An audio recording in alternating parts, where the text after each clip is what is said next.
Namaste and a very pleasant morning to all our esteemed dignitaries, head of institutions, valued academicians, researchers, scholars, and our budding professionals. I, Dr. Jaya Yadav from Amity Business School, along with my co-host, Dr. K.M. Soni, Sir, Amity School of Engineering Technology, Deputy Dean, Engineering and Technology, in charge, PhD Department, Amity University, Uttar Pradesh, feels honored and privileged in welcoming you all to the 2 days international conference on human values in higher education being conducted on 26 and 27 April 2022.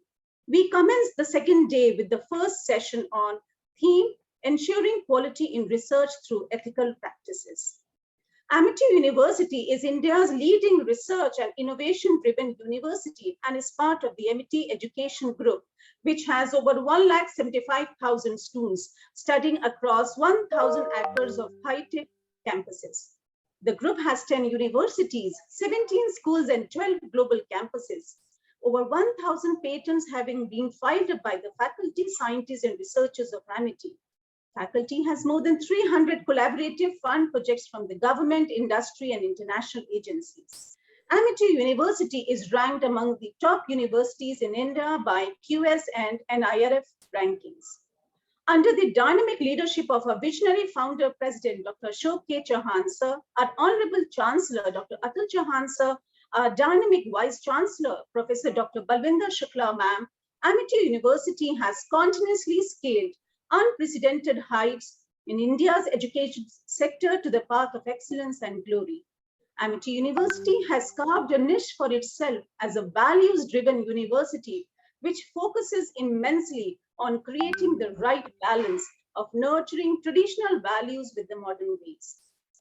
Human values and Amity go hand in hand, and the university has crafted its space on the global map. At Amity, it's a strong belief that human values are the strong foundation of success, both in professional and personal lives. This two-day conference has been providing a platform where diverse researchers, academicians, and practitioners are sharing the role of human values and ethical ways in achieving groundbreaking outcomes in higher education across diverse domains and subsequently contributing to the ocean of knowledge. Human values give a promising shape to personalities, institutions, and country as a whole, and ensuring quality through ethical practices is a step towards building a better world to live in. I now take the pleasure to welcome the galaxies of dignitaries present with us on this auspicious morning. As a tradition at Amity, we welcome our esteemed guest with Tulsi sapling. May I now request Dr. Sanjeev Bansal, Dean, Faculty of Management Studies and Director, Amity Business School, and Professor Dr. K.M. Soni, Amity School of Engineering and Technology, Deputy Dean, Engineering and Technology, in charge, PhD Department, Amity University, Uttar Pradesh, to virtually present the Tulsi sapling to a distinguished speaker and session chair, Dr. H.S. Sharma, Vice Chancellor, Himalayan University, Arunachal Pradesh. Welcome, sir. Welcome, Dr. Sharma, sir. Thank you, sir. Thank you so much for your gracious presence. May I now request Dr. Sanjeev Bansal, Dean, FMS and Director, ABS, and Professor Dr. Soni, Sir, Amity School of Engineering and Technology, Deputy Dean, Engineering and Technology, to virtually present the Tulsi sapling to a distinct speaker, Professor Dr. Ajay Kumar Singh, Head, Department of Commerce, Dean, Faculty of Commerce and Business, Delhi School of Economics, and the former Vice Chancellor, Sri Sri University, Cuttack, Odisha. Dr. Ajay, sir, good morning and welcome to Amity. Thank you very much. May I now request Dr. Sanjeev Bansal, Dean, FMS and Director, ABS, and Professor Dr. K.M. Soni, Amity School of Engineering and Technology, Deputy Dean, Engineering and Technology, in charge, PhD Department, to virtually present the Tulsi sapling to a distinguished speaker, Dr. Sumit Narula, Deputy Dean, Research, Publication and Citation, and Director, Amity School of Communication and Public Relations, Amity University, Madhya Pradesh. Dr. Narula, welcome.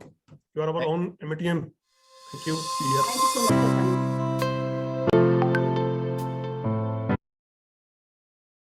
We shall also be joined by Dr. Gopa Bharadwaj, which we are waiting for her to be joining soon. And when she comes over, we will be formally welcoming her. We are deeply thankful to all the renowned dignitaries for their gracious presence in the session on ensuring quality research through ethical practices during the two-day International Conference on Human Values in Higher Education. Taking the session ahead, I would like to invite Dr. K.M. Soni, Professor, Amity School of Engineering and Technology, Deputy Dean, Engineering and Technology, in charge PhD Department, Amity University, Uttar Pradesh, to kindly introduce the session to the august audience. Professor Dr. Soni did his BA in Electrical Engineering and ME in Control and Instrumentation from Motilal Nehru Institute of Technology and Allahabad, and PhD in Electrical Engineering from Jamia Millia Islamia, a Central University, New Delhi. He has more than 21 years of teaching, research, and academic administrative experience, author of books on circuits and systems, signals and systems, basic system analysis, network analysis and synthesis, and the advanced control system, etc. He is the author and co-author of over 35 technical research papers in refereed conferences and journals, indexed in Scopus, and served as reviewer, program committee member, session chair of national and international conferences in India. He has already supervised 4 PhD scholars, and presently many scholars are pursuing their research under his kind supervision. He is a life member of Indian Society for Technical Education and other similar organizations. His current research interests are in power electronics, power systems, advanced control systems, and other related areas. May I now request Dr. Soni to kindly introduce the session to all of us. Dr. Jaya, thank you so much. Very good morning to all of you, distinguished guests, panelists, colleagues, and my dear PhD scholars and students. A very warm welcome to all of you. On behalf of our most respected Founder President, Dr. Sukhdev Chauhan, Honorable Chancellor and President RBF, Dr. Atul Chauhan, and respected Vice Chancellor, Dr. Bhavendra Shukla, I feel humbled to welcome you all to the second day of 2 days International Conference on Human Values in Higher Education, which we have organized on the auspicious occasion of birthday of our respected Chairperson, ma'am. Human values and ethics define the quality of a person or an organization or society at large. Educational institutions play a critical role in building an ethical society. The fundamental character of students is formed in educational institutes. The human values and virtues orientation implemented and practiced in higher education institutions heavily influences the future generation. With the blessings of our most respected and beloved Founder President, Dr. Sukhdev Chauhan, and the guidance of our visionary and dynamic Chancellor and President RBF, Dr. Atul Chauhan, we Amitians are feeling proud that Amity University, in its short history of just about 17 years, has won a deserved place among the top universities in India and abroad. And innovation and research are our main focus, and we are constantly improving our research statistics. Because of the extensive research focus, Amity University has also been recognized as a scientific and industrial research organization by the Ministry of Science and Technology, Government of India, and has been awarded as the best research university in India by many ranking agencies based on patents filed, innovation commercialized, sponsored research projects for leading government bodies, and research articles published in Web of Science and Scopus Index journals and proceedings. This particular session on ensuring quality and research through ethical practices we have kept as part of this international conference is very important, and we have 4 distinguished speakers in the session whom we have just introduced, who will deliberate with their word of wisdoms on the topic. Welcome you all once again. Thank you. Over to Dr. Jaya. Thank you, sir, for setting the stage with your words of wisdom. And now we take the session ahead. I take immense pride in introducing our first distinguished speaker and session chair, Professor Dr. H.S. Sharma, Vice Chancellor, Himalayan University, Arunachal Pradesh, to give the opening remarks.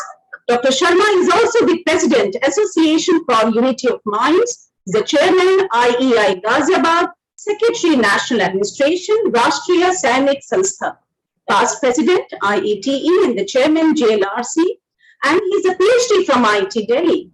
He has more than 52 years of rich experience, which consists of academic institutions, public and private sector companies, defense, personal, professional institutions, and has huge publications to his credit. Dr. Sharma has also been nominated for the award as the Man of the Year, Man of the Century, Man of the Millennium, and the Golden Medal for India by American Bibliographical Institute, USA. Eminent Engineer, IEI Ghaziabad, IT Excellence Award, CSI Ghaziabad. Dr. Sharma sir's profile runs over pages, and it's indeed a challenging task to briefly present it here. May I now invite Dr. Sharma to kindly share his thoughts over the concept ensuring quality through ethical practices. Over to you, sir.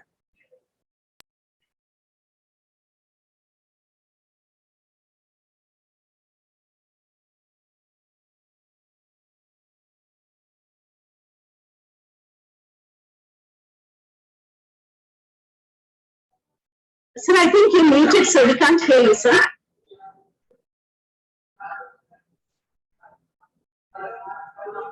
So kindly unmute. Dr. Sharma, please unmute yourself first. Is creating. Yes, sir. Is it okay now? No, it's okay, please. No, it's okay. Please go ahead. Thank you so much. Thank you very much. Thank you very much. Founding president, Dr. Ashok Chauhan, that was my first contact years and decades back.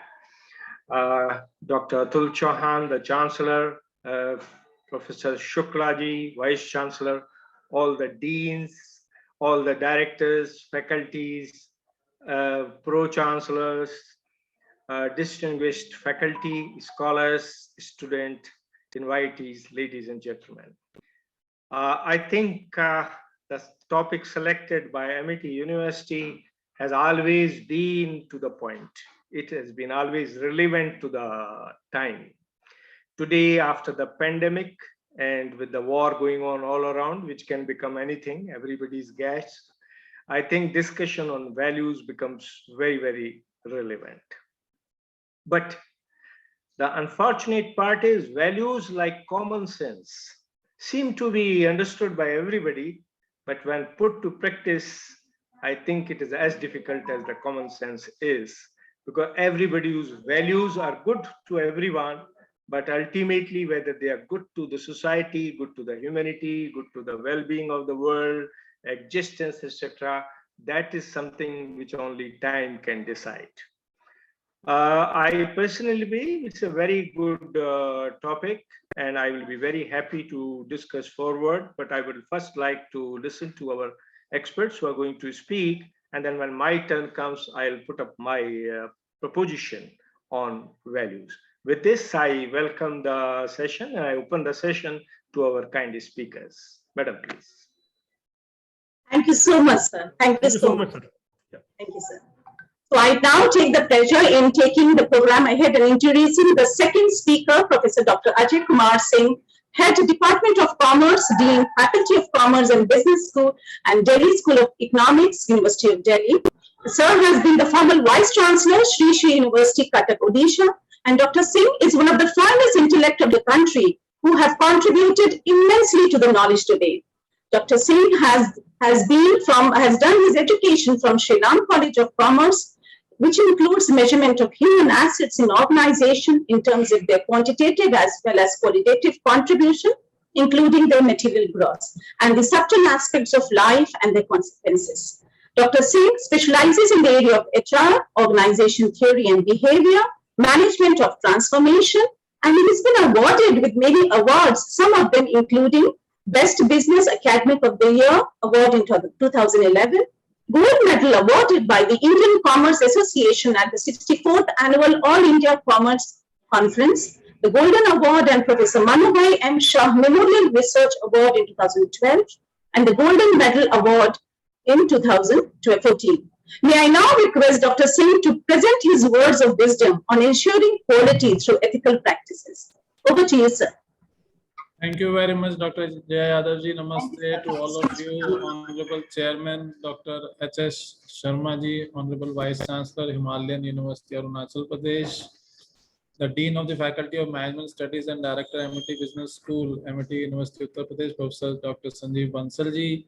Other esteemed colleagues on the panel, Professor Dr. Gopa Bhardwaj, former Dean, Faculty of Arts and Head Department of Psychology of University of Delhi, Dr. Sumit Narula ji, Deputy Dean, Research, Publications and Citations, Director, MIT School of Communication and Public Relations, MIT University, Madhya Pradesh, and all the other esteemed members who are present here today, dear delegates. It's a pleasure and privilege to be part of this panel today on a very important topic, which is very dear to my heart, that is ensuring quality in research through ethical practices.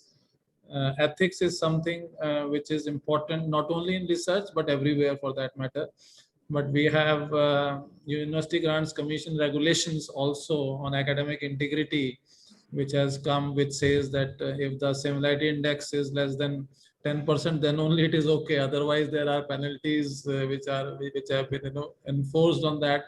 So I'm sure all of you are aware of all those aspects of it, and because now the universities are not allowing publication of papers or the PhD is not allowed to be submitted unless these scores are less than 10%. So everybody, those who have done PhD must be aware of that, and those who are doing will become aware of that if they are not yet aware. So it is important for you to know that it is part of the compliance. Now it is no more a choice that you can be unethical in your publications, in your PhD work, in your doctoral work, even in the projects that the students submit. Nowhere it is allowed that you do some work and it is found that it is not your work. It is copied from somewhere and you have not acknowledged the author there. So it is very, very important that what you do is original work.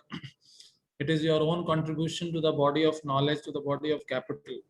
So good quality research provides evidence that is robust, ethical, stands up to scrutiny, and can be used to inform policy making. It should adhere to principles of professionalism, transparency, accountability, and auditability. So anybody who looks at that, it should be objectively verifiable. Ethics or moral philosophy is a branch of philosophy that involves systematizing, defending, and recommending concepts of right and wrong behavior. The field of ethics, along with aesthetics, concerns matters of value. These fields comprise the branch of philosophy called axiology. So there is a quote by Albert: "A man without ethics is a wild beast based upon loosed upon this world." So we as human beings in civil society are supposed to be ethical.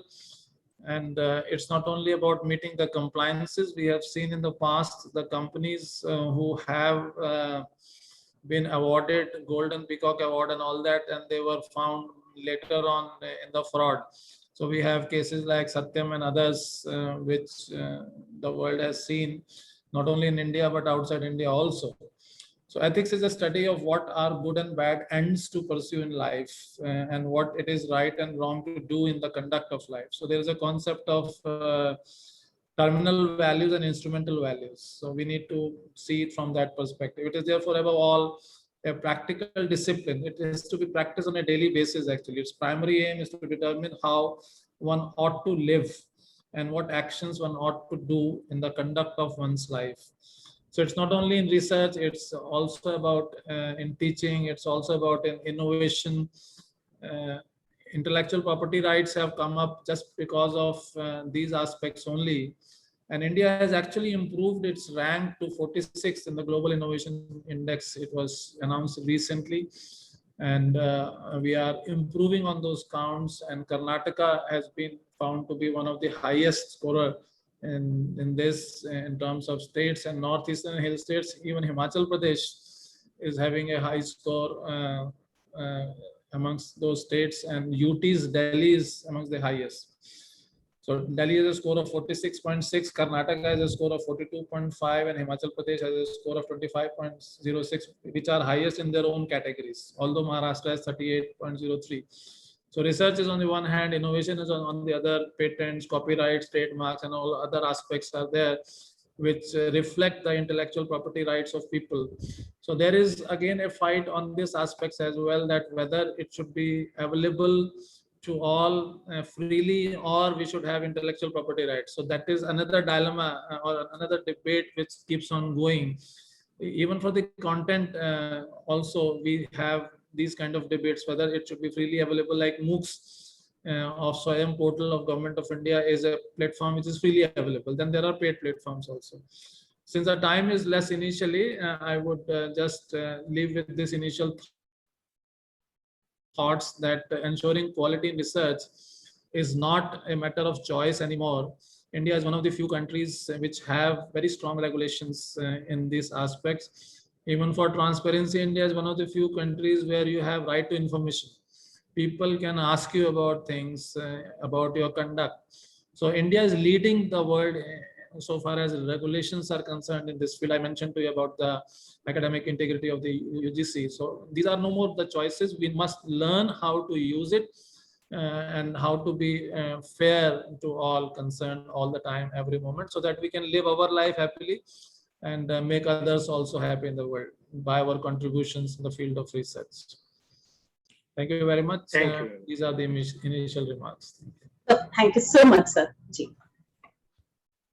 So, sir, thank you so much for your highly invaluable insights. We're truly delighted and encouraged with your thought-provoking address, sir. Thank you so much. Now, I take the pleasure of inviting our distinguished third speaker to you all, Dr. Sumit Narula, Deputy Dean Research, Publication and Citations, Director, Amity School of Communication and Public Relations, Amity University, Madhya Pradesh. Dr. Narula is a PhD from Punjab University, Chandigarh, MA in Mass Communication from Guru Jambheshwar University, Hisar. He is the deputy head of the prestigious project named Amity TV, and has also started the Center of Excellence on Detection of Fake News and Disinformation at Amity University, Madhya Pradesh. He's been awarded with the prestigious Global Times Mentor Teachers Award consecutively for 3 years in 2016, 17, and 18 from the very honorable chairperson of Amity International School. He's also started the biannual media journal named Journal of Content, Community and Communication, which is indexed in Scopus as well as the UGC Care List and Citation, Indian Citation Index. Dr. Narula has also initiated the Amity Knowledge Center, the Electronic Digital Media Production Center, and he has huge publications to his credit. Dr. Narula has also traveled around the globe to share his knowledge and experience, and he has been number of times, he has also addressed our research scholars. Thank you so much, sir, for coming over. We would love to hear from you, sir. Over to you.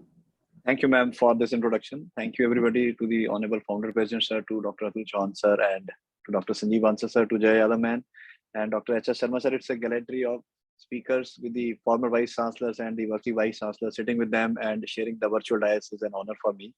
So basically, we will be talking on the ethics. So that is a very interesting topic for me. I have taken around 250 plus workshops in the area of catching fake, predatory, and clone journals. And today also I will show you some of the live examples. There are no slides. I'll just go live and I'll show you live examples of some of the fraud journals. And I will also give you the awareness campaign which we are doing here from the Amity University Gwalior campus. And I will also show you the problems faced by big publishers like Sage, Springer Nature, in which they have to go for the retraction of around 500 research papers in journals. And I will also give you a brief overview of the conflicting in conferences. So predatory conferences are going on rampant these days. Everywhere there are publications in conferences, but at the end of the day, some of them are fraud. We have been covered in Business Standard in various newspapers, Ashtak and news channels. There is a good coverage on the work also that we are doing under our Center of Excellence. But I will show you some of the live examples to give the audience an idea that's how these fraud journals are working and how you can save yourself from these fraud journals. So it's of 15 minutes of presentation, just a quick overview of the work that we are doing here in terms of catching these journals and doing the ethical work. So I'm going live, my screen is shared. So I will just give you a small example. So there is a journal named Art. So if you look at this website, the website is looking like an original website. But this is a fraud website. The original journal is somewhere in Italy, publishing from Italy in Italian language. But you see this website. So now how to catch this? There's a fraud going on with these websites. The first, they will use the logo of UGC, which is not allowed. It's a direct copyright infringement case on them, but they will use it because they are fraud. So this logo should not be on any of the journal, because UGC does not endorses any journal until unless it's UGC's own journal. So this logo is misused here. And when you click on the contact, on the tab contact, there will be no detail, and they will run with the Gmail ID. And if you go to the editorial board, there will be no details, only the names are there. Anybody's name can be cut, copied, and pasted here. My name and sir's name can also be cut, copied, and pasted here. When you go to the call for paper, you will see multidisciplinary. You cannot have a multidisciplinary research journal. You will have an interdisciplinary research journal. So the word multidisciplinary has been misused here. You will see the papers of science, technology, agriculture, management, biotechnology, dental. This is not possible. A journal cannot run this kind of research. So if you go to the current issue, you will see some of the useless research being published by them. Why they are thriving? Because they know that Indian research scholars are somehow poor. They are naive. They do not know. The guides are also not well aware. So they need early publication. So what they do, they publish a paper in 24 hours, and sometimes they publish a paper in backdates also, for the faculties who ask for the increments, or the faculties who are looking for the promotions but do not want to work hard. So they look for them, and these are the easy prey for them. So if you look at some of the editions, you look at some of the research paper, they're publishing everything, anything. And most of the papers with them are fabricated, plagiarized, because there is nothing to be checked. So you will see people from, or the universities from all over India are getting trapped by them. You can see this Assam University, and you can see the other colleges. So it is everywhere. So usually at the moment, there are 83 cloned journals, which UGC has also given us the data. So 83 cloned journals, and every journal is publishing around 1,000 research paper every year. And from the last 3 years, 83 into 3,000, 83 into 1,000 into 3 years, you will see around 2.5 lakh of research, which is useless, which is fabricated, which is plagiarized, is in the market for us. Now, how we are using it in our bloodstream is that we simply go to Google Scholar like this, and Google Scholar will not tell us anything about these journals. So Google Scholar has no algorithm also to check that. You go to Google Scholar, you download the research paper, and that download research paper is from a cloned or a predatory journal. I just shown you cloned journal. So I type OTOT here, and you will see the papers of OTOT there on your Google Scholar, and people are citing them. So after 4 or 5 years, there will be a study by some American or European or Indian research, and he will say that every Indian has some kind of references of cloned as well as predatory journal in his own research. So they will say that in 2020 or 24 or 25, that Indian research is a poor research, because everybody, almost everybody, is citing these research papers by mistake, because Google Scholar does not tell us on the right hand side that whether it's a cloned or a predatory journal. So cloned journal basically makes their account on ResearchGate or into academia.edu, and from there Google Scholar is taking it up. So Google Scholar indexing and Google Scholar H index is just a gimmick.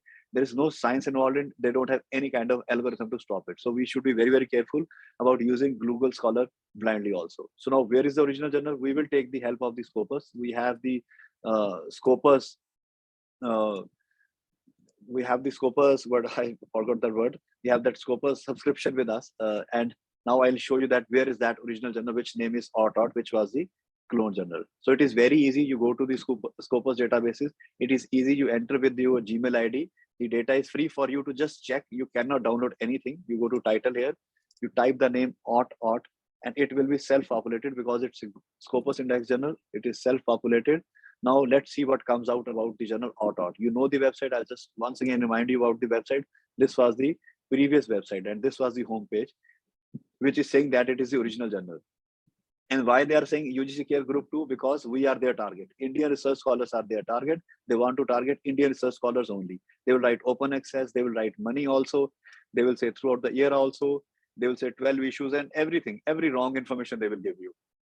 Back to Scopus now. This is OTOT. You see the area is philosophy only. It's a philosophy journal. It's not multidisciplinary. When you click, more information will come about that journal. Let's see what Scopus tells us out. There will be a source homepage also, which is the original homepage from where the Scopus is queuing and catching the data. So this is a source homepage, and you can see the area is philosophy, and the publisher is an Italian publisher. We will click here on source homepage, and it will take you to this original homepage, which is in Italy, publishing in Italian language from Italy. This is a journal, and it is fraudulently misusing the original one, and we see this journal and we are publishing with them. So it is a very, very big menace and ethical problem in India. I'll show you another example. Agum. Agum is a basically Belgium journal publishing in Belgium language from Belgium. but somebody has made this clone website and this is a clone website is looking like. So we have to carefully see the original website and we have to search for that also. Nowadays, publishing is not that tough, but getting a right journal is very, very tough because there are very, very ethical concerns in it. Now, if you scroll down on this journal, you see these 6 things. So we have also copyrighted the technology. I have got 5 copyrights on the work that we have done. The copyrights are on the MIT University and I am the first principal author of that, where we have developed the technology to catch the cloned as well as the predatory journals. We are also working on the web crawler technology, where when you put the name of the journal on that web crawler, the journal will be red or green, standing on the properties of that journal. So as and when you see these 6 things on any of a website, 110% it's a clone website. What are these 6 things? I'm highlighting them again. First, they will say submission last date. There will be no last date. They will publish in 24 hours. They will accept the papers in 24 hours. It is not at all possible to accept a paper in 24 hours. They will accept it. They will publish it also. They will say 12 issues. It's not easy to have a monthly journal. So that is also a fraud. They will say multidisciplinary and article will be submitted at Gmail ID. They will never give you the official email ID and you do not know who these people are, because as and when you go to the contact details of these journals, there will be nothing. They will give you no information. It is like that. Even the predatory journals also does not like that. So does not do that. I'll show you another journal. This is a predatory journal now. So how these predatory journals are working, they will make you a good website and the website is original, but the details are fraud. So this is a predatory journal. The website is original. Everything is fine with that. But once you go to the contact us detail, this journal will also not give you any information. And they're also running with a Gmail ID. They are in UK, but running with a Gmail ID. Right? And when you go to the journal info and go to the editorial board, there is no picture. There are no people. Only the fraud names are given here. We do not know who is Dr. AP Singh here in India, because his email ID is drapsingh321@gmail.com. Anybody's mail can be misused here. And they specifically target countries like India, Sudan, Bangladesh, Sri Lanka, Pakistan, where they know that the research scholars are naive and we are in a hurry to publish. And we do not have any checks in any of the university. In our university, I have the data of all the campuses, of all the 6 campuses, including the Noida campus. So we verify the data and we go to the specific faculty that you have published in a wrong journal, and you should not do it because they are doing it with the unawareness. If somebody is doing it intentionally, then there is something else that you can do. But we verify the data carefully from everybody. So now how it's a predatory journal, I can prove that also. So the area of the journal, so we have to see the area of the journal, which is molecular and clinical medicine. And by chance, if you type Bombay Stock Exchange, a random word, Bombay Stock Exchange, you will see the papers of Bombay Stock Exchange in this journal, which are not at all possible. Why? Because it's a predatory journal. So if you see these 4 papers, what are these papers doing in this journal? Because they are predatory papers, predatory research, and predatory journal. I'll give you more examples. Sage has to retract 122 research papers at once. Why it has happened? Because there was a collusion between the peer reviewed and the chief editor. So I'll show you that example also. So there was a retraction notice. It is December 2021 retraction notice. International Journal of Electrical Engineering and Education is the name of the journal. And what were they publishing? These kind of research paper. I'll read the titles. The area of the journal is electrical engineering. What were they publishing? Research on the evolution of urban design from the perspective of public health under the background of COVID-19. Then they published Rationality of Physical Fitness Evaluation Index for Cardiorespiratory Fitness in Medical System. And then they published Role of FDI as a strategic move towards growth, economic integration, development. All the papers were out of the purview and they have to retract now 600 more papers because of that. I'll show you another example of Springer Nature, which Honorable Vice Chancellor has said that there will be more problems. Yes, that the country will be in trouble in the next 2 or 3 years when there will be data with somebody who has or who is watching us doing this malpractices in academics. So you can see Springer Nature Geosciences journal has retracted because they were publishing nonsense. The word nonsense has been used by them. The journal's name is Arabian Journal of Geosciences and it's a Springer Nature journal. So they are also in trouble because of the collusion of lesser ethics. The chief editor and the conference publisher are colluding with each other and they're publishing anything. And the biggest example in Scopus, so it doesn't mean that Scopus is a very fine entity. There are problems with them also. So if you go to a conference proceedings named Materials Today proceedings, they are publishing thousands, around 10,000 research papers on the name of conference proceedings every month. I'll show you the live examples. And even Clarivate also, the journals, the ESCI journals are somehow in trouble because they are publishing some kind of random research in them, and UGC does not recognize ESCI journals also in Emerging Scholar Citation Index. They only go for the 3-1.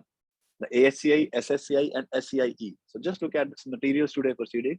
So this is basically the conference proceeding. Everybody is publishing with them because the problem lies with the guest editor. So Elsewhere says that if there is some problem, it is a problem of the guest editor, not the problem of the Elsewhere. So if you see the content coverage of this, you will see how many papers they are published on the pretext of conferences only, which was very less at 2016.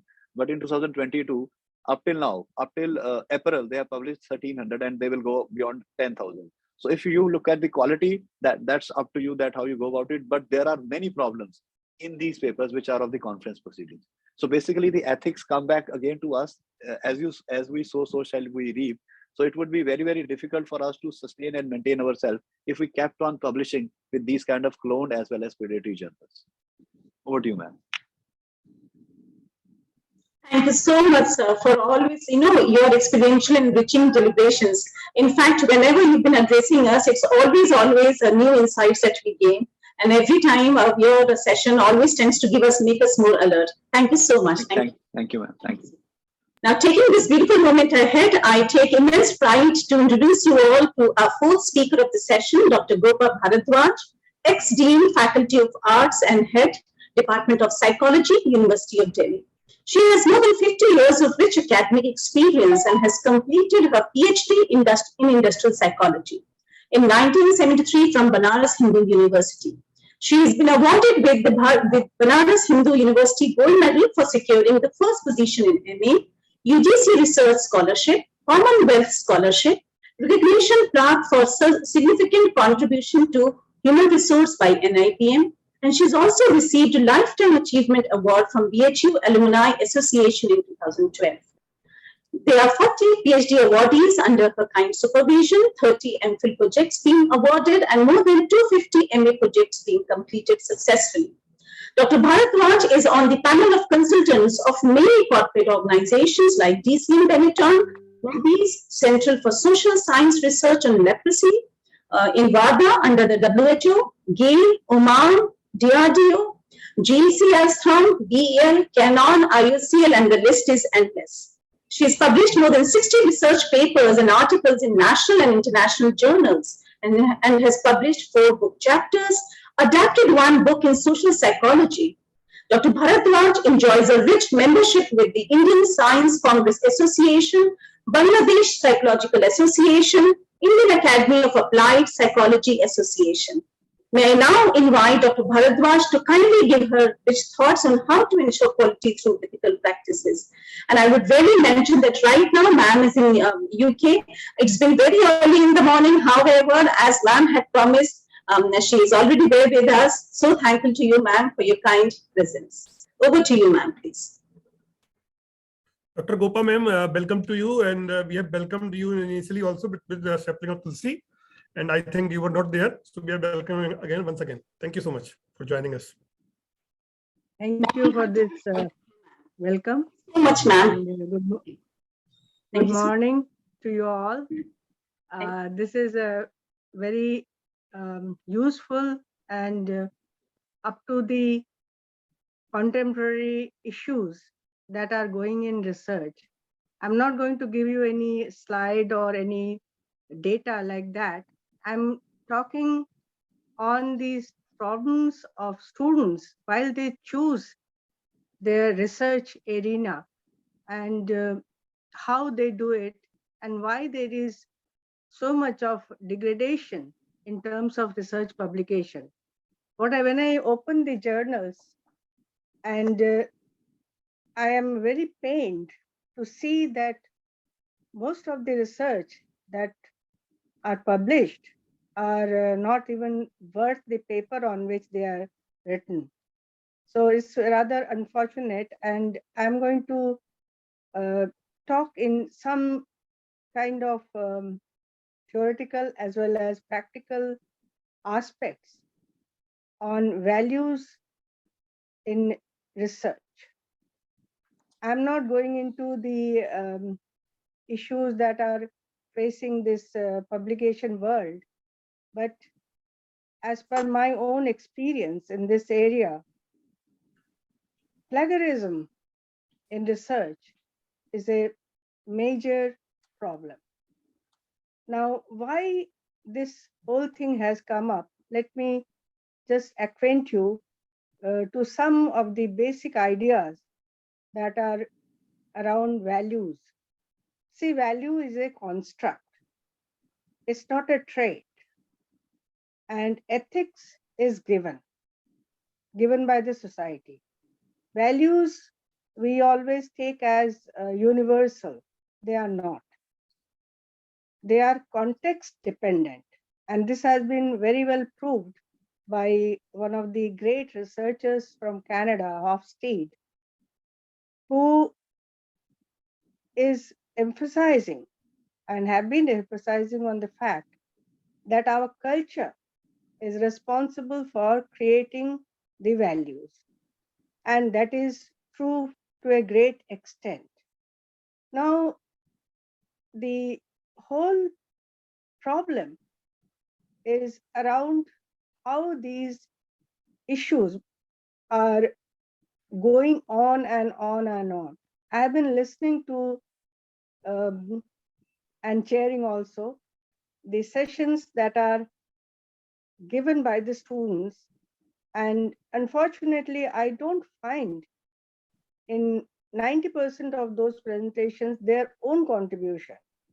They were reviewing certain given literature and without naming the authors, they claimed it as their own. This is a major problem that has been going on. They think that research is just review. It is not. Because the whole input of the person doing research is not visible, is not acceptable that way. Now, why this happens? I will try to, in brief, acquaint you for the reasons that are there.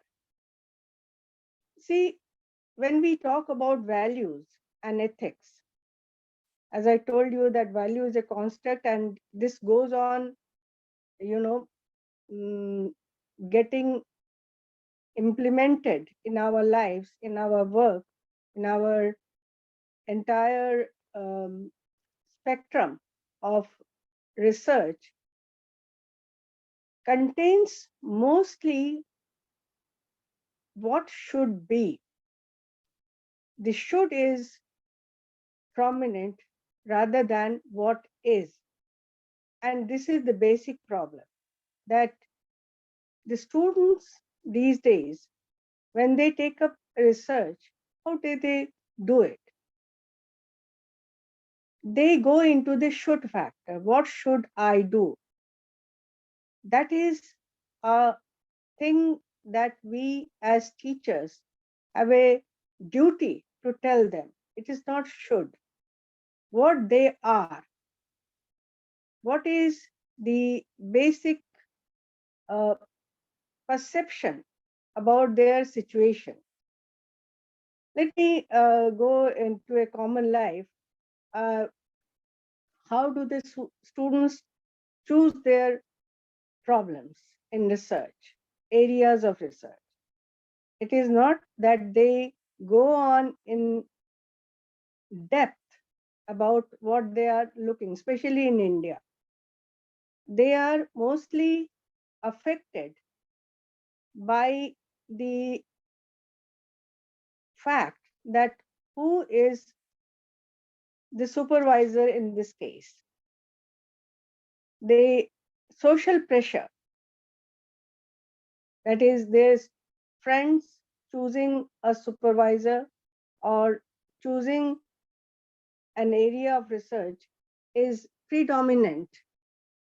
For I'm talking about the general students, not the extraordinary and intellectual person. Mostly the cultural values, or let's go back to age-old Levin.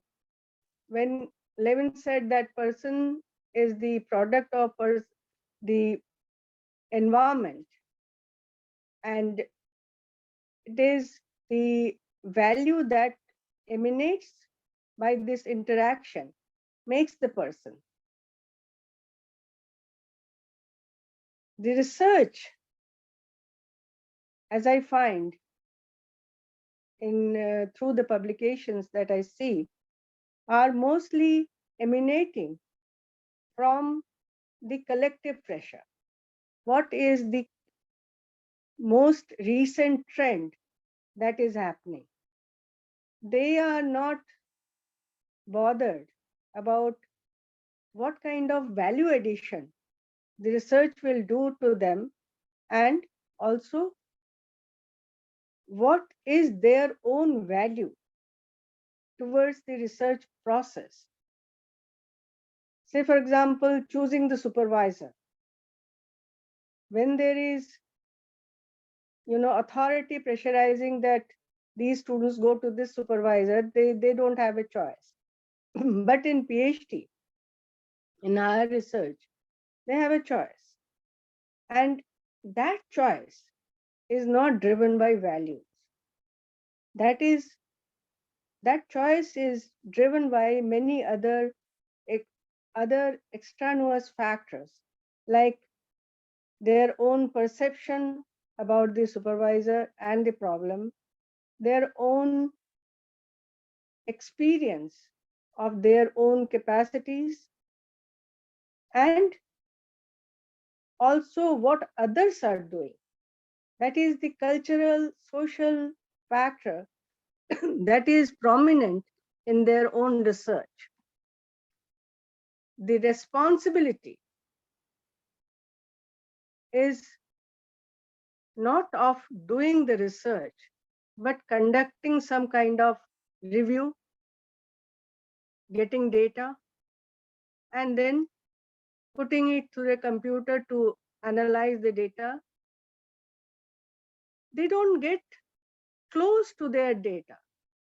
In our good old times, when there were no computer help, we used to get very close to the data that we got.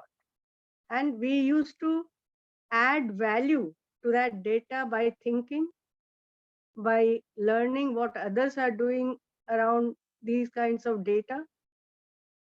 But today's student is neither interested in those kinds of value-driven research, or sometime to get oriented towards the future. What they are going to do with that data, it is just for a degree. That is the unfortunate part. Today's people are doing research for getting a degree. That is not value driven. That is, we go back to old Weberian concept of economic man. See, for example, if you do a research on leadership, what do? We try to find out the traits. We try to find out the power, what drives a good leader. But what we forget is that leadership is just not power. It is responsibility. Very few researchers are going towards the leader's responsibility to his or her followers, and the followers' responsibility of the entire knowledge that what kind of leader they want. Many times they don't have a choice, but in the research area, they have a choice. Here, the leader is the supervisor. Supervisor's responsibility and not power. Many supervisors, it's not the students only, many supervisors exercise their power, not responsibility. This is where the values come in conflict, and nobody is looking at the value, they are only looking at the end result. So, in fact, our students are under some kind of existential crisis. That is, who am I?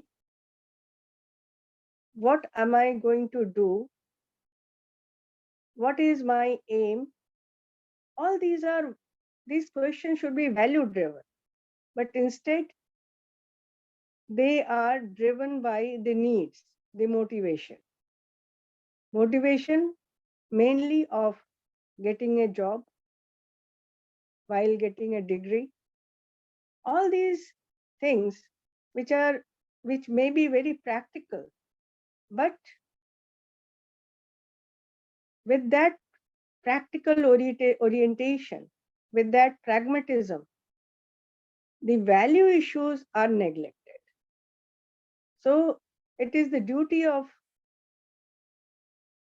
the teachers to acquaint the students towards these values and help them get out of their existential crisis. Then other thing that affects the value of both the teachers and the students in terms of research is the pressure of the social media. Unfortunately, in today's world, the social media is dominating our values, and we are not even aware of that. This is the unfortunate part. Social media is important, but that should not drive our academic life. And that is exactly what is happening. You ask a student, what do you want to do in life? They say research, especially a research scholar. There is no other answer. But what that research contains, how it is to be designed, what is its utility, what is its functional value, people are not aware. They just pick up some topic which is mostly driven by the social media. Social media doesn't just get reflected in electronic media, but social media is also friends, colleagues, family. So all these areas, all these mediums need to have a responsibility towards creating the right kind of value in the student. Social media is also teacher, and today's teacher, when he or she is giving lecture, is not actually acquainting the students with the right kind of values. They are more interested in formalizing their understanding and knowledge and propagating them with the help of the data that is there in the past. So the slides that they make are taken from some resources but not acknowledged. The ownership is taken up by the person who is giving that kind of lecture, or the ownership is taken by the student who is doing the research.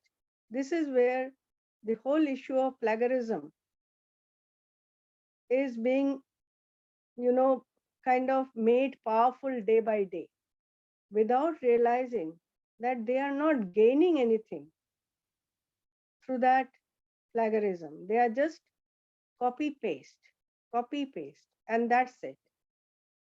There is a need not only from the teachers, but from the family, from the society, to create that awareness in the minds of the students that there is a need to get involved, integrated in what they are doing. The research should be incorporated in their own life, because there is always a divide between their life and the research that they are doing. The involvement that is value driven. Unless until that involvement is there, without just doing the review, going through the Google search and all these, where is that student? Where is that me in that research? That is very important. And for this, let me, in a very cryptic manner, tell you that there are certain issues that are encountered. One issue is the cues that you get from the society surrounding your research problems, the signals that you get from this research area. That is very important for you to catch up.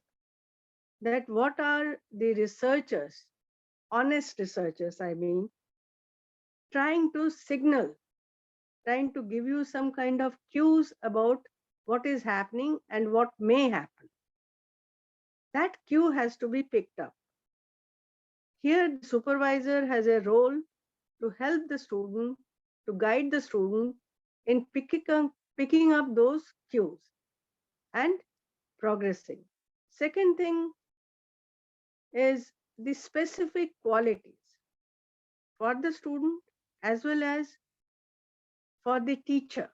Both need to be getting integrated into finding what is the meaningfulness around the research. And the third thing is the classes, the groups in which the research belongs to. Now, such things are helpful in generating the academic value, which is missed out by most of the students and also the teachers regarding research. So research and values, they need to be integrated and they must be looked into. Why you are doing this research, what makes you go into that research, and where are you in that research? That question has to be there. So with these words, I would like to end up my talk, which is very cryptic, I know. There is no time to go into details, but I hope. Ma'am, you've already given us the snapshot of it, and thank you, ma'am. In fact, you've covered all the domains of it. Thank you so much, ma'am. It was really wonderful listening to you. With this now, I would now like to invite the session chair, Dr. Atish Sharma, sir, to kindly give his valuable thoughts on the theme, sir. Over to you, sir. Sir, please unmute yourself.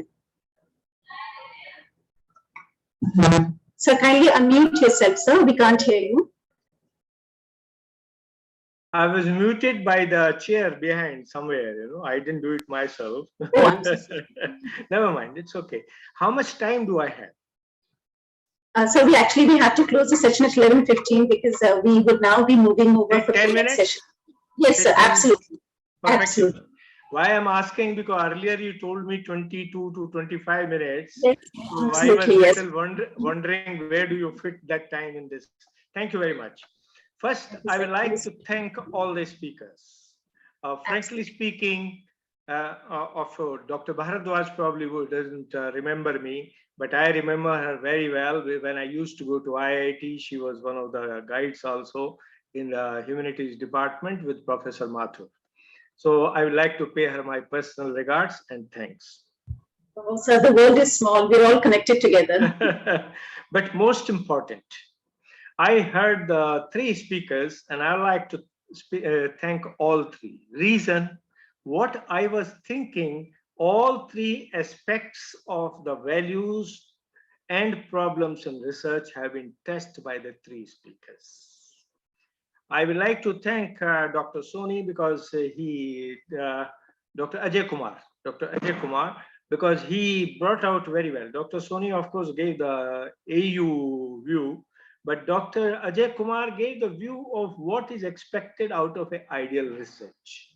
I think it was very important to tell everybody what is expected, what should be done, what is the role of ethics, etc. I would also like to thank Dr. Nurullah, because what he said I was wanting to say, but I would have never said that. Reason, the chair in which I am sitting, if I point out these things, then it will be an absolute Pandora's box, because I know all this is happening all around us. So I think it was a very, very positive courage on part of Dr. Nurullah to point out faking in data, faking in research, faking in PhD, faking in patents, you name it, and everything is fake in this world. But there are true also. That ABC analysis works for the research also. There are good researchers also. Dr. Bharadwaj, of course, has said everything which is required to be told. And therefore, I will take on beyond all these three people. I do have some slides. Do you want me to present those, or I just continue at extempore? As you wish, sir. We would love to hear from you. I'll just put the slides, but I will not be able to cover those because those were made with your 25 minutes time. But I will certainly try to touch upon. The very first thing which I did in my opening remark was research like common sense seemed to be something which is everybody thinks is we know, but I think it is the most difficult thing which when happens and we practice in daily life. If we see from the point of view of practical world, the human values in higher research and your team, etc., the core is still the values and education. I think these two, if we take together, we will be able to search some answer. And the topic I have selected for this particular, let me put it on slide. One second. Okay. Has it gone into slide? No. Yes. Now it is. What I chosen the topic myself is how to distinguish between good and bad and develop good values. Role of values, nobody can overstress. I think it is more than importantly told. But two things which have been brought out by the speakers are the values as such, as Madam said, Dr. Bharadwaj said, that these are constructs. These are not, these may be permanent, may not be permanent, but these can undergo change. And there can be good values, as Dr. Ajay Kumar said and Dr. Soni said, and there can be bad values, as Dr. Nurullah said. So these are the aspects which we, even if we want to get away with, we cannot get away. But the point which we have to understand now is, with this good and evil and whatever practices we have in this world, we have to live with. This is part of our life. What we are missing in the whole system, where our whole dynamics is getting upside down, is that this world is not made by us. We think that we are the owners of this world and we can run the world, as it is happening in the border around where the wars are taking place, and those who are fueling the war. Every one of them is thinking that they can run the world, but it is really not so. This world was created by God for everyone to use. Human beings who are supposed to have been created in the image of God are the real stakeholders and players, and they have a greater responsibility than anybody else. That is the crux of the whole reality of life. In human beings, their thinking process is the brain-mind system, right? But we seem to forget that there is something much beyond the brain-mind system which we need to understand. Since we don't understand it, we have been facing wars, we have been facing conflicts, we have been facing all types of problems. The fundamental thing is good and evil were born at the time of origin. In the Indian philosophy, it is said, Ma Durga had darkness under her feet, or Rakshas under her feet. And when she shifted from there to take incarnation in the form of Shiva and Shakti, this darkness escaped. And that is where the origin of good and evil took place. The characteristic is Devi Devtas are good. You have to cultivate, you have to invite. But evil does not wait. Evil enters the moment you are unguarded, you are unprotected, your doors are open. It can enter anytime. It is the most attractive things which looks for you and you don't have to look for it. So goodness we have to look for, we have to cultivate willingly, whereas the evil can lurk in our working, in our behavior, in everything in a normal way. I have here, what I'm trying to say is education has the key. Now, all that which we discussed, Dr. Bharadwaj said, Dr. Nirmala said, and all of the speakers, Dr. Ajay and Dr. Soni said, was need in education. Need is the driver. We all understand, Madam has confirmed it once again, but where is the motivation and where the values come? This need is created by home, by the regulators, making PhD necessary for getting the next promotion, making PhD necessary for the social image. So pseudo values are getting developed among the people where they are forced to acquire PhD by hook or crook, and hence the topsy-turvy state of education, the way it happens. But education is really the temple. It is the place where minds are made, people are made, society is made, nations are made. If the education is good, world will be good, people will be good, and things will be good. But if we allow the faking under whatever pretext we are trying, what we will have is a fake education also. So it's a catch-22 situation. One side, education makes the minds, and second side, education is becoming a tool of bringing up evil into our system. My question which comes is, how do we get over it? Is there some way by which we can inculcate the power to select the goodness and shun evil in our life? That is the objective I'm going to speak about. Rest of the things I will skip. First thing, let us understand what is a human being. We know a human being as we see each other, right? We probably know little more about it, that our systems and breathing, etc. The yoga people keep teaching us every day. But human being is much bigger than that. We have 4 bodies inside a human being. The first one, the physical, which we all know, including air. The second is the subtle body, which is the mind, intellect, and subtle senses.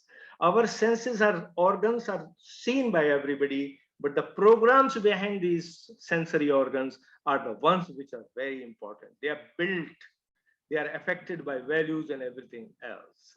Then we have a causal body, which is our ego, attention, and life force. And this ego is the player everywhere. What Madam was saying about the role of the supervisors, ego is the one which spoils most of it all the time.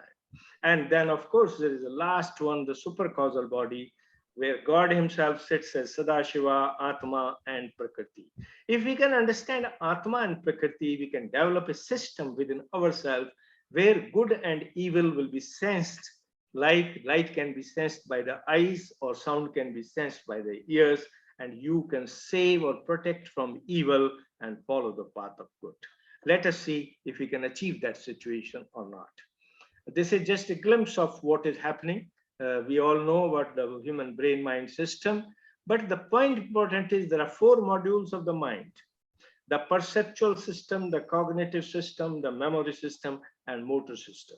It is the perceptual and cognitive which are driven by the inner elements of mind, intellect, ego, attention, Prakriti, Atma, and all of this. If we can bring them together into force and create what is called self-realization or awakening of the soul who starts enlightening every physical element, then we will be in a position to develop an instrument by which we can sense between good and evil and follow the path of good.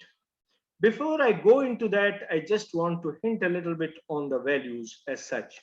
If you look at the values basically have been said by everybody, but in my study, I have found there are 3 core type of values. One are the basic values, which are taught by the society, by the education, by environment, and everything else which we are saying that these are constructed as values in our life. But there is a second part, which we acquire from the society around us. A scholar sees this is the way I can get my PhD, follows that as a value path, and does everything whatever is required to acquire that PhD degree. Same thing happens in a job, same thing happens in a position, and in leadership, so-called politics, we see it every day. But there's a third value, which is very dangerous, pseudo values. The values we really don't have, but we evolve these within us as a show of it. Like crying when we actually are laughing inside, right? Smiling when we are actually getting angry inside. Trying to practice things which really are not part of us, but we want to impress the others in front of us, whose favor we want to win, whose gift we want to take, whose help we want to take. These pseudo values are dangerous. And these happen every day in the life, in all fields of existence, including education. If we can understand this part and find a way of getting away from the pseudo values, acquired values probably will be the cultural, social, and basic values will be innate values which come with a person on that. I'm leaving aside the need parts. Need working also, Madam has already mentioned, but let us look at the research and values, which topic Dr. Bhardwaj also mentioned. Every research methodology teacher teaches the goals, objectives, motivation, etc. for the research. But how does the value come into play into this part? If this motivation, what Dr. Narula was saying, if we can teach to the people what is the impact of faking or fake institutions around us, whether they are journals or whether they are publications or whether they are social media, if we can teach and make people sensitive, then probably values will be evolved, which will be countering the impact of need for following the negative path for achieving our goals. And that is where the need, value, motivation, dynamics is very important for achieving the positive results. Going beyond this, we all understand education makes values. Good education automatically will make good values. Bad education will make the bad values. So we don't want to get. But very important factor. Many of us think that values are something permanent. But please let us understand values can undergo change. We see them in politics everywhere, but I think in the daily life, in other fields also, these are equally relevant. This part we had looked. Behavior part also we know, but let us look at it. How do we build the good values on that? Now, question is, it is easy to say we can learn the good things, but how do we learn good things?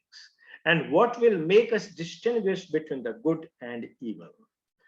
I think we have to go back to the creator. That is why in the beginning of my presentation, I started, this world is not created by human beings.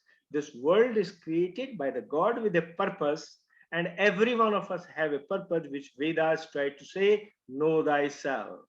If we can understand ourselves, if we can understand the purpose of our being born and find that which is inside us can help us in knowing good from evil, I think we can protect from the evil part. That instrument, without going into too much of it, it affects our all four levels of bodies. Our brain is at the physical body level, our physical senses are the physical body level, but mind and subtle senses are the ones which give power to the brain to work as a thinking machine and to senses as a sensory element. But both these subtle and physical are affected by causal, which is ego mainly, and attention, second part. If our attention is wandering, whatever may be taught to us, we will never receive it. Therefore, attention is important, but ego is the real driver. And ego, in a way, is a reflection of Creator himself to make human beings understand that you are not independent. You can be controlled through your own ego only.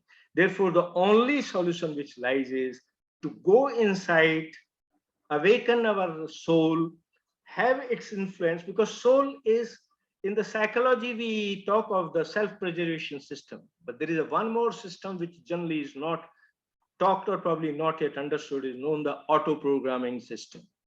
Within human beings, God has created a system which programs our thinking, our values, our senses, and everything which works on that, and that is actually the soul. Probably to the Western and scientific minded, it will be difficult to talk, But to the Indian population, we can discuss it, that soul is a reality. It is a force not only you can recognize and use, but you can perceive through the senses with open eyes on that. How do we do that? This is about the mind. Let us forget these are the modules of the mind: unconscious, subconscious, conscious, and superconscious, which happens in the yogic states. This is trying to say that good and evil were born from the origins. Silence was Sadashiv, but good and evil came when Shiva and Shakti separated and Big Bang took place at that time. Therefore, coming from here, at that time, the creator, the Adi Shakti, yes, sir.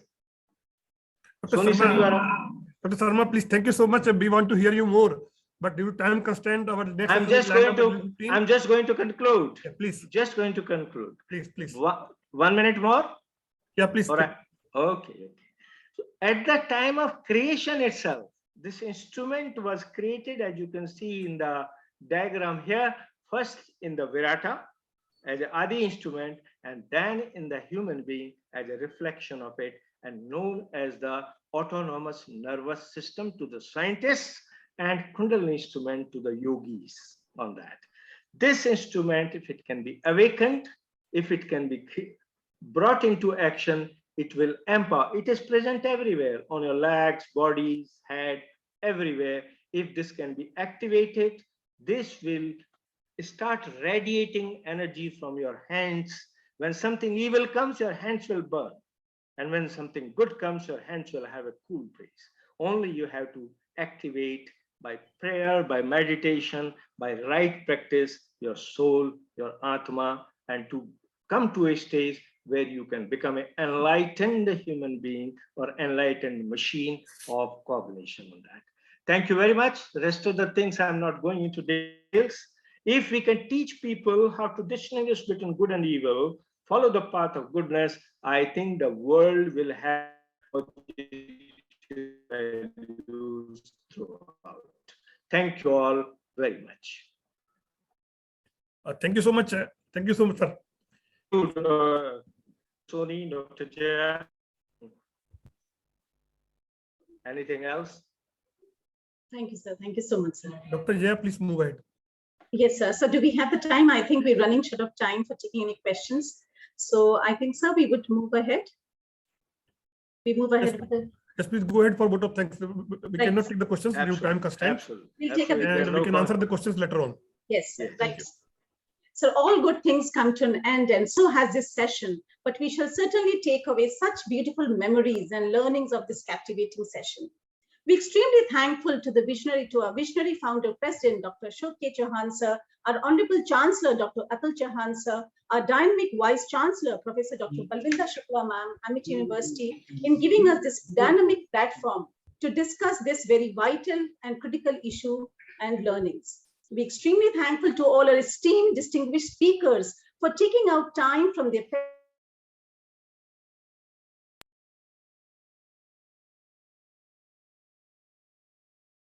respected Dean, Faculty of Management Studies and Director, Amity Business School, Dr. Sanjeev Bansal, sir, and Dr. Nirupma Prakash, ma'am, Director, Amity School of Social Sciences. This session would not have been possible. Thank you. Thank you so much for your constant efforts. We are equally thankful to Ms. Vanna Sharma, ma'am, Vice Chancellor Office, for her constant motivation. I'm extremely thankful to my session co-coordinator, Dr. K.M. Soni, sir, for his valuable guidance.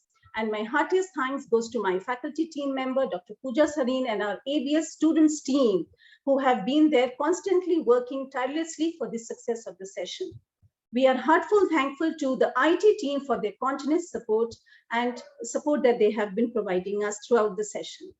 Thank you so much, audience, for your patience hearing, and we are sure that you all have taken a higher stock of learning today morning. With this, we close for today's session on ensuring quality through ethical practices. Thank you so much, everyone. Thank you. We now move to the second session. Sharma sir. Thank you. Thank you, Gopaji. Namaskar. Thank you. So with your permission, can we begin with the second session of the day? Absolutely, Professor. Yeah. Thank you. Thank you. Thank you.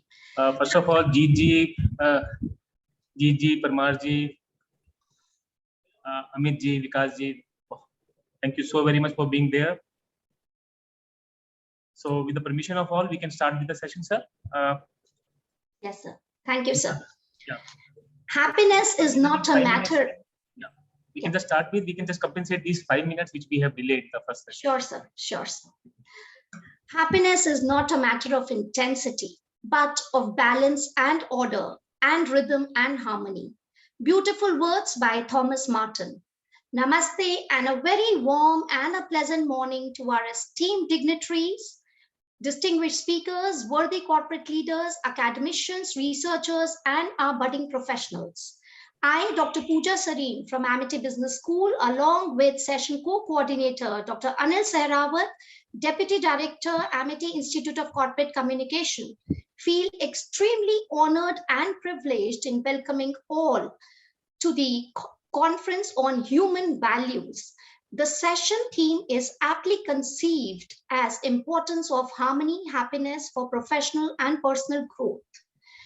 We all would agree here that this theme is so apt in the transforming times of new normal that we all are living currently in. Amity University is India's leading research and innovation-driven university and is a part of the Amity Education Group, which has over 175,000 students, starting across 1,000 acres of high-tech campuses. The group has 10 universities, 17 schools, and 12 global campuses. Over 1,000 patents have been filed by the faculty, scientists, and researchers of Amity. Our faculty has more than 300 collaborative funded projects from government, industry, and international agencies. Amity University is ranked among the top universities in India by QS and NIRF rankings. It's under the dynamic and transformational leadership of our visionary founder president, Dr. Ashok K. Chauhan sir, our honorable chancellor, Dr. Atul Chauhan sir, our dynamic vice chancellor, Dr. Balwinder Shukla ma'am, and our inspiring dean FMS and director ABS, Dr. Sanjeev Bansal sir, that at Amity, we have created a culture of value-based education. At Amity, we are extremely passionate about grooming leaders who are not only thorough professionals, but also good human beings with the right values and sanskars. It is our great pleasure to have with us our distinguished guests and speakers from diverse sectors. Dr. T.S. Parmar, Managing Director and CEO, Albert David Limited. Mr. Amit Gupta, General Manager, HRD, Indian Oil Corporation Limited. Mr. Vikas Chaubey, Vice President, HR, Axis Bank. And Mr. G. Chatwal, Founder and Director, Hartik Group of Companies, for this session. We are sure that their presence and deliberations, this session shall be immensely rich and outcome-oriented. And we all shall together unleash the secret of happiness and harmony for personal and professional excellence. As a tradition at Amity, we welcome all our esteemed guests with Tulsi sapling. May I request our session chair, Dr. Sanjeev Bansal, Dean FMS and Director, Amity Business School, to virtually present the Tulsi sapling to our distinguished session moderator and speaker, Dr. T.S. Parmar. Welcome, Parmar sir, and I promise each and every one of you that these saplings will be preserved here, and we will be handing over to you whenever you will be visiting to Amity. So you have to make a promise that you will be all coming to us soon.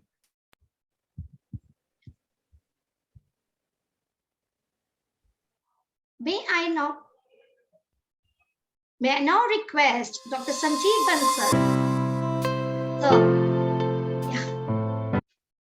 May I now request Dr. Sanjeev Bansal sir to welcome and virtually present the Tulsi sapling to our eminent speaker, Mr. Amit Gupta. Welcome, Mr. Amit Gupta. But Dr. Pooja, I think the designation is changed here, and we have not got to know about it officially. So until or unless we get some bribe or somebody tells us Sir, personally, he's promised a party to us. so then only we will accept it. Thank you, sir. Thank you. Thank you, Dr. Bansal.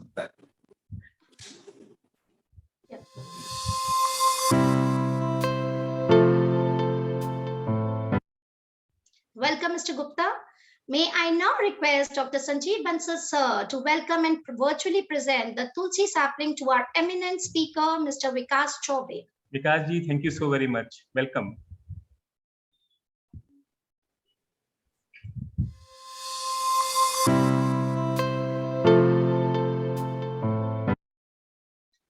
May I now request Dr. Sanjeev Bansal sir to welcome and virtually present the Tulsi sapling to our renowned speaker, Mr. Jeet Chatwal.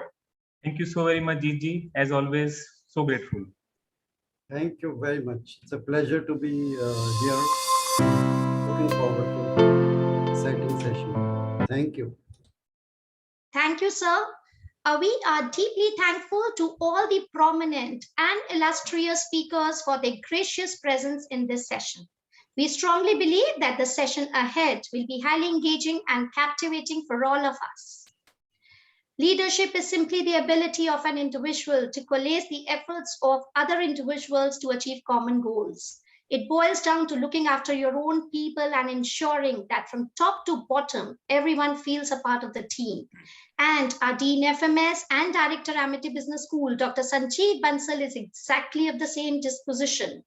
An institution builder, a love teacher, and an ardent researcher.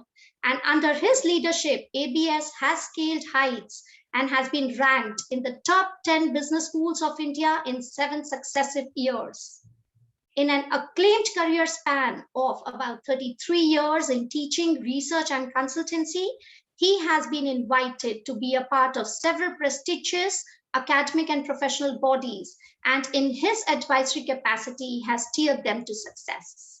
He is an avid researcher and has more than 225 research papers in prestigious journals to his credit, and has successfully authored 47 books which have been exceptionally well received.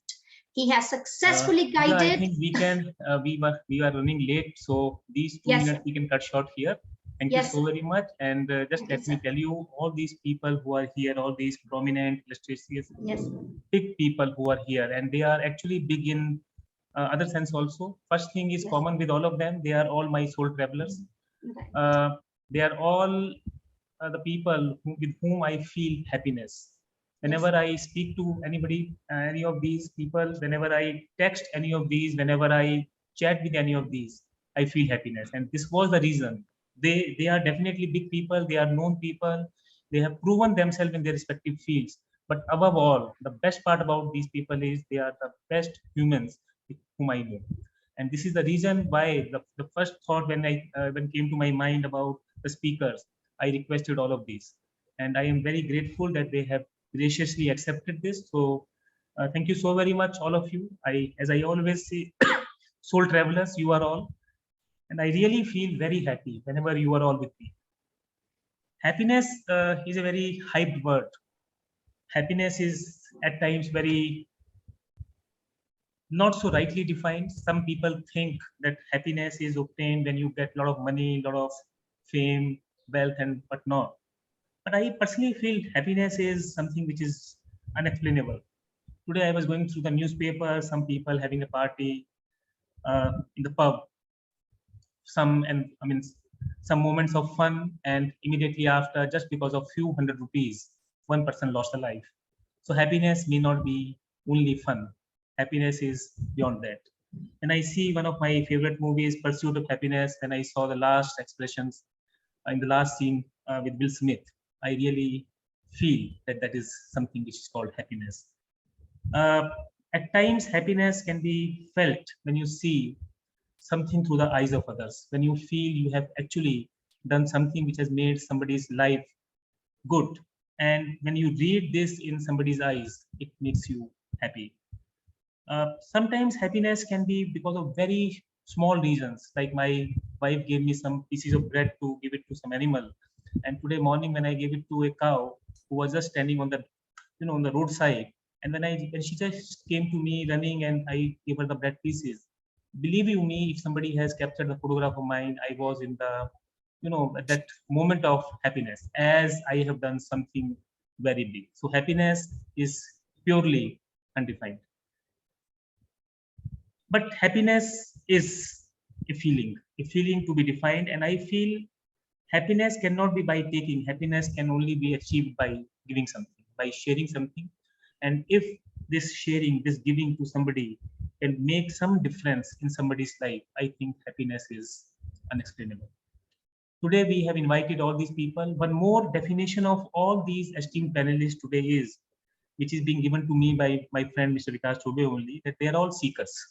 This was in one of our conversations. So I feel all these people, because I know everyone, and they are all known people, known in their respective fields, but above all, they are all seekers, where they are in this quench of, where they are always thirsty to know something more. Mr. G. Chatwal wrote to me, Dr. Pooja, few days back, that like, I will be very interested to come to this webinar also, but in case if you are having any other webinar, please let me know. I want to learn more. So is with Mr. Parmar. Despite of, that yesterday he was in some meeting for 24 hours where he was continuously monitoring something, but he was continuously speaking to me that I will be giving this presentation, how much time is there, and so on. Mr. Amit Gupta, you all must be knowing, he's a blogger. So if you just go through his columns, you will be amazed.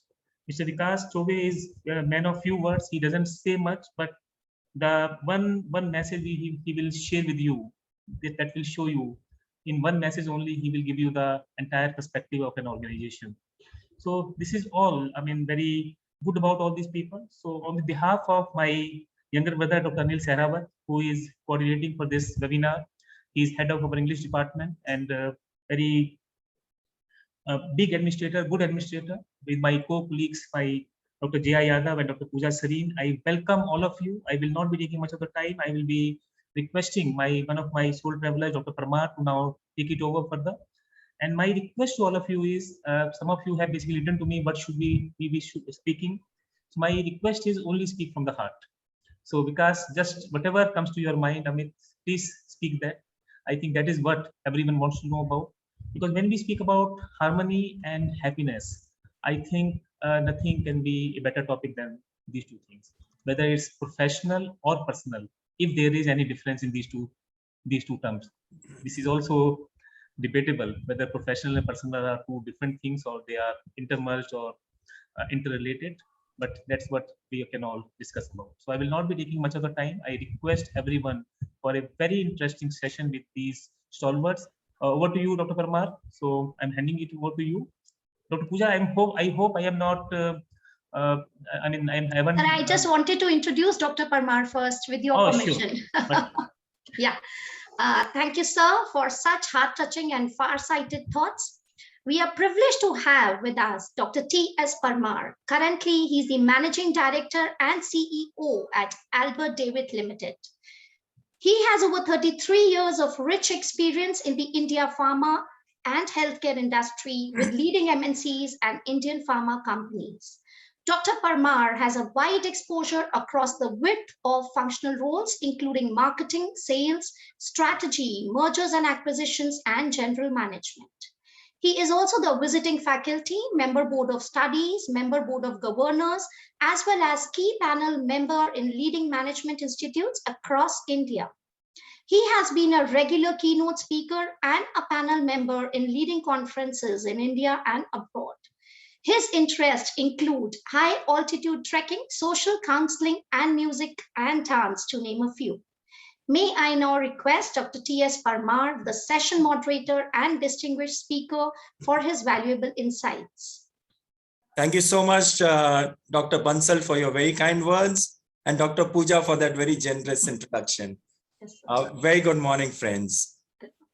I want to start a little unconventionally, because this topic demands that. So before I go on to the conventional introduction, let me share my screen and start.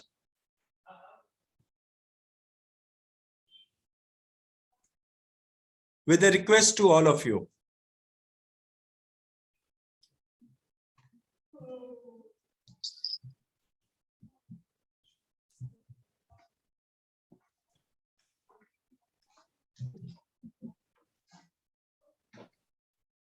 Yeah, now a kind request to all of you.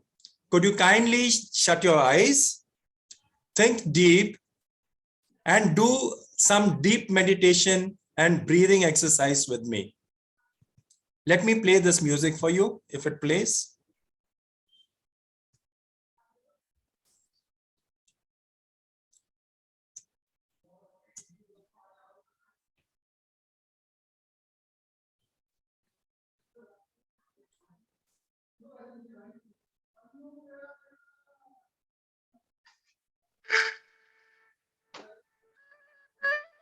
Take a deep breath inside. Hold it for a few seconds. And breathe out. And again, hold your breath.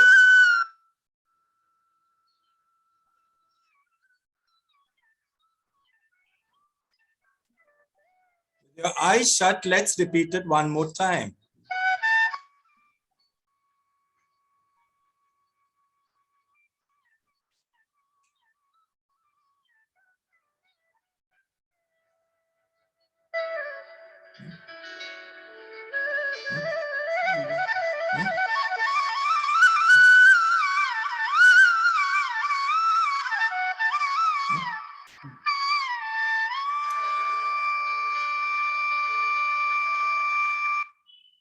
Thank you so much, dear friends.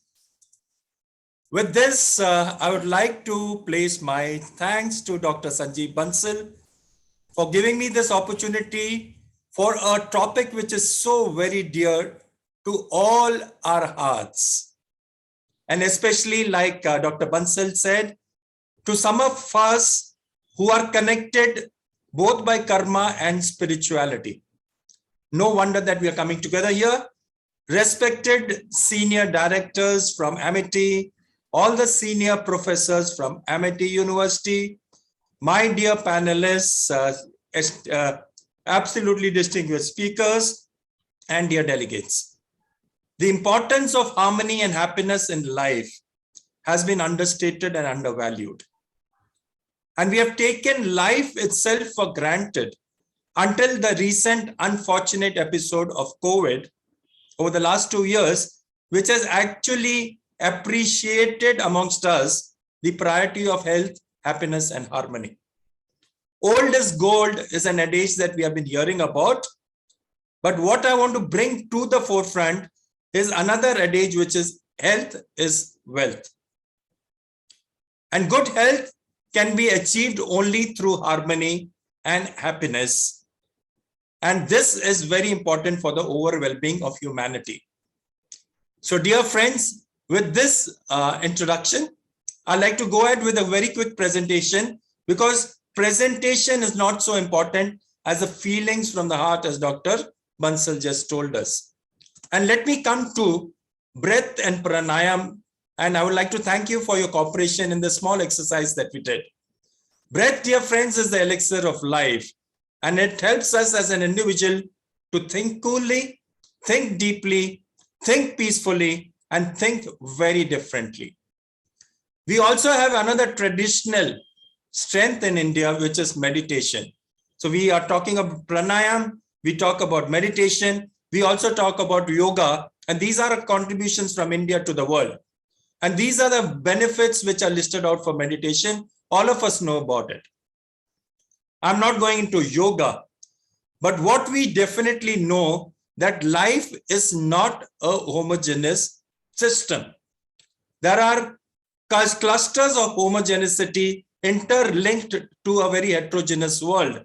So like white and black can coexist, like a red and blue color can coexist, like a green and a yellow can coexist. So should we expect and accept the coexistence of mistakes along with growth, anxiety along with confidence, self-forgiveness along with accountability, and unlearning along with learning. Only then can the conflicts of life be balanced and an equilibrium state be achieved for happiness and growth. We talk about hard work and success. Can you ever imagine that it would be a straight line? Definitely not, because real life is very different. Dr. Kumar, I think if you're showing the presentation, the slides are not moving. This is Amit. Achha, you can't see it? I'm so sorry. You can see we are still on the first slide. All right. It's not moving. I'll just redo that.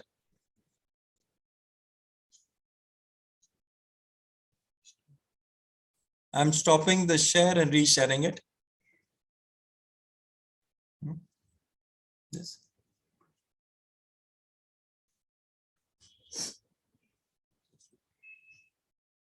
I'm just resharing it. I'll do that quickly. Yeah. Can you see it now? Not now, Dr. Parmar. You want us to share the screen? We can. Yeah. Please do that. Please do that. Yeah, just give us a second. We'll share the screen, sir. Yeah, sure.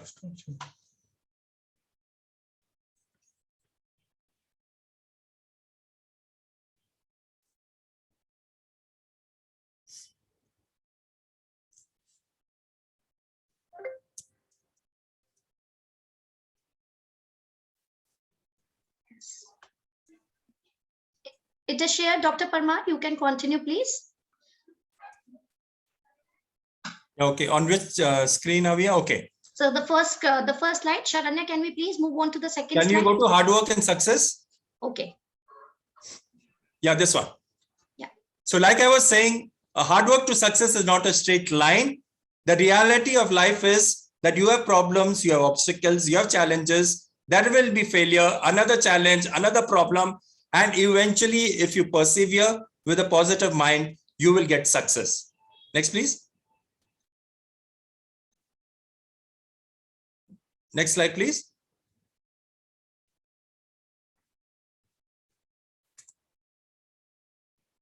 Can you see this? Hello? Yes, sir. We are on the slide of what is harmony. No, I think we are missing out somewhere. I think no issues, Dr. Parmar. You can just speak randomly. Yeah. I mean, for us, slide doesn't matter. You can just Okay, I will just speak and you could put yeah. Yes, sir. So life is not a bed of roses. There will always be ups and downs, and we need to positively emerge victorious through a journey which has to be enjoyed, and the destination will be ours. And to enjoy life's journey, one needs to be living in harmony, equilibrium, and happiness. Now, what is harmony? Human harmony means my feelings, actions, relationships, and opinions are all aligned. And what is equilibrium? It is a state where multiple forces of extremes are balanced. So we have harmony, we have equilibrium, and when harmony and equilibrium are there, then that is where a state of happiness is achieved. And we heard Dr. Bansal say that happiness has to come from within. It cannot be stated, it cannot be defined. It is a state of well-being. Happiness is the positive end result of good harmony and good equilibrium in life, whether it is family, society, or whether it is at work. And therefore, I want to come to a couple of word meanings which could create conflicts. Before that, the father of a nation, Mahatma Gandhi ji, defined happiness. And according to him, happiness is when what you think and what you say and what you do are all aligned. So happiness is when what you think, what you say, and what you do are all aligned.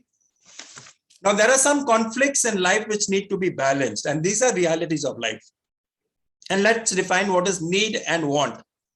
Now, needs are the basic requirements of life, and they're basically roti, kapda, makan, and izzat. Okay, so you're talking of food, water, clothing, shelter, and respect. They're dynamic in nature, can vary from age to age, status of strata and society to society, but we need to keep it in a very narrow range. Now, there's another conflict of thought when you talk to people about their aspirations and the desperations of their life. Now, aspiration is the need or desire to have something more than what you already have. It's all right. That's not a problem. Desperation is when you want to get it at any cost. And that is where the conflict of life comes. That is where the happiness gets disrupted. I now want to come to a word meaning which is very dear to some of us, and I know for sure Dr. Bansal would love to talk about this. Religion and spirituality, and this is an overlap in most of us. We tend to overlap what is religion and what is spirituality. Now, friends, religion is very clear. It is predefined by society. It has its own boundaries. There are sets, rules and regulations. And we fall into one faith or the other. I don't want to get into religion. So religion is a group, is a population. It's a set of people in a predefined setup. Spirituality is individual to you and me. You and me define on our way of life, our way of thinking, and our belief system. And that is where I think the happiness of an individual comes in. You and me define what you want to be and what is your eventual aim in life. And we work towards that. So that is spirituality. And therefore, the karmas and the spiritualities, self-beliefs and self-aspirations are what will define an individual's life and happiness. So what is the importance of harmony and happiness in life? Without having harmony and happiness in life, whether personal or professional, you will not achieve what you want to eventually. It will be a road and a journey of struggle. That is for sure. Because at the end of the day, what are we living life for? The end result is to be happy in a family, in society, and at work. So that is the importance. Let me get very specific so that we can spend more time on the question and answers and discussion. Amity University into education doing a brilliant job. Who are the stakeholders? Students for sure, and the entire teaching professionals of all roles. Now let me come to students. Now, what are the realities and challenges in life today? As a student, getting admission into Amity or one of the good institutes is a challenge. So there's a lot of tension, there's a lot of anxiety. After getting admission, coping up with a very tough curriculum which is there today is very important. And that is a reality. Then there is a competition of scoring grades and finally getting a good placement or a career input. Now, these are the anxieties which a student goes through. Now, do only the students go through anxieties? Definitely not. All the other stakeholders in various roles within the university, that is the teaching professionals, also have their challenges. Number one, there's a dynamic updation of knowledge and skills which is required. We are living in changing generation of students. So coping up with that need is required. Tough time and task management, which is a mandatory requirement of my role, and teaching and non-teaching admin activities and balancing them. So there are challenges for every stakeholder. And therefore, it's very important that we take care of these anxieties, manage the challenges, and eventually land up in the delivery with total happiness and satisfaction. So harmony is very important. Happiness is very important, even in our teaching and academic lives. I come from the healthcare industry. Now, do you automatically grant yourself happiness? Definitely not. Who are the stakeholders in healthcare industry? You have doctors, you have patients, you have the pharma setup, where you have companies, factories, personnel, and you have the trade partners. The reality of healthcare is day in, day out, you're dealing with illness, diseases, life, and death. And you could go mad if you actually take it negatively. So you have to prime yourself.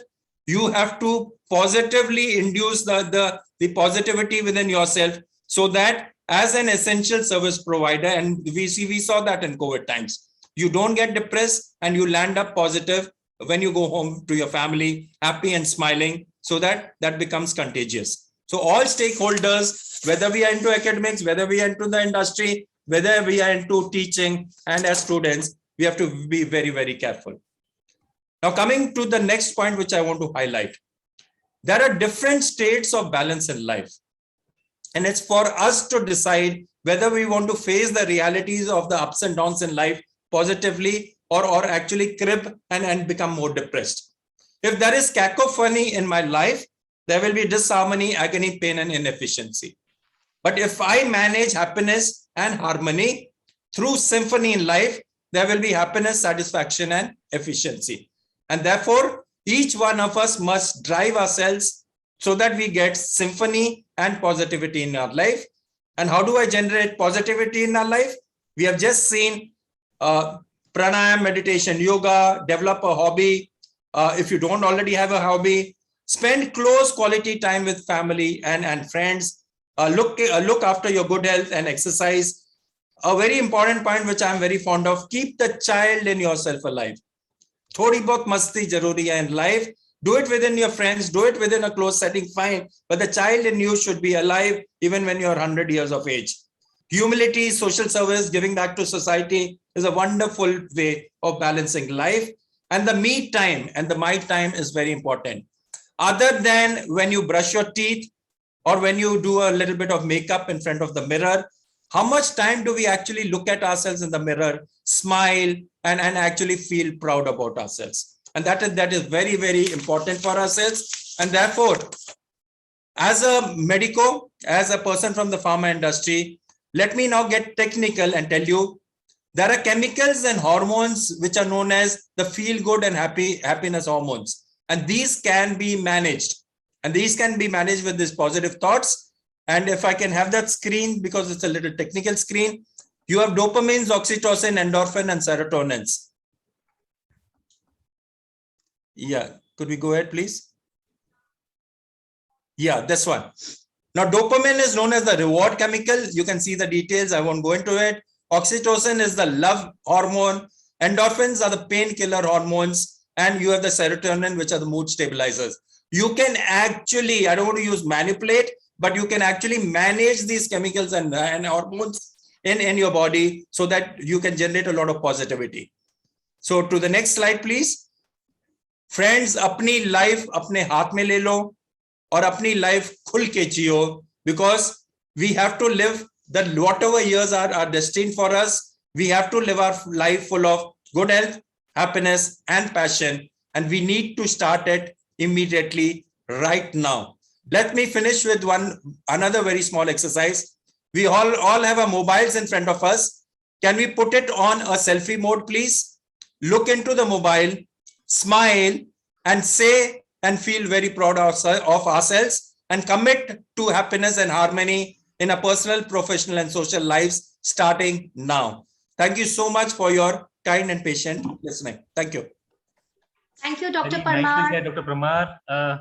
Sorry, Pooja, I couldn't stop myself. Yes, but sir. that's right. And I have found this love hormone in me, or at least. So, Yeah. but one thing I want to endorse, that since I know Mr. Parmar in and out, so whatever he has said here, he follows it religiously. But he says about you should be having a child in you. I have, so I'm fortunate that I know him very well, and whatever he has said is absolutely true. So he's not preaching only, he practices these things also. Thank you so much, Dr. Parmar. Thank you, Dr. Bansal. Yeah, thank you, Dr. Parmar. You so relevantly talked about how we can have that symphony and positivity in our life. And I'm sure our audience has taken these key takeaways for them. So rightly said, harmony is the inner cadence of contentment, which we feel when we are enjoying the melody of our life. Taking the session ahead, we are proud and honored to have amongst us Mr. Amit Gupta, General Manager, HRD, Indian Oil Corporation Limited. He is a dynamic HRD professional, a storyteller, poet, researcher, cum practitioner in diversity, culture, and change management. With a diverse experience of 22 years, ranging from supply chain to sales and marketing, and now human resources, he continues to seek and disseminate knowledge beyond boundaries. In his current role as Head of Skill and Organization Development for IUCL, he is managing change in people practices, handling new initiatives for talent management with emphasis on analytics, strengthening industry-academia alliance, enabling skill development. He is instrumental in carving a succession planning framework, talent vision, a multi-level e-learning platform in the organization, and a corporate mentoring framework. He pursues a passion of storytelling and creative writing at Times of India, People Matters, Human Capital, and various academic institutes. He is also a guest speaker, member board of studies, and academic advisory council in leading universities, and has several research publications to his credit. May I request Mr. Amit Gupta to share his valuable perspectives on the session theme. Thank you, Dr. Pooja. Yes. Good morning, ladies and gentlemen. Thanks, Dr. Bansal, for having me here. It's a pleasure always to be in your company. And thank you, Dr. Parmar, for setting the context and concluding with the what you said, that have the child in you alive. Dil to bacha. To be honest, while you were talking, I was reminded of a small incident. जब आपने end में कहा कि जो child को alive रखिए, there was a sage who was trying to teach some children about gardening. Now, what happens when he teaches gardening? So he has been doing the rounds for a good number of days, and then one fine day, just like we are in an academic circle in the university right now, MIT University. So जैसे कि बंसल साहब करते हैं, बच्चों को पढ़ाने के बाद एग्जाम लेते हैं. So then that sage tells the students that okay, I'll come on a designated day, and then we'll have the I'll just review whatever you have studied, whatever you have understood with respect to gardening. So one fine day, on the deputy day, when this gentleman comes, बच्चों ने अपनी तरफ से पूरी मेहनत की है teacher को खुश करने के लिए. So they have kept the garden spick and span, clean, absolutely no leaf which had fallen on the ground stays on the ground. They have picked up everything. They have picked up the garbage. They have cleaned the leaves. They have watered the plants and so on. So it is absolutely out of the, you can say out of a movie, that this is a beautiful garden. And when the sage comes, he's a very jolly good guy. He moves around the garden, and suddenly the student sees sadness on the sage's face. तो पूछते हैं कि आप खुश नहीं हैं? तो वो कह रहा है, where are the golden leaves? I taught you gardening, and what you are telling me is a gardening, only one aspect of it. Where are the golden leaves? The children understand what is he referring to. He says that whatever leaves had fallen, so they had died, so we have removed them from the garden and kept them aside and dumped in the garbage.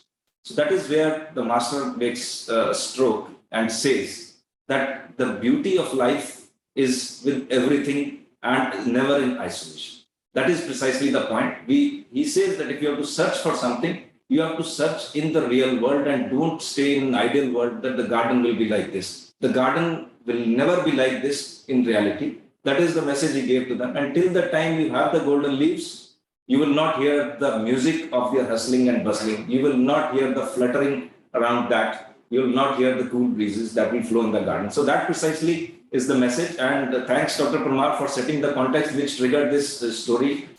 जो दिल का बच्चा है उसको जिंदा रहना चाहिए. तो दिल का बच्चे को जिंदा रहने के लिए the fundamental premise which we have is that it should not be in isolation. Just a minute, I think. Okay, fine. There was a trigger on my piece. Sorry. Now, this premise of staying in isolation and searching for happiness is something totally different. But what we just learned was that we can meditate while sitting anywhere and demonstrate and search for happiness. But my point here is I also represent Indian Oil Corporation. I'll try to bring in two aspects. One is the individual aspect, and another is the organizational aspect of how harmony and happiness correlate in the professional life. One thing that we do not view that any individual can discover happiness or harmony in isolation from the organization when we are talking from an organizational context. Therefore, as an organization, we try to create an enabling ecosystem where the employee or the associate workforce, whosoever is associated with Indian Oil, they feel that, okay, today I go to this organization, I will come out happy. What we do for, I'll give you a small illustration of what we do for our workforce in terms of, I'm not talking in terms of the compensation and benefits or other, let's say, incentives, etc. that we give. I'm not talking from that perspective. What I'm saying is that we have a methodology in which we understand, we conduct periodic assessments of people's moods. We conduct periodic assessments of people's engagement, intervention and engagement levels, satisfaction levels. From that, we move on to the next step, that is we address the gaps, not just quantitatively, but also qualitatively, and see how we can build in some interventions to make our people smile.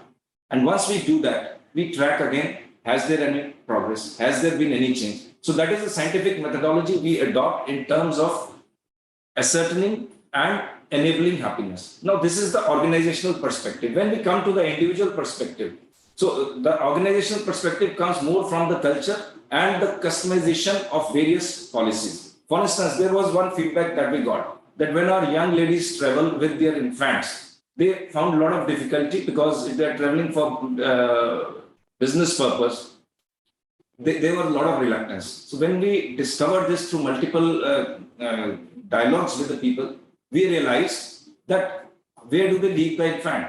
Where do they take the caretaker? How do they sponsor their travel? So then, for example, we decided, okay, if that be the case, the organization will do that. Now, these are the small things that we do to enable the employee happiness. That is one part. Now, if we come to the employee, this is the organization aspect. Now we come to the individual aspect. We come to the, let's say that the student in the garden. So is there a responsibility or is there an expectation from the student in the garden as well? What should the student do? There was, I remember I was, I was newly married. So I was posted at a small town in Punjab and my in-laws were in Himachal. So I was to go to Himachal. We had cell phones, but we didn't have mobile, this roaming facility at that point of time. So I went to Kullu. I had given the landline number of my in-laws to my boss. And while I was traveling from Punjab to Himachal, so almost the entire day I was out of reach. So when I reached my in-laws, the moment we entered, my father-in-law said, Amit, आप Mr. Manmohan Singh को phone कर लीजिए, बहुत phone आए हैं. I was surprised. Mr. Manmohan Singh was my boss. I was surprised. I just picked up the phone. I called him back. I said, sir, you had been calling. His reply was very simple. He said, यार मैं वैसे ही call कर रहा था. मैंने कहा नहीं sir आप वैसे ही call कर रहे हो something. कहते नहीं यार तू पहली बार ससुराल गया है तो तुम्हारे ससुराल वालों को लगना चाहिए you are an important person for us. So that is why I was calling. So now I still remember, it has been almost 20 years I have been married. I still remember this incident. And why so? Because that gave me a very, very important message of life, that to create happiness, to create harmony at workplace, the fundamental thing which an individual needs to do, which a peer or a boss or the organization needs to do, is enter into the value chain of the person, enter into the value chain of the employee or a worker or a contract worker or an associate workforce. So that is the philosophy that we do, and how we enter into the workforce or into the value chain is through a lot of conversations. I'll give you one more conversation. This was where I was at the receiving end. I got the message. There was another, we also learn over the period of time and how we incorporate that into our practice. We had a driver in my previous posting at Shimla. So there was a lot of travel from Shimla to Chandigarh, and whenever I would go, come back, give some tip to the driver. So one fine day, after a good number of months, he said, "Sir, ye nahi chahiye." I was surprised. I thought that with time the inflation has increased and probably my tip has reduced. So I again insisted, "Sardari Lal ji, aap rakh lijiye." कह रहे नहीं ये चाहिए, नहीं ये नहीं चाहिए, मुझे कुछ और चाहिए. I was a little surprised, but then I stood in front of him and I said, "Okay, go ahead. What do you want?"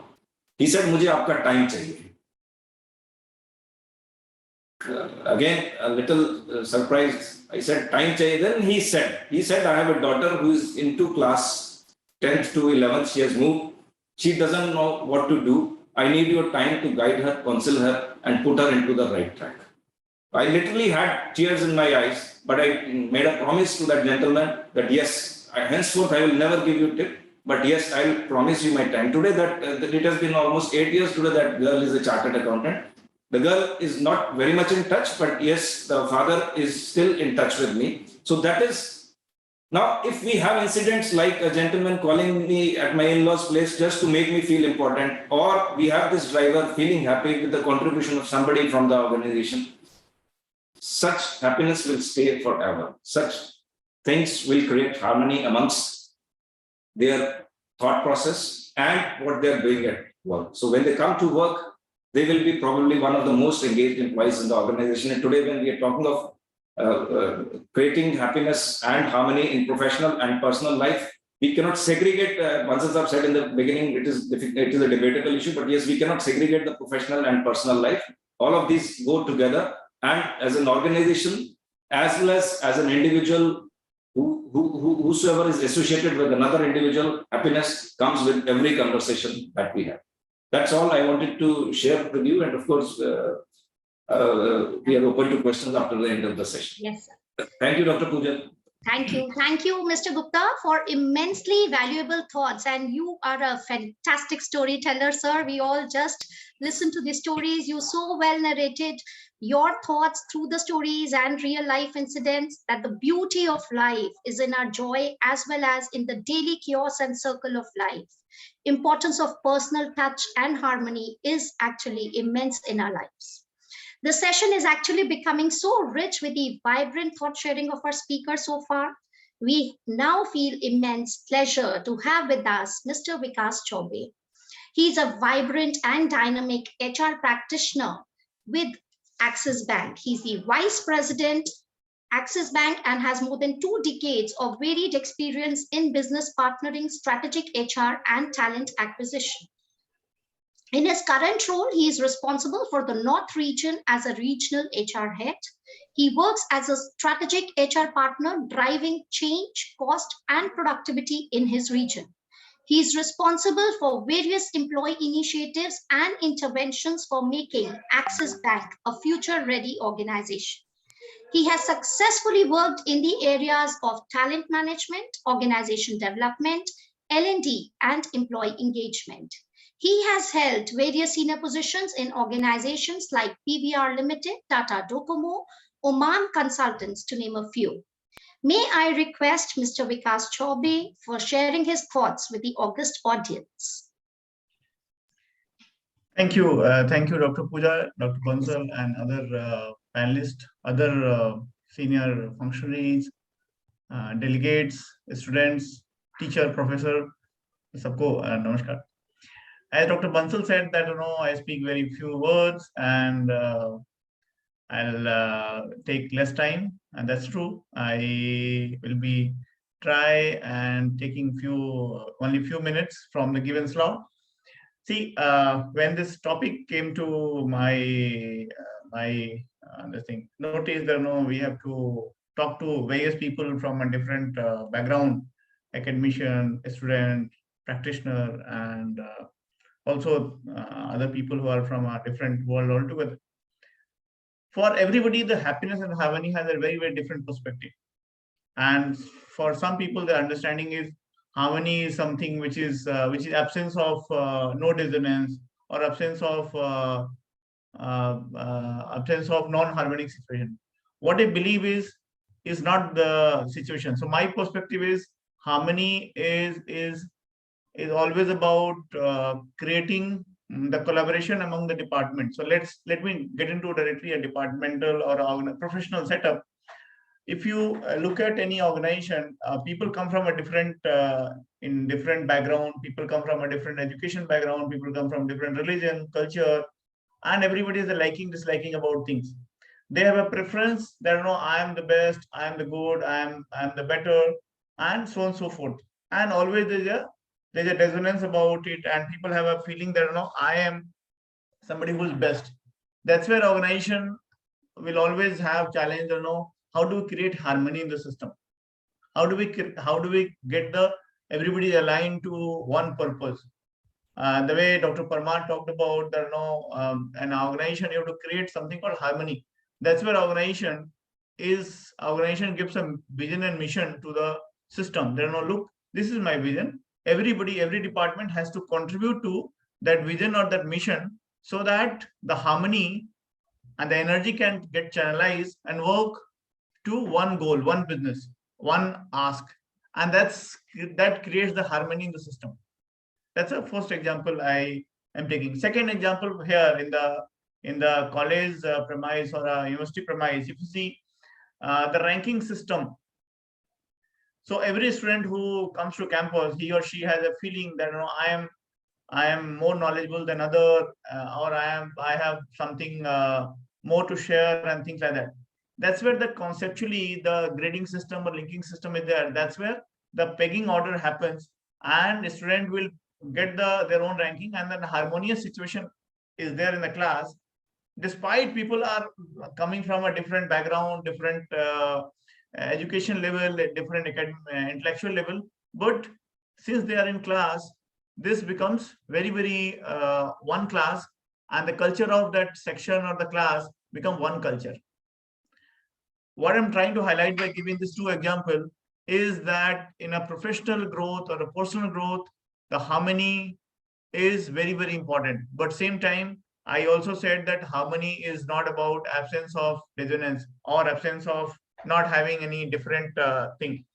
In an organization, if you taking another example, in the organization, if you see every department, like for example, sales has a target to complete their business numbers, whereas operation or CSD department has a different target to achieve. So they may, or an audit department may reject few things, or an operation department may not clear. Like take an example of banking. In banking, people will get all kind of business, whereas credit team won't allow people, all kind of people coming on board. There's obviously possibility of having dissonance here. There's a possibility of having the conflict here. But there's certain thing called guideline. There's something called allowed limits. There's something called certain boundary condition. Those things bring harmony in the system. That's where I'm trying to highlight that harmony is very important for any organization growth. Now coming to the second part, which is about how do we get the happiness in life or happiness in the organization.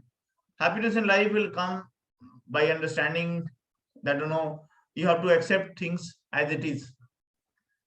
If you start accepting things as it is, probably happiness will be very much there with you very same day. What happens? We get into the situation where we try and copy somebody else's personality, then we feel very left out. We live in a very cosmetic world that creates dissonance for you, and that creates not happiness for your life. Then you feel very let's say your learning process is slow, whereas the organization is looking at a different kind of learning level or learning trajectory. That is where your happiness gets compromised, and you feel I'm not happy here because the organization is asking for something else and I'm operating at a different level. Also, many times your ethical standards versus organization ethical standard doesn't match. That also creates some problem for you in happiness. Then the practice, what you follow in your life, personal life versus what you follow in organization, that has some mismatch or dissonance, that also creates some problem for you. So what I'm trying to make a point here is that you have to be very natural to yourself and acceptance. If organization is looking for this kind of practice, if you are part of the organization, you have to get aligned to the organization. Then only you can get the happiness in the organization. In a personal life also, if you really want to achieve something, unless until you follow that passion, unless until you get work for that, the happiness won't come. Happiness is not about the artificial stuff by having some money, some bungalow, some big car. Is all about the happiness within, and that will come by start achieving those great senses that what I'm doing best. What I'm doing is the best in my capacity I can do. What I'm learning is something, there can't be better things than that. The moment you accept situation as it is, probably happiness will be very much with you. Talking about how this happiness and harmony will be a good thing for a personal and professional growth.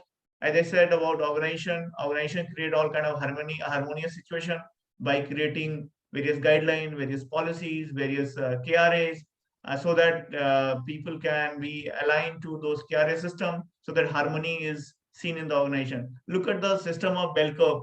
You create the differentiation between the high performer and the average performer. Why do you do this?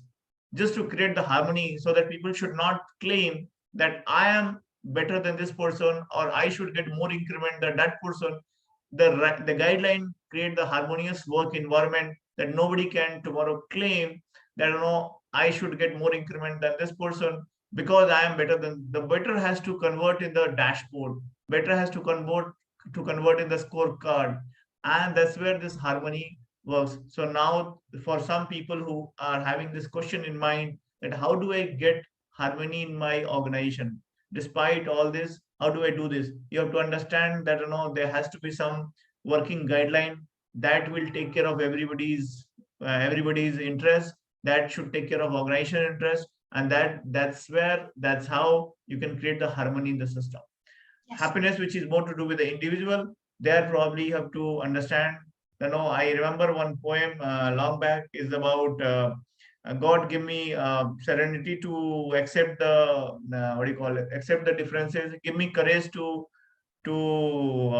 change those few things, and give me also wisdom to know the difference. That says that whatever I can change, I'll change. Whatever I can create difference, I'll do that. And whatever I can't create, I should know at least the difference, so that I'll remain in a happiness state of my life. That's the mantra which I like to share from my experiences. So that's the key learning I have shared. I have kept for this session today. Dr. Pooja, over to you. Thank you so much. Thank you. Thank you, Mr. Chaubey. So beautifully brought to table the importance of collaboration and how we can meaningfully shift from I to we, so that then organization can achieve vision and mission. Thank you, Mr. Chaubey. Taking it forward, it's our honor to have amongst us Mr. G. Chatwal. He has an extensive experience in the field of EPC projects and was responsible for engineering execution of multi-billion-dollar refinery project in Abu Dhabi. His last position held was Executive Director and Divisional Head of India Operations of Korean giant SK. He started his career with BHEL and later served various MNCs in several leadership positions. He has traveled extensively across the globe and has special interest in understanding various cultures and societies. At present, he is the director at Hartig Group of Companies. He has conducted more than 500 leadership training programs successfully. He has also authored a management fiction titled Boss, Build Ownership to Succeed and Sustain, and that is so well received. We are eagerly looking forward to your address, Mr. Chatwal.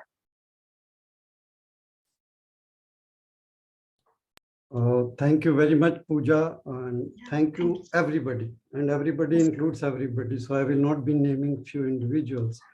First of all, am I clearly audible? Yes, sir, you're audible, sir. Thank you very much. So I'm going to share my screen. Yeah. And I want to know if screen is also clearly visible. Yeah, it is visible. All right. So time is very short. I have to really rush through it. And my co-panelists, 3 co-panelists have set the bar so high that when I speak, people will say you have invited a primary student to talk to the research scholars. So kindly bear with me because the time has been allotted to me. Valuable values, human values in higher education, that is the topic of the day. And I will write down a few points which need to be pondered about. One is, everyone knows the first person who landed on the moon. World doesn't care who the second person was, right? If you're not the winner, you are the loser. When you win silver, it actually means you lost gold. Now, what I want is that the statement above actually reflects the value of staying ahead. So how many of you subscribe to it? Can in the chat box, you can quickly write yes or no. I hope I'll be able to see what is being written in the chat box. Do you subscribe to these 3 statements? So we are receiving a yes and no. Okay. So, a mix of no, some yeses, yes also out here in the chat box as we wonderful, can see. Wonderful. So I can go ahead now. So this is what was expected. That means our understanding on a particular statement, there is a difference of opinion, which is good, which is bad sometimes. Has the term value of staying ahead been understood, or we are still groping in the dark? That is the question. That is the deeper question. Do we really understand the meaning of value of staying ahead? Okay. Now I'll ask you, who is this gentleman? And I've written his name also, Lawrence Lemuix. Does someone know? In the chat box, you can write yes or no. We know him. Anybody who says yes, quickly. Pooja, you can help me. What has been written in the chat box? I believe there is only one response. Okay. His story is taught in 28 countries to tell students the virtue of courage, value of selflessness, and that of life. It's not taught in our country. It's not surprising also. We have a different education system. Now, this particular gentleman on 25th of September 1988 during Seoul Olympic, he gave away second position and most likely he was going to win the gold in fin boat race to save the life of two unknown colleagues. So what he saw that at some distance, there are two guys who are struggling. The boat is capsized and they have gone below the boat. So he left the race and saved their life. And he actually put his life in trouble. So the first person nobody knows. The second, he is not the second also. But the world in 28 books, he is known. Okay.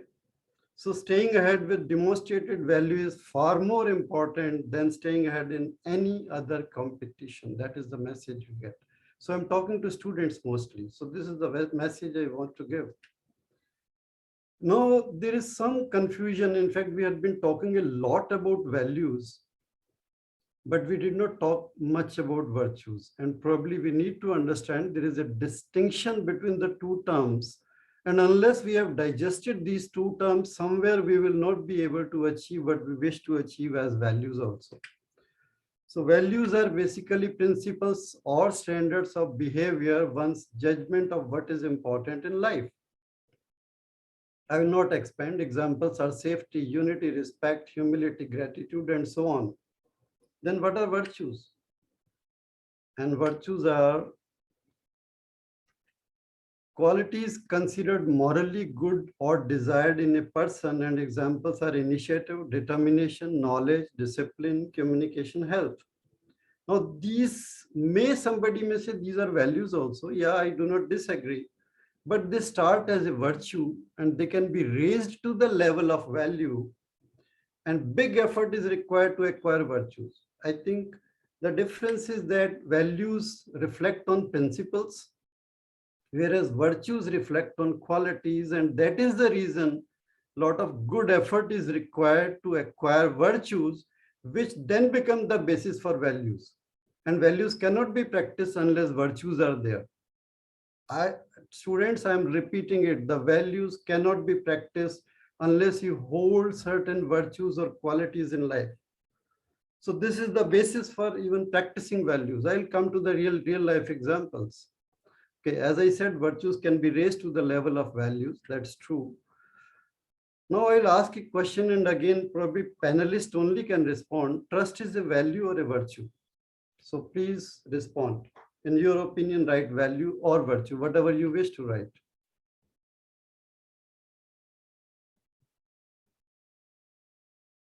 No response so far.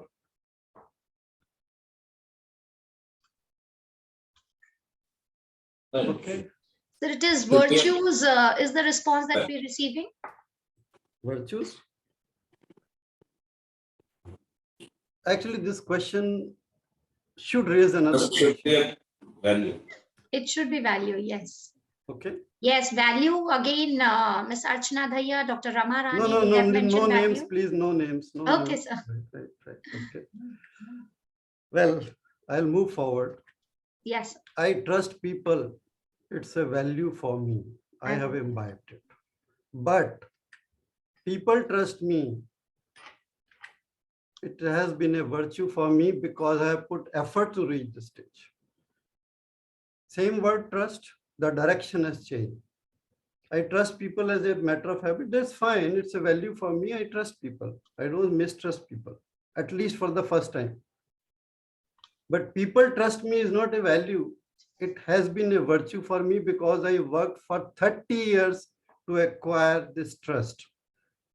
So there is a subtle difference between value and virtue. Even depending upon the direction, the meaning can change. So let's see now how they actually interact with each other, values and virtues. Values can be low, values can be high. Virtues can be weak or strong. So if I am low on values and weak on virtues, I am a liability on the society in every respect. But if I'm high on values but weak on my virtues, I am making ineffective contribution to the society. That is why values alone are not going to help us. I'm not ready to take initiative. I'm not determined. I don't get up. I don't move. I don't take actions. Till the time I take actions, values are only in my mind. And what will you do with that? You're only making ineffective contribution. So a very large population, we say बहुत दुनिया में अच्छे लोग हैं. तो ये अच्छे लोग वाली कैटेगरी है. Right? कहते हैं ना दुनिया में जनरली तो सारे अच्छे ही हैं यार, उनसे बात करो पता लगता है they are good people. So this is the category of good people. Another category when I am low on values and strong on virtues. Qualities बहुत हैं पर values low हैं. So they are making a destructive contribution. If person is corrupt, he may be very knowledgeable. He may be using his knowledge to take benefit. Person may be thief. He has courage. He is ready to move out in the night and put his life at risk. So he has all the virtues, but the values are low. So they make a destructive contribution. Sorry. And finally, this is the only block finally which works. If we want to make a high contribution to the society, we have to have high values and strong virtues, because virtues are the base which will help us in practicing values. Okay. Now, one decision that can change our life. Please think there is only one decision which can change your life. And that decision is, what is my identity? And this has two components. What values I hold, what virtues I have acquired in life, right? And happiness and harmony are internalization of values and virtues. Till the time values and virtues have been internalized, the happiness and harmony cannot be there. It will be superficial. It will be on the surface. It will be there today. It will not be there tomorrow. But if values and virtues are internalized, only then we can say the happy and harmony is there. Now, let us see basically how we actually take them in life. First is the goal. So we set a goal generally and we said, this is what I'm going to achieve. And today I'm going to tell students, please do not overemphasize goal. Goal is there only to set the direction. Human potential is enormous. Do not be blocked. Do not stop yourself at goal. Goal is there. We agree. Goal should be there. And goal is setting a direction. That's all. Some people work for another level. That is system. My environment is that everybody does it. I also do it. That's fine. And it's good. So we derive a lot of benefit when we are part of system. So we are continuously working on it, and we are trying to acquire certain virtues by being part of system. For 17, 18 years, we do the studies. We are part of system. We appear in exams. And finally, what we should work for is the identity, that I am identified by this value or virtue. So unless we have reached that level, we are not going to touch happiness. Take it for sure.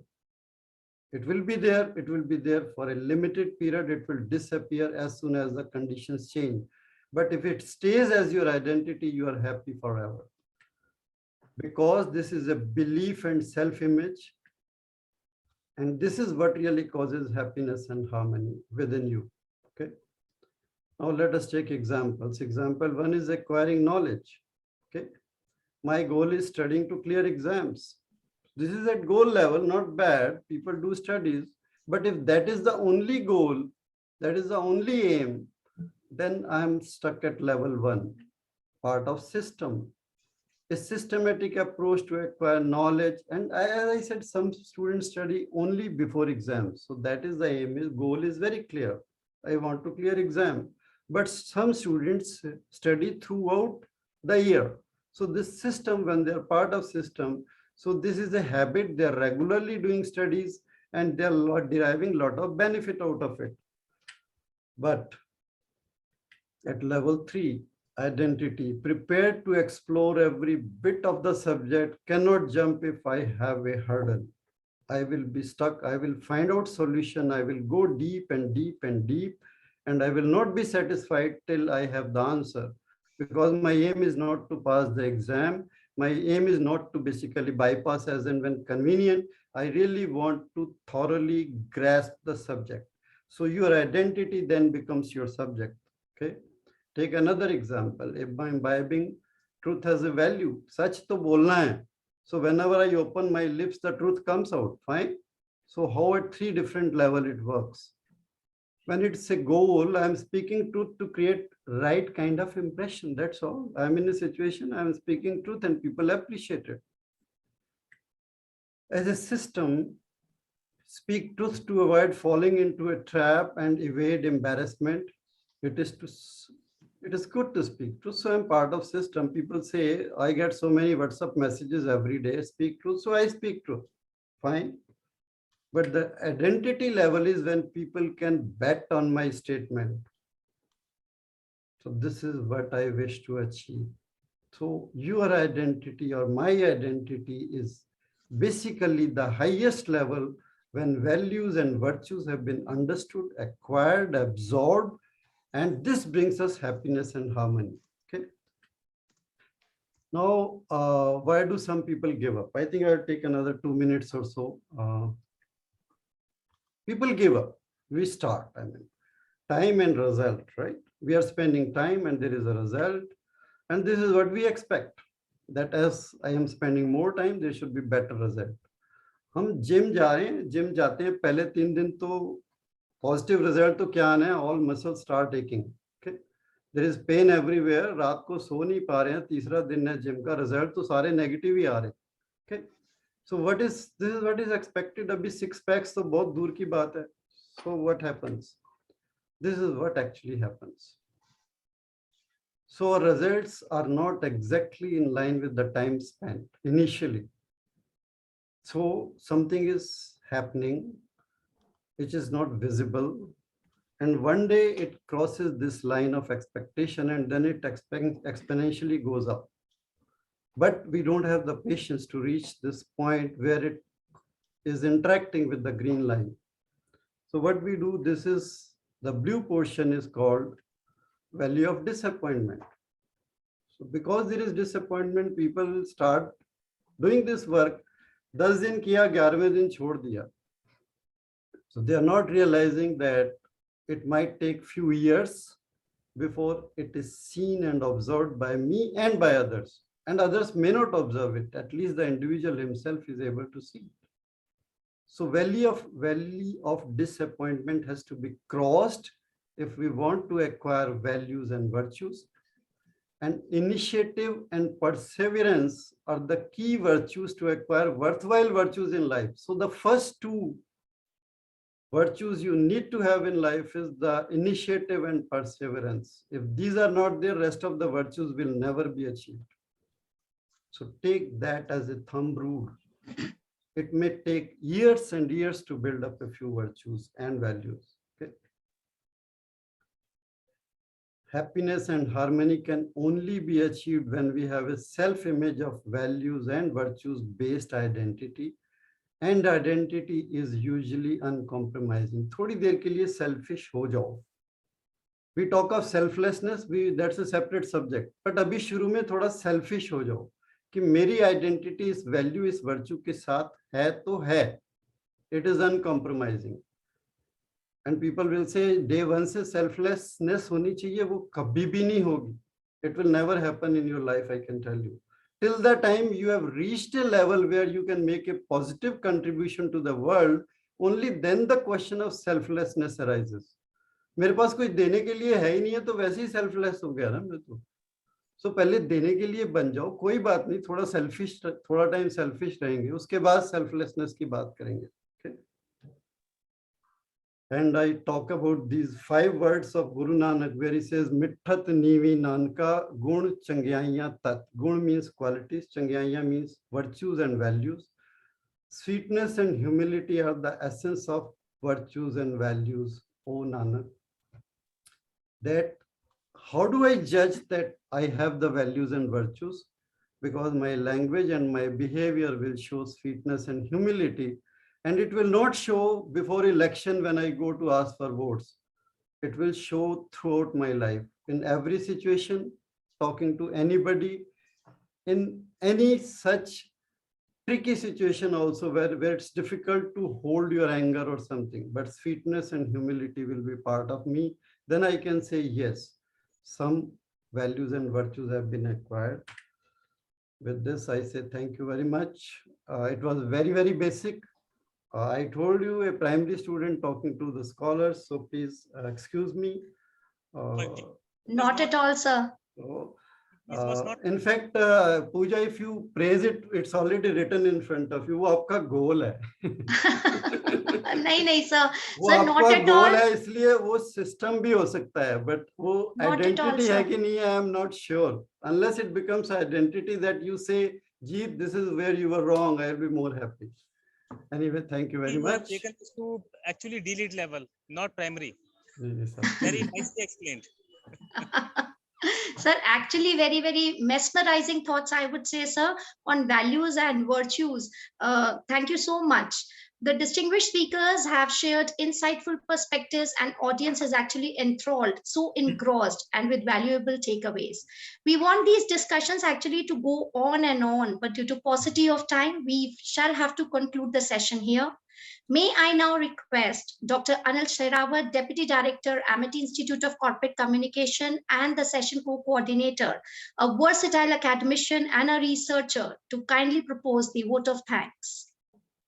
Thank you, Pooja, and I'll take this opportunity to thank our visionary founder president, Dr. Ashok K. Chauhan, our charismatic chancellor, Dr. Atul K. Chauhan, and our dynamic Vice Chancellor, Dr. Balwinder K. Shukla, for providing this platform to discuss this pertinent topic, importance of harmony, happiness for professional and personal growth, which has become very important in the present situation when we are living in a world of uncertainty and nobody can say how the world will move ahead.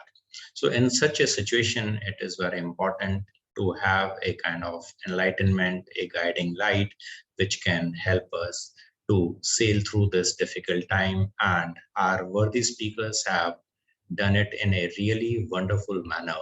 Like Dr. T.S. Parmar emphasized that it is very important that the conflicting aspects of life coexist, and only in that situation we can be happy and we can achieve harmony. So is in the ideas of Mr. Amit Gupta, who emphasized that no matter wherever we are, whosoever we are talking, we should make people feel important, and that way we can achieve harmony and happiness at workplace. And Mr. Vikas Chobe has rightly said that harmony is not absence of dissonance. Generally, when we talk about harmony and happiness, we want only resonance, and nobody likes to have dissonance in any aspect of their personal or professional life. He has rightly emphasized that we have to accept and we have to learn to live happily with dissonance in life. And in addition to that, Mr. Jeet Chitwal has highlighted a very important aspect that if we want to have happiness and harmony, that can only be possible with an identity which is based upon values and virtues. Thank you so much, sir, for your wonderful ideas. And certainly I feel that our audience will be benefited from this. And in the end, I would like to thank all the participants, my colleagues, and other members for their contribution in making the session a success. Thanks a lot. Thanks, everyone. Over to you, Pooja.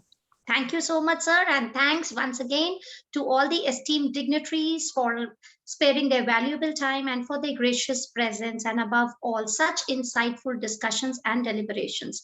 Thank you all, and we look forward to a mutually beneficial relationships in all times to come. Thank you, everybody.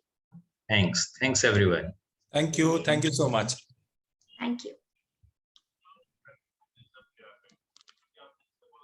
हाँ जी अक्षय बोलो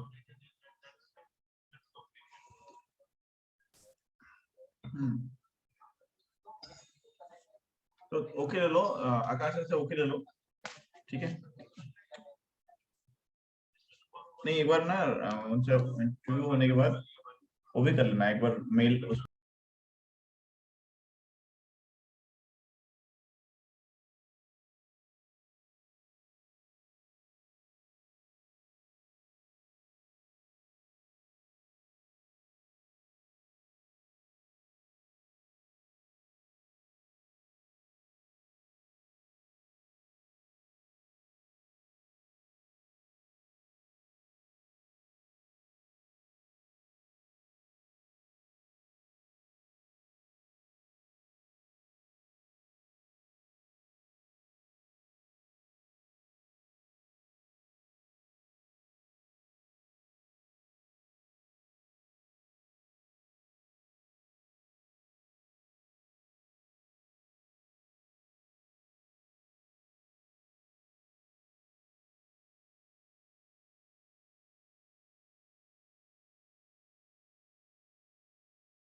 अच्छा यार ये बना रहे हैं hello IT I need your help.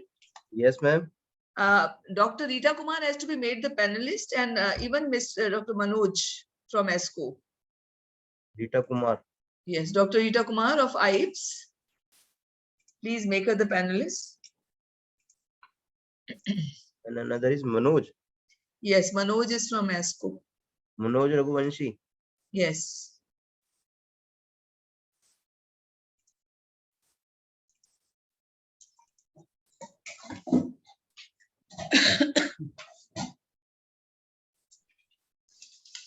Thank you so much, ma'am. I'm here now. Yeah. I'm just changing my background. Mac, आप भी कर लो अपना. Ma'am, my laptop doesn't support that. I was Achha. just checking, but it doesn't support. Yeah. Our speaker is just joining, Dr. Jha.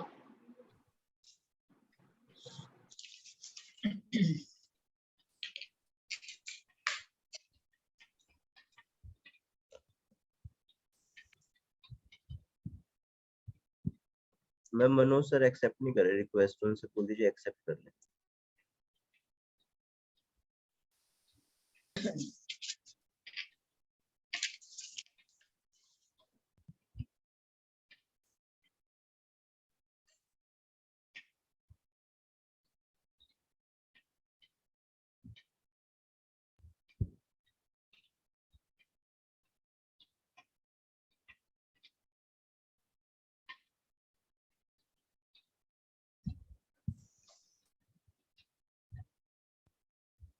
IT, please make our speakers also the panelists. I think they have joined. Mr. Ramesh Menon, and he is journalist. Ma'am mister Ramesh and journalist से है उनका mail ID. Ramesh Menon ना हाँ जी वो है हाँ sir आ गए. And एक डॉक्टर जॉनथू हैं. वो भी एक ज्वाइन है जी. Afternoon, sir. मिस्टर अविनाश वो आएंगे ma'am Dr. Mehak, Mr. Avinash has joined. not joined ma'am Mr. Avinash has not joined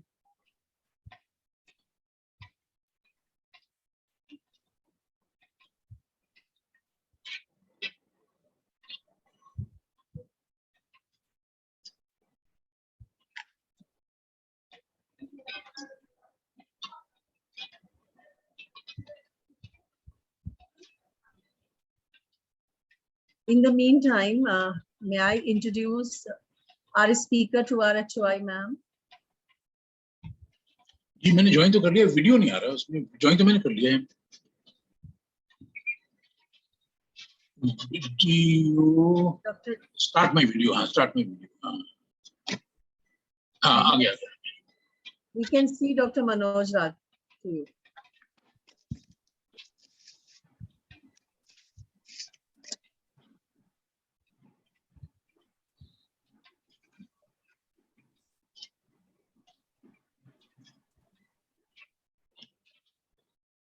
Dr. Mehak, have the speaker joined? Ma'am, he is just joining. I'll just call him. Okay.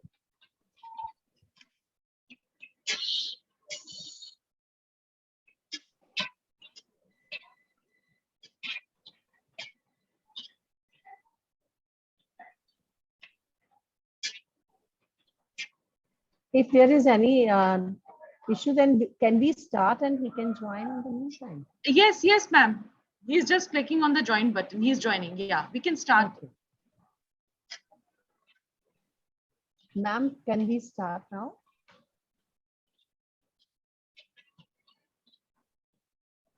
Yes, please. Good afternoon, everyone. On the behalf of Amity Institute of Psychology and Allied Sciences, Amity University, Noida, and Amity School of Communication, Amity University, Noida, I, Dr. Rita Kumar, welcome you all in the session in this two-day conference on human values. In the beginning, I would like to invite our HY ma'am, the chairperson of the session, Dr. Ranjana Bhatia ma'am, to introduce the theme of the conference and to introduce the session. I invite ma'am. Ma'am, over to you. Thank you, Dr. Rita Kumar, for inviting me to speak and to introduce the topic. Today actually is a very important day for all of us, all Amitians, because today is the birthday of our most respected chairperson, ma'am, who is the epitome of love, care, concern, and affection. Having known ma'am for the past 23 years, I have seen how firmly she believes in the need and importance of sanskars, values. We have seen her unconditional love for all her students and the care she always takes to nurture them and instill in them all the importance of values. We celebrate this Amity Human Value Quarter for 3 months. And we culminate it every year on this day, that is 27th of April. The theme for this 2 days seminar, which started yesterday, is human values in higher education. And the theme of our session is portrayal of social issues through media, ethical perspective. We are very grateful to our founder president, Dr. Ashok K. Chauhan, who is our honorable founder and a visionary. It is his visionary guidance which helps and gives us direction all along. We are also grateful to our Chancellor, Honorable Dr. Atul Chauhan, who is a very highly motivated leader. We are grateful to our Vice Chancellor, Madam, Dr. Balwinder Shukla, for her constant support and guidance. Now coming to the main theme of values, it is said that our values inform our thoughts, words, and actions. What we think, how we think, the words that we use, the actions we take in our day-to-day life, they are all governed by the sanskars and the values that we have. So our values are important because they help us to grow and develop. They help us to create the future we want to experience. Every individual and every organization is involved in making hundreds of decisions every day. The decisions we make are a reflection of our values and beliefs, and they are always directed towards a very specific purpose. That purpose is the satisfaction of our individual or collective needs. When we use our values to make decisions, we make a deliberate choice to focus on what is important to us. When values are shared, they build internal cohesion in a group. There are normally 4 types of values that we know of: individual values, relationship values, organizational values, and societal values. Now, what are individual values? Individual values reflect how you show up in your life and your specific needs and the principles you live by and what you consider important for yourself. Interest and individual values include enthusiasm, creativity, humility, and personal fulfillment. Then we have relationship values. Relationship values reflect how you relate or how we relate to other people in our life, be they friends, family, or colleagues in our organization. Relationship values include openness, trust, generosity, and caring. Then we have organizational values. Now, organizational values reflect how our organization shows up and operates in the world. Organizational values include financial growth, teamwork, productivity, and strategic alliance. And coming to the societal values reflect how you or your organization relates to society. Societal values include future generations, environment awareness, ecology, and sustainability. Values are our guiding principles. Values reflect our sense of right and wrong. Values help us grow and develop. They help us create the future we have envisaged for ourselves. The decisions we make every day are based on our values. Human values are formed from everything that makes us humans: our biology, our upbringing, our parents, family, both immediate and extended, and last but not the least, from society.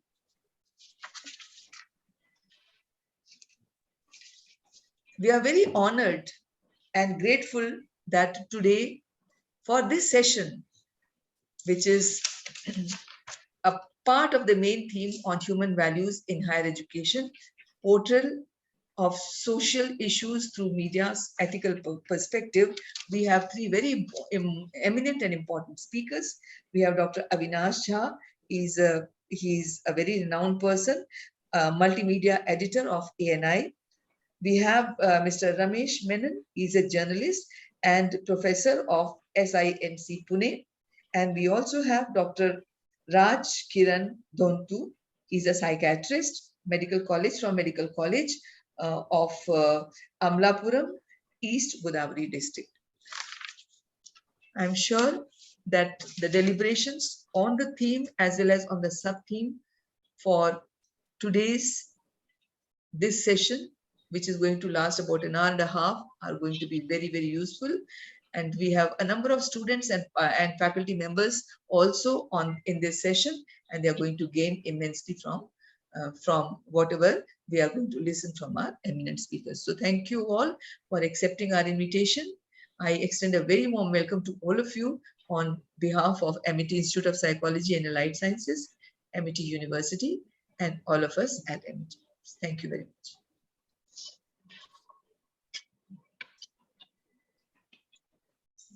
Thank you so much, ma'am, for giving this opening remarks and introducing the conference and the session. Thank you so much. I request Dr. Manoj Raghuvanshi to introduce Dr. Jha.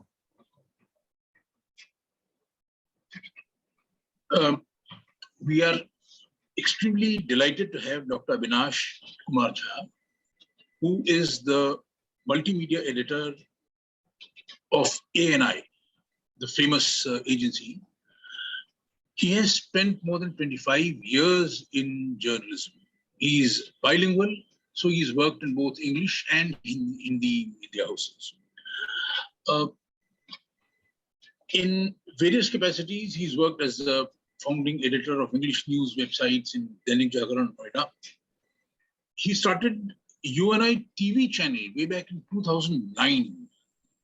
and he worked as the news coordinator in United News in India in 2003. Dr. Jha also worked with Hindustan Times and launched a Hindi supplement, Nai Dishayein, for the welfare of students. In the 90s, he worked in the Pioneer newspaper.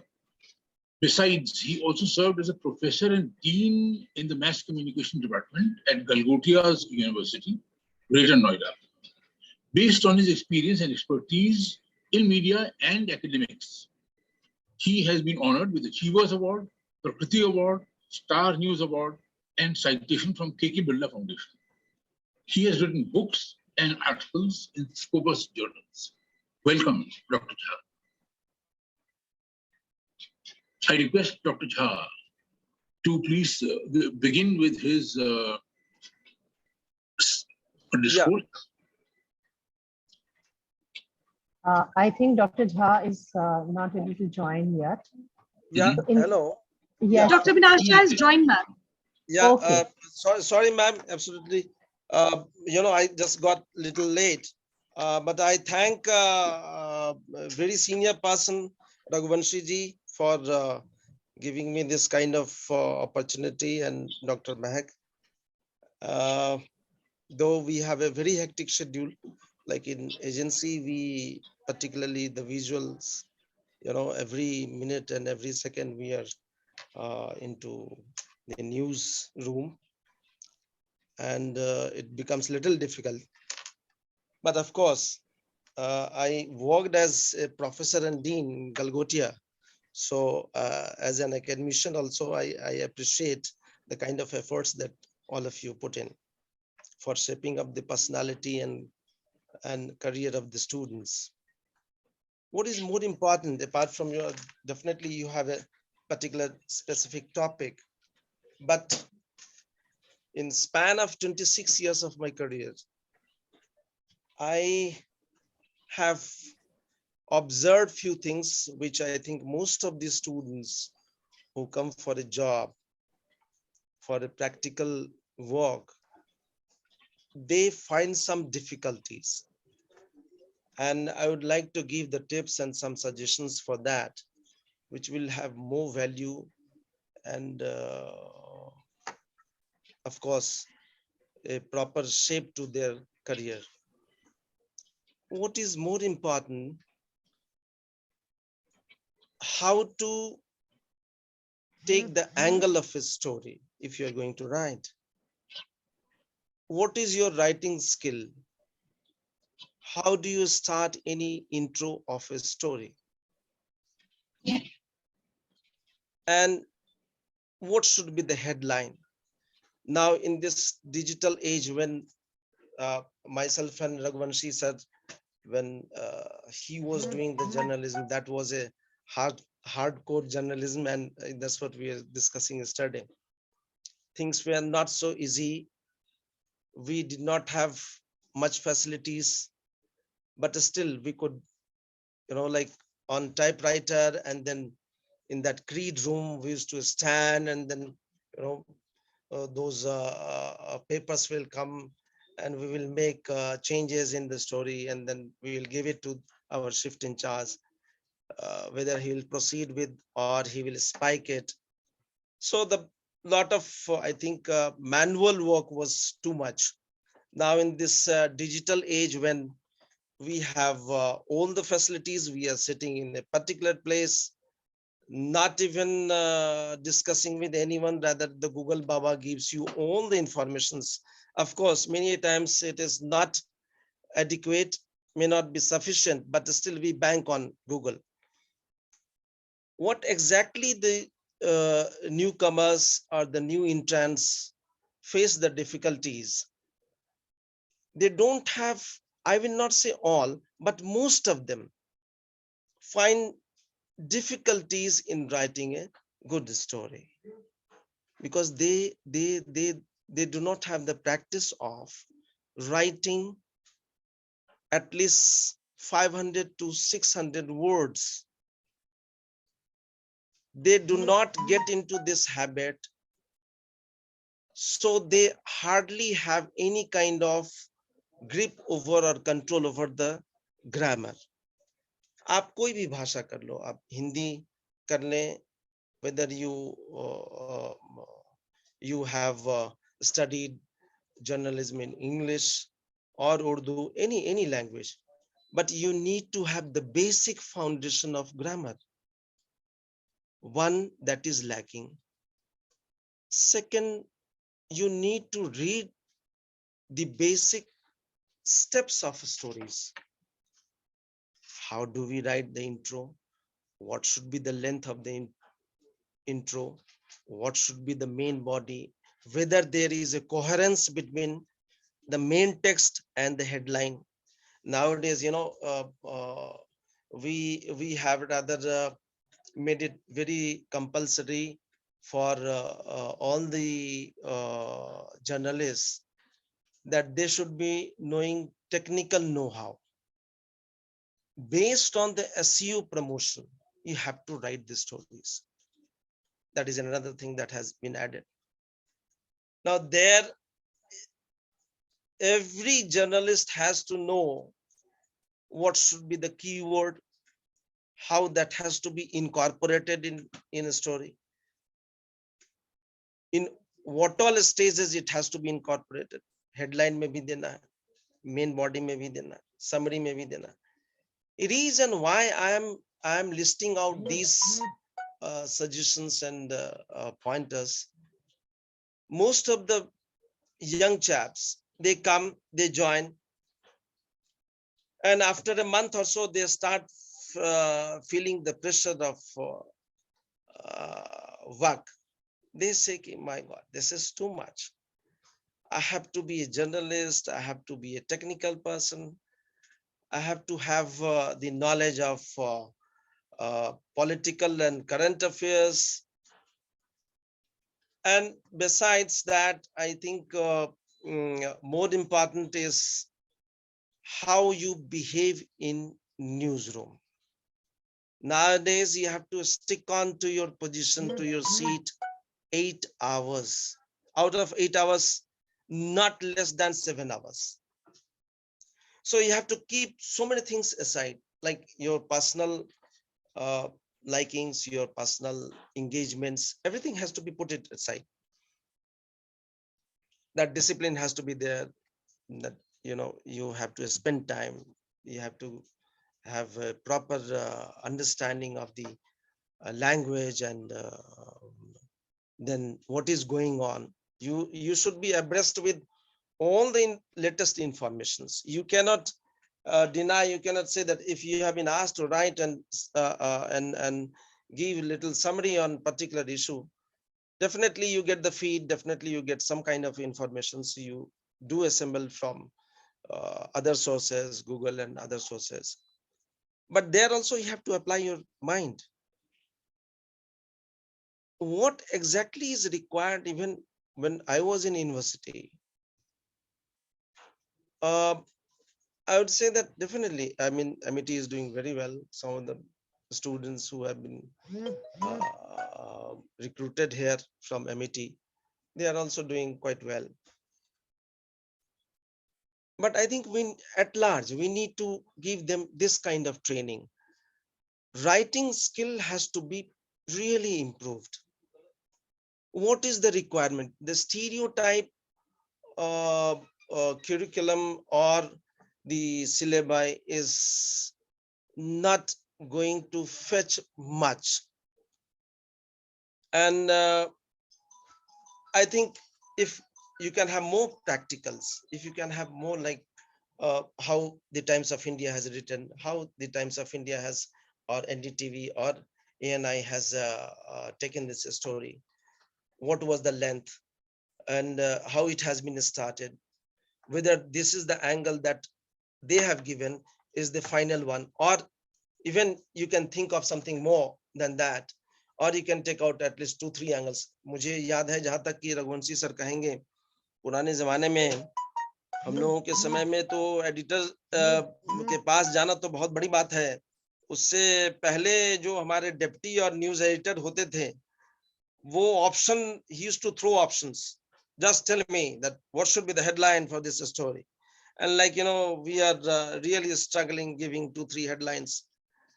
If it sounds well, he'll just, nod his head. That is more than enough. I mean, we used to pat ourselves that, yes, we have done a great job. Otherwise, he will really suggest and guide us for better headlines. And we used to really get a lot of lessons from them. Similarly, in this digital age, I think one that the student, the fresher, the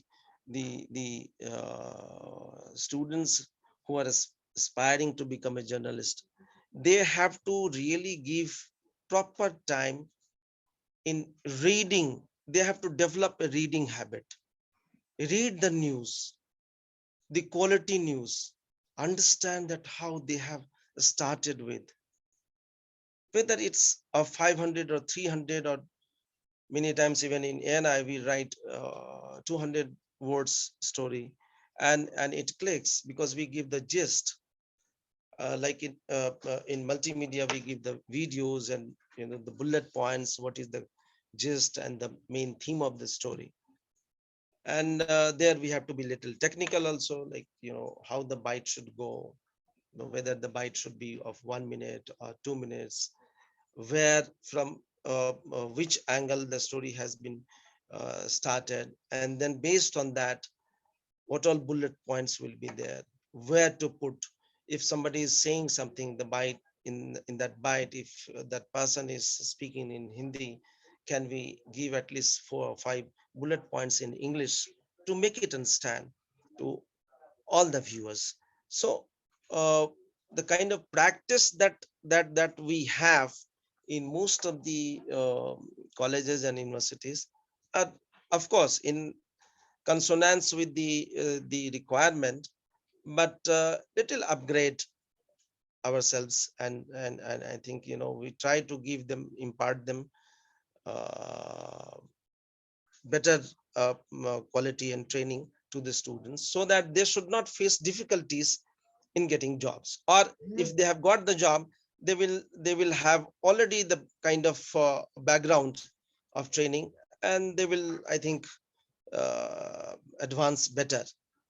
So this is what I thought. I think maybe a little out of track from your, because media ethics are something very, very vast, and media is not governed by those ethics.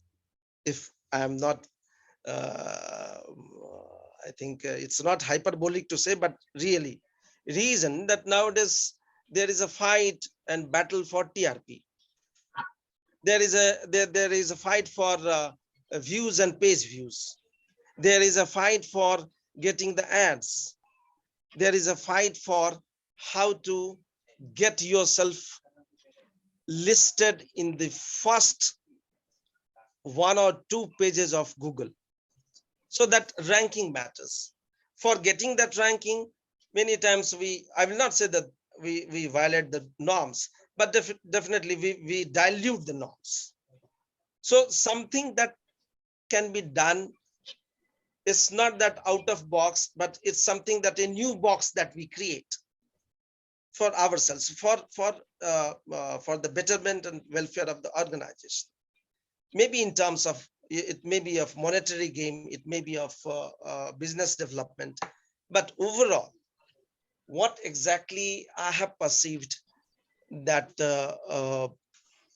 we need to focus on certain things, like nowadays. Earlier we never, hum log Raghuvanshi sir batayenge, earlier we were never putting any dead bodies pics and all, and now we give the because it's a digital age, like we put the dead bodies, of course we blur the faces, but media ethics says no, you should not show the dead bodies. But now we show it because we are taking the live, because we are online. Now the visuals have taken a proper forefront in serving and delivering the news items to the viewers. So there we have to do it, because if the dead bodies visuals are not shown or not given, people will not see it. So some changes have taken place even in media ethics also. But of course, there are certain norms definitely we follow and we should be following. So I believe this is enough in 5 or 10 minutes. Rest time and again we'll meet up, and any kind of suggestion that is required, I will definitely be happy to share with all of you. And such senior persons like Raghuvanshi ji, he is there, so he has seen everything, the TV channel and then the print and all. So more or less, it's a little more impoverished and more refined nowadays, that it has come on digital platform. We have text, we have pics, we have videos. So it's amalgamation of all three, but we try to cater to the viewers and to the subscribers. But how far we are successful in giving the quality news, it's really a matter of question, because media ethics are something different that are taught, and media ethics which are used in practical sense are little different from what we are taught. Yeah. Thank you so much, Dr. Jha. Dr. Saab, my question is the power of graphics. But before I ask you to answer the question, I just want to say that today's media seems like a dream world to me, because 44 years ago when I started, in 1978, I started television as an anchor. There was no video. There used to be a black and white 16 mm celluloid film, which had to be developed separately. The soundtrack was separate. The editing, there was no sync. You had to establish the sync yourself physically and cut and paste, and that was editing. From that, now we have traveled to this age in which you are now in charge of multimedia. Can you describe the power of graphics and how all do you achieve the various dimensions of graphics? So, of course, like, we have in this department, we have video section, we have graphics section, we have uploading section, and then the editorial part. So in all together, when, we combine, then multimedia is formed. Graphics have a very important role. Like any viewer, even on TV channel, whatever, when we give our videos to them, you might be seeing that it's little colorful. Sometimes it's, the representation, diagrammatic representation is something different from the normal one that used to happen earlier. It catches the eyeballs. So news straight, if anything that goes like straight 1 or 2 bullet points we give, and if there is no proper graphic, that color combination, it has to be like, sometimes in box, and the contrast will be there, the background will be something different, and the visual that the person who is saying in that bite will have a different combination of colors around. See, in total, it gives a very pleasant and soothing feeling to the viewers. So no news, no visual goes without the proper graphic, additional value of graphic, because it has a large impact on the viewers. Many times, we do not have sufficient information, but because of the graphics, because of, the diagrams that, we try to incorporate in, because of the color combination, we make it little more viable and more, that can be seen and catchy. So graphic has a very, very important value to that. We are practicing.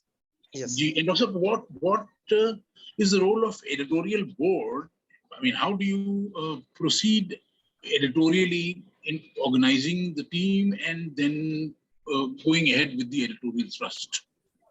See, because I had worked in various organizations earlier when I was in agency, like in UNI, it was there was no visual, it was just a plain text. There also we used to generate nearly 800 to 1000 stories because we have to cover everything. The other newspapers and TV channels bank on you. So we have to supply the news first-hand information to them. There also what exactly we used to do that, the shift in charge and all the producers, they will sit together. We will see that what is trendy today, what is important today, or yesterday something that was very important that we have done. We need to do the follow-up stories. Fine, at least that will be 6 or 7 stories. We decide, we go ahead. Sometimes we give the roundup, but we finish that story. We give the series of stories to the viewer, to the readers, to know the whole story all about. In agency, it is like here we get the visuals, the feed from the reporters. We do not have much time to think on that. We just cross-check the facts. Sometimes, if we have doubts, we just call the reporter. We say that, what is the validity of this? Apart from that, his recording is there, where he has asked the minister or the victim or the concerned person or official. So that bite is there, might be of 30 minutes or 32 minutes, but we have to concise it to 2 minutes. So it is a difficult task. उस 30 minute के story में you have to find what is more important, what is so specific that we are focusing on. There we decide, our seniors are there, they decide, and then finally the producers, they do it, and then seniors, they go through the bite, they hear, they listen to that. Suppose the producer has given something, some other angle, or he has taken the chunk which may not be so relevant. I think from the senior's point of view, that other portion which has been left out may be more important. We take out that. And then we arrange it. It goes to the video section, it goes to the graphics section. Then again, it comes back to the editorial section. And then from there, it comes to our desk. Finally, when we say that, yes, it's okay. Because, we are running short of time also. Our clients, our subscribers like NDTV and Times of India and so many, all 60, 70, whatever. So all the channels, they start asking that, please give us the bite first. We have to give them with the headline, with the script and the bullet points to them. And then either they use it as it is, or sometimes if they have another angle to give to that story, they make some changes into that and they run it. So the whole process is quite hectic. So you can't even get up from the seat. It will come from different states, maybe from Telangana, maybe from Gujarat, maybe from Jharkhand, or something has happened. Even the fire breakout is also equally important. Worldwide, if anything, anywhere it has happened, and it's I think a little at larger scale, it's a news, because we have the foreign clients, we need to give them, so we cannot stop. So it's properly 24/7, little bit different from the channels, because it's a channel, but we are the backbone of the channel, so we are the primary unit. So that is the, like, we are extremely engaged. You are actually many channels rolled into one. Not just the backbone of you, but you many channels, because you're launched in various directions, and then ultimately all of that goes on air. Yes, so yes. Thank you so much, Dr. Saab. We've had a very nice discourse from you, and we are grateful for your time. And we look forward to interacting with you as and when you are available. It will be extremely good for us. Great, sir. We are indeed indebted to you, Dr. Sir, great, sir. Thank you very much. And Thank you, Avinash, sir, for giving your precious time and for enlightening us. Thank you. Thank you, Magji. Thank you. Great. Thank you so much, Dr. Saab. Yeah. Now we move forward to the next speaker. Our next speaker of the day is Dr. Jonthu Rajkiran. He is a psychiatrist by profession, and he is assistant professor in psychiatry at Kansema Institute of Medical Sciences and Research Foundation, Amlapuram, East Godavari. When I was going through his profile, very interesting thing, I found that he is a great learner. And after doing his DNB in psychiatry in 2015, he has also done MSc Psychology in 2018-20. And at present, he is pursuing a certificate course in child and adolescent psychiatry. And he has also done a postgraduate diploma in medical law and ethics. He is the member of various societies as Indian Psychiatry Society, member of Indian Association of Private Psychiatrists, and so on. And along with this, he has published lots of research papers, and he has a good experience in this. And I have listened to him recently in one conference. I can assure he is a wonderful speaker as well. Now, floor is yours, Dr. Rajkiran. Thank you, ma'am. Thank you for the kind words of introduction, ma'am. My voice is it audible, ma'am? It's proper? Yes, sir. Okay. First of all, I would like to thank the Amity University for giving me this opportunity, and also for the organizers and ma'am for giving kind words of introduction. So I was going through the my co-speakers. The two co-speakers are actually renowned and very well experienced and knowledgeable. Compared to them, I am in my early stages of my career. Of course, the career is entirely different from journalism. I'm a psychiatrist basically. So the topic today given to me is portrayal of social issues in media, ethical perspective. So what I'll be doing is that I'll be throwing the light from a psychiatrist perspective. That makes my things, I think, more easier. So I would like to share my screen. Just give me a minute.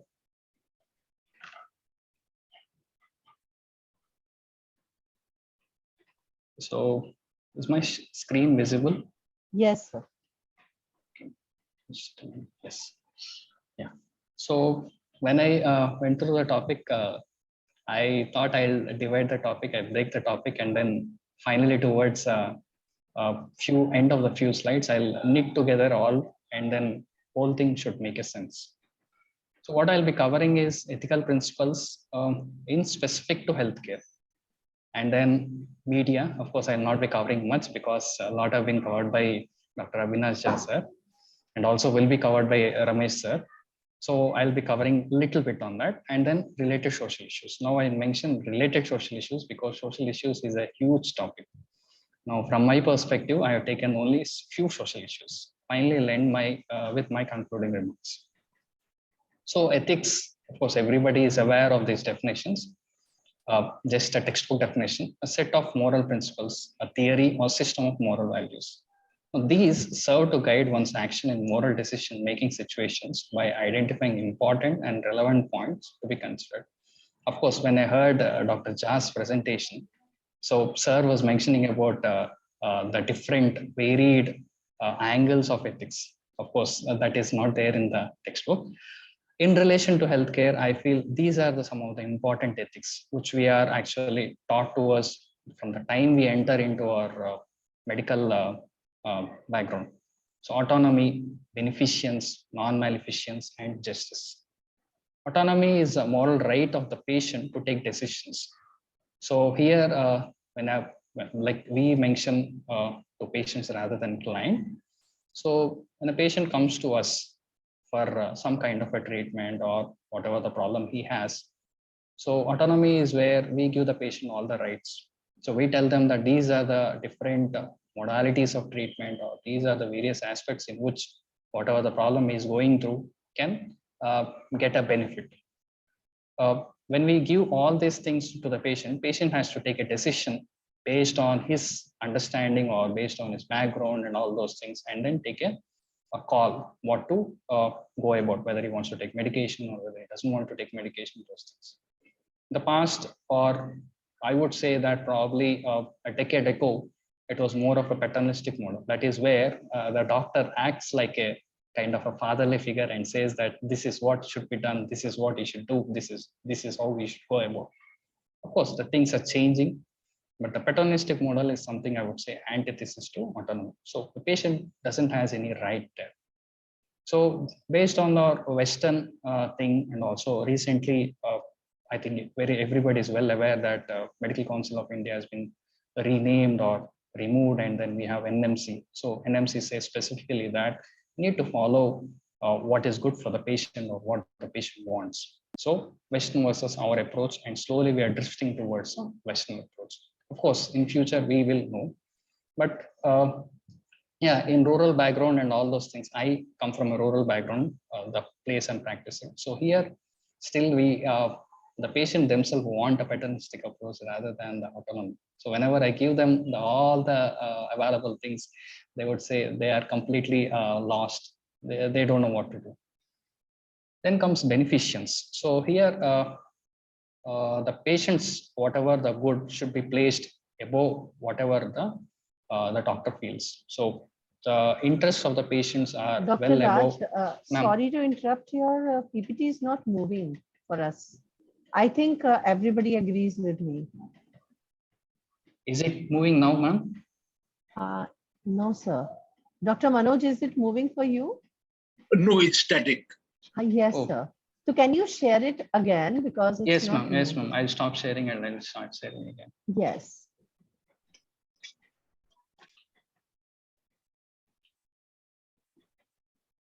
Yes, now it is on the slide number Okay. 5. Yes. Beneficence.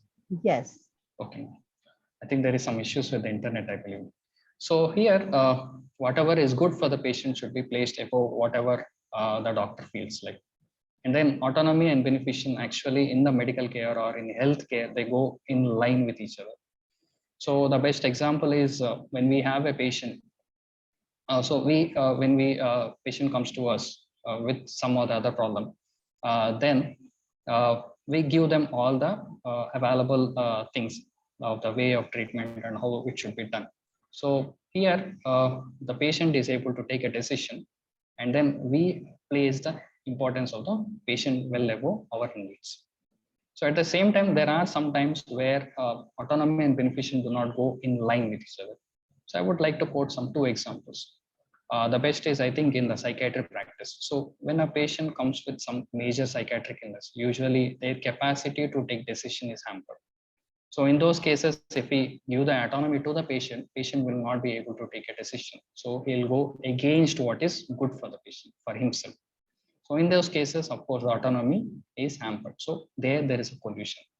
And then maybe in a medical disorder, something like a sexually transmitted diseases. So there again, the patient confidentiality is very important. But when a patient comes to us who is married, so we need to tell the spouse. That again is very important, because treating sexual transmitted diseases in the partners is very, very important. So there again, we are coming in conflict with autonomy and beneficence. Then coming to non-maleficence. Now this is actually inscribed in the Hippocrates oath of first do no harm. So as a doctor, this is also something which is taught from throughout our learning period, that do no harm, first do no harm. That is the thing, that is the mantra which is taught to us, intentional or unintentionally.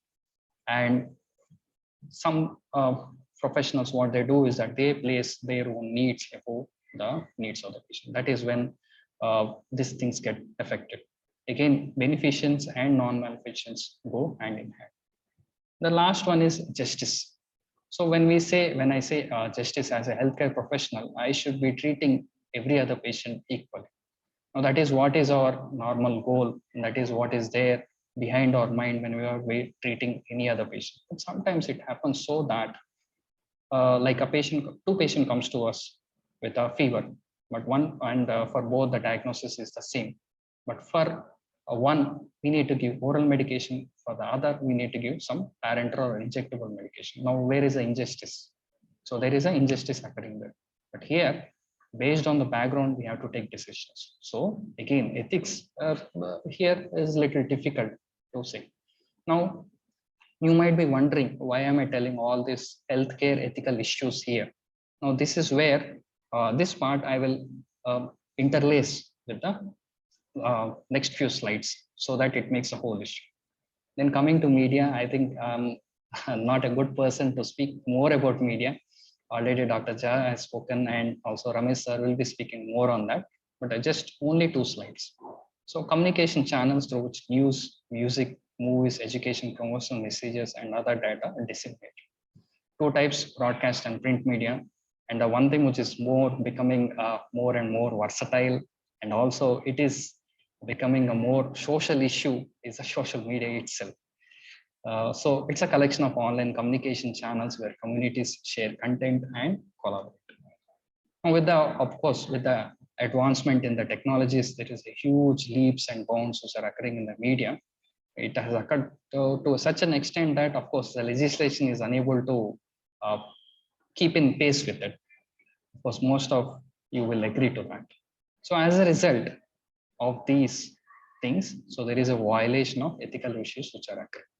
So along with that, healthcare ethical issues which I had mentioned in my previous slides, so there are lots of issues like privacy, confidentiality, fair use restrictions are hampered. Now coming to the important thing, that are social issues. Now I had mentioned in my starting of this one, social issues is a huge concept. So in psychiatry, psychology, and sociology, these are some of the important topics. So since it is a huge thing, I have to make my things a little easier, I would dwell only on few social issues which are relevant from my point of view, that is as a psychiatrist. So these are the things which I'll be covering: physical and mental illness, stigma and discrimination, inequality of persons with mental illness, bullying, drug abuse, rape, and child health. First with the physical issues, physical illness. Now, of course, everybody is aware of this COVID-19. It has done a lot of good things, a lot of bad things. So here, there are a lot of ethical issues which were hampered during unknowingly or knowingly. So I would give for each of the social issues 2 examples, and then how it has violated the ethical issues of the person in question. So first thing is that during the initial phases of COVID-19, as a doctor, we had a lot of difficulties because this is something which is new, we were not aware. And then all the old textbooks, it doesn't say anything about it. So it is something which is, we ourselves are learning everything.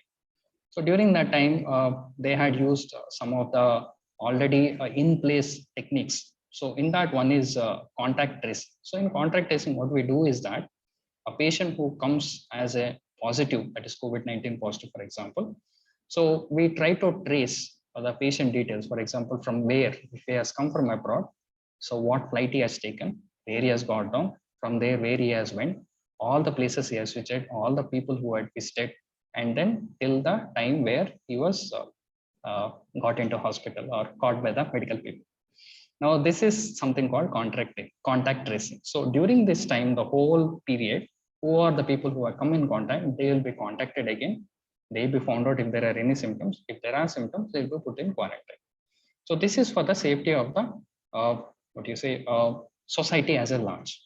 But then what happened during the initial stages or initial days, since this is something which is new, these contact tracing things which were done by the government officials, they were placed in public domains, something like Facebook or something. It was available for everyone. I remember in those days, one person, they had some intimate things that were also mentioned in the, the contact tracing, which was not necessary. So it has actually violated, it has gone into privacy and all those things. And the second thing, which is, I don't want to blame anyone, but this is what had happened. So in the initial days, when a person had come for positive, what used to happen is that in the whole community, on the whole locality, the other people used to come to know that this person is positive, that is COVID-19 positive. So it used to happen like a big procession which is taking place. Ambulance used to come, doctors in the hazmat suits used to be there. And then the worst part is the neighbors. They used to take videos and they used to take photos. They used to post it in all social media. Now, that is entirely, against the confidentiality things. So that should not have been done. Of course, over a period of time that has reduced. And then mental illness. So again, here, again, I'll quote two things which have caught my attention. Recently, in our society discussion, there was one video which was getting circulated. Now, I had placed just a screenshot of this video. Now, this video, it appears as if some rural area where a fair or some possession was taking place, exhibition, I think. And in that exhibition, a particular area has been allotted to portray a mental hospital. I don't know why a particular area has been allotted for a mental hospital to look like that. And in that, they have shown it very badly, actually. So they have shown like a persons with a mental illness placed in a jail, behaving very abnormally, somewhere chained, and all those things. Now, this has been there in YouTube for quite a bit of time, and then a lot of people have also viewed it. Now, I have been in my 7 years and then 3 years of post-graduation. I have never come across any kind of this kind of mental hospital kind of a situation. So this is something which is completely not seen at all. If somebody views this who doesn't has any idea, so they'll feel that mental hospital or mental illness is something which should be feared upon. So again, there is a this social media is again violating the ethics of the normal mentally ill person. And then there was a movie which I had come across. Of course, I'm not against any of the related people, but then in this movie, if you see in a particular issue, something happens, and then the main person actually is chained and then placed in some mental asylum kind of a setting. Now, this is completely not seen anywhere actually throughout the world. Actually, maybe 20 decades back it was there. Of course, the movie was maybe a hit or something like that, but that is again, I don't know how much the social media is showing the ethical values. And then the stigma and discrimination. Again, here I will share two important things. So as a doctor, when a patient gets admitted under us, and when the patient is fine, when he's discharged and is going back, you're supposed to issue something called a medical fitness certificate. Normally, this is a very routine process. There is no much big deal about it. But then this makes a huge thing in a psychiatric practice. Now, legally speaking, as a psychiatrist, as a doctor, I am supposed to give a fitness certificate when a patient is going back to a job. But here what happens is that if the patient is admitted with me for a major psychiatric illness, now if I mention that diagnosis in the medical fitness certificate, you don't know what is going to happen. People are still not very open to understanding the medical illnesses and taking it not very seriously, that it's nothing like something other illness. But here, if I mention that, then it becomes discrimination for him. He might even lose job, or he might lose all other things. So that is again a serious ethical issue. And then the other thing is quite funny if I mention this, but then as a psychiatrist, if I'm in a public, I'll be a little careful. So if I see a patient, I usually don't make eye contact, or I usually avoid talking to the patient. So we don't know, what happens is that when a patient comes to us, we don't know whether he has told the family members or not that he has some psychiatric illness, and then he had met a psychiatrist. So when I speak, the relatives might come to know. So that is a problem with us. So what we do is that we usually tend to avoid. This again, basically the stigma and discrimination of the mental illnesses. And then this is something which I found in the internet. So discrimination and stigma with the mental illness. So if a person comes to know, then what kind of problems they can come through. Then bullying.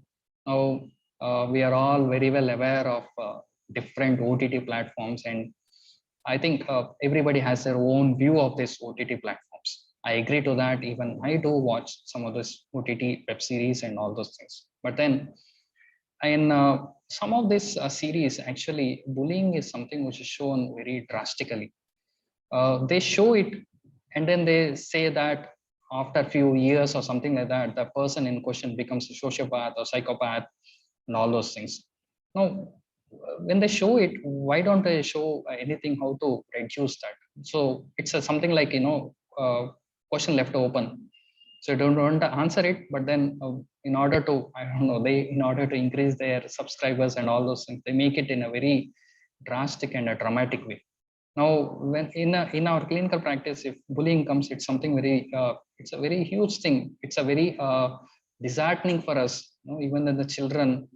And the worst case is now these days we have something called as cyberbullying. Now, this is something which is not very open, which is even the child is a child, not just a child, even the adults will not be aware that they are being bullied.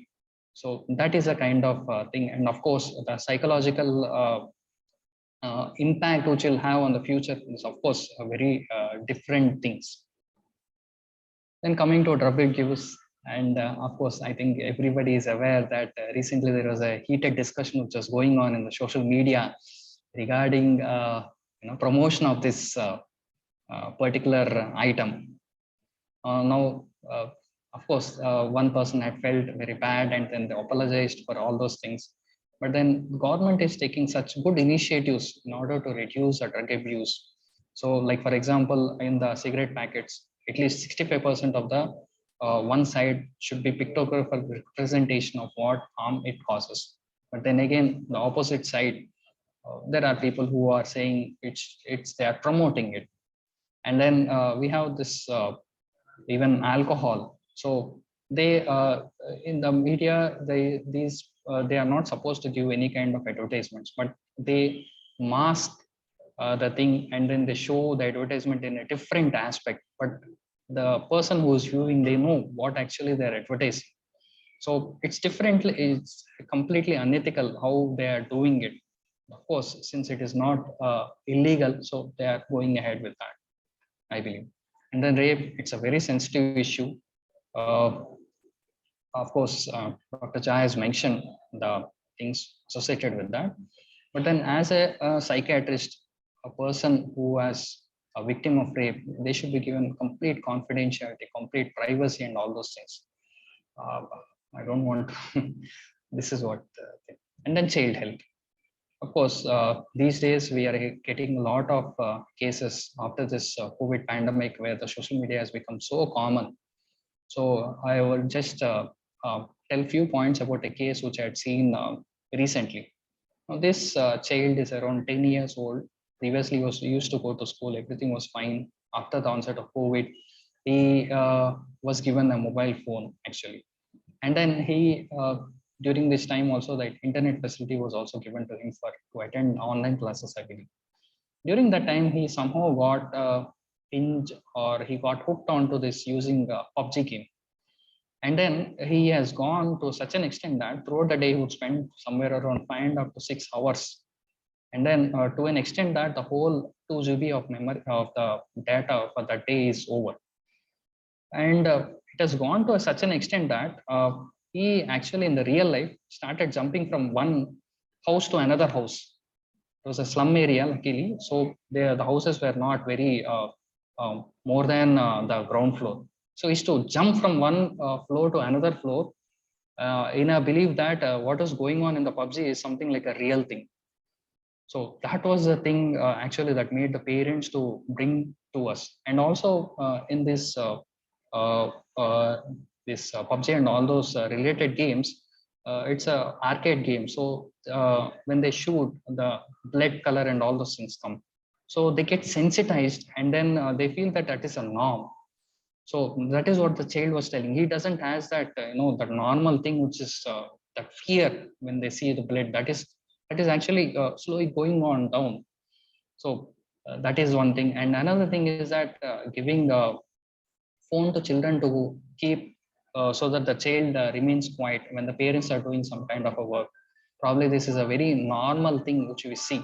When in the hospital, when we come across the parents are busy with something and the child is playing with the phone. So when we ask the parents will feel very happy that, you know, the child is very intelligent and is able to go through, download apps and do whatever the stuff which they cannot do. No, I would say that, you know, that is something which is bad. The child, if he does all those things, in the future, we don't know what kind of problems the child is going to enter into. So these are some things which I had noticed, social issues because of this violation of this ethics. So with the concluding round, this is what I would say. Media is an integral part of our daily life. Hence, media should be understood, and also the media should respect the boundaries. As a healthcare professional, we respect the boundaries of the patient. Probably they should be a little sensitive. So as a professional, we have some ethical principles. Similarly, media should maintain and follow some ethical principles. With violation of ethics, we are facing many social issues, consciously or unconsciously, and should be mindful of what to digest. So with these few words, I would like to end my presentation. Over to you, ma'am. Thank you so much, Dr. Rajkiran, for giving a very different perspective to this session. And your perspective was really very interesting. And we came to know various new dimensions of the role of media. Thank you so much. Now I would like to take the opportunity to introduce our next speaker, Mr. Ramesh Menon. It's my great honor to introduce you, sir, here. And thank you so much for accepting our invitation. Mr. Ramesh Menon is an author, journalist, documentary filmmaker, corporate trainer, and adjunct professor, Symbiosis Institute of Media and Communication, Pune. He has 30+ years experience in the journalism and communication schools. He has been working in this field of journalism for last 41 years and has worked with some of the best media houses like the Times of India, the India Today, Business India Television, Rediff.com, Reader's Digest, and others as well. Sir has authored 6 books, and when I was reading the title, I found many titles very interesting, as he has written about celebrating life with gratitude. It is one of the great interests of our psychology students and faculty as well, and I think for everyone. And next, he has written Caste and Communal Time Bomb. Communal, a Time Bomb. It's again a very interesting topic. He has written his book, and he is the recipient of India's most prestigious media award, the Ramnath Goenka Award for the Excellence in Journalism. Earlier, he was awarded the Madhva Kuti Gold Medal for Excellence in English Journalism. He has been involved in making over 20 documentary films, and many of them have been shown at various film festivals. Sir is a founder of the course and the director of creative writing course at Sri Aurobindo Center of Arts and Communication in New Delhi. 32 of these 3 months courses have been completed. Sir has such a long experience and long accolades. I would not like to take much time to be between the audience and Sir. I invite Sir. Sir, please address the audience. Sir, you are on mute. Thank you very much. We are really running out of time, so I'm going to really run through this because we have already crossed the time. Yes, sir, but I request your deliberation is very important for us. Yeah, but I think people would be dying to go for lunch right now, you know, but anyway, I'll try to be as quick as possible. The important thing here is when we are talking of portrayal of social issues through the media and the ethical perspectives that come into play. The thing to understand here is the kind of environment that we live in today. things have changed so much. When I started my career in 1978 with the Times of India, life was so different. The media environment was so different. And look at it today. You have a situation where we are so blissfully floating in a sea of mediocrity. And I think that is very worrying, one was very proud to be a journalist. I'm still proud to be one, but I keep worrying about the way the media is moving ahead in terms of that kind of trajectory that it is moving through, because there doesn't seem to be any ethics in most places that I see. And if you want to know what is wrong with the Indian media, I think you should look at television. Look at any television channel and you'll find that it is so mediocre in its content. Second, the basic media ethics that you need to follow. Ethics is not something that is really written down, though there is guidelines of the Press Council of India. But the very fact, all of us know this, that the Press Council of India is a toothless body. It has not been able to rein in the media, which is going hammer and tong, creating waves of hatred all over the country. What is the role that they are supposed to do? Why does the media exist in the first place? But the answer would be that here the media is a pillar of democracy. It is here because it wants to show the light on real issues. It wants to educate the viewer, but that does not happen.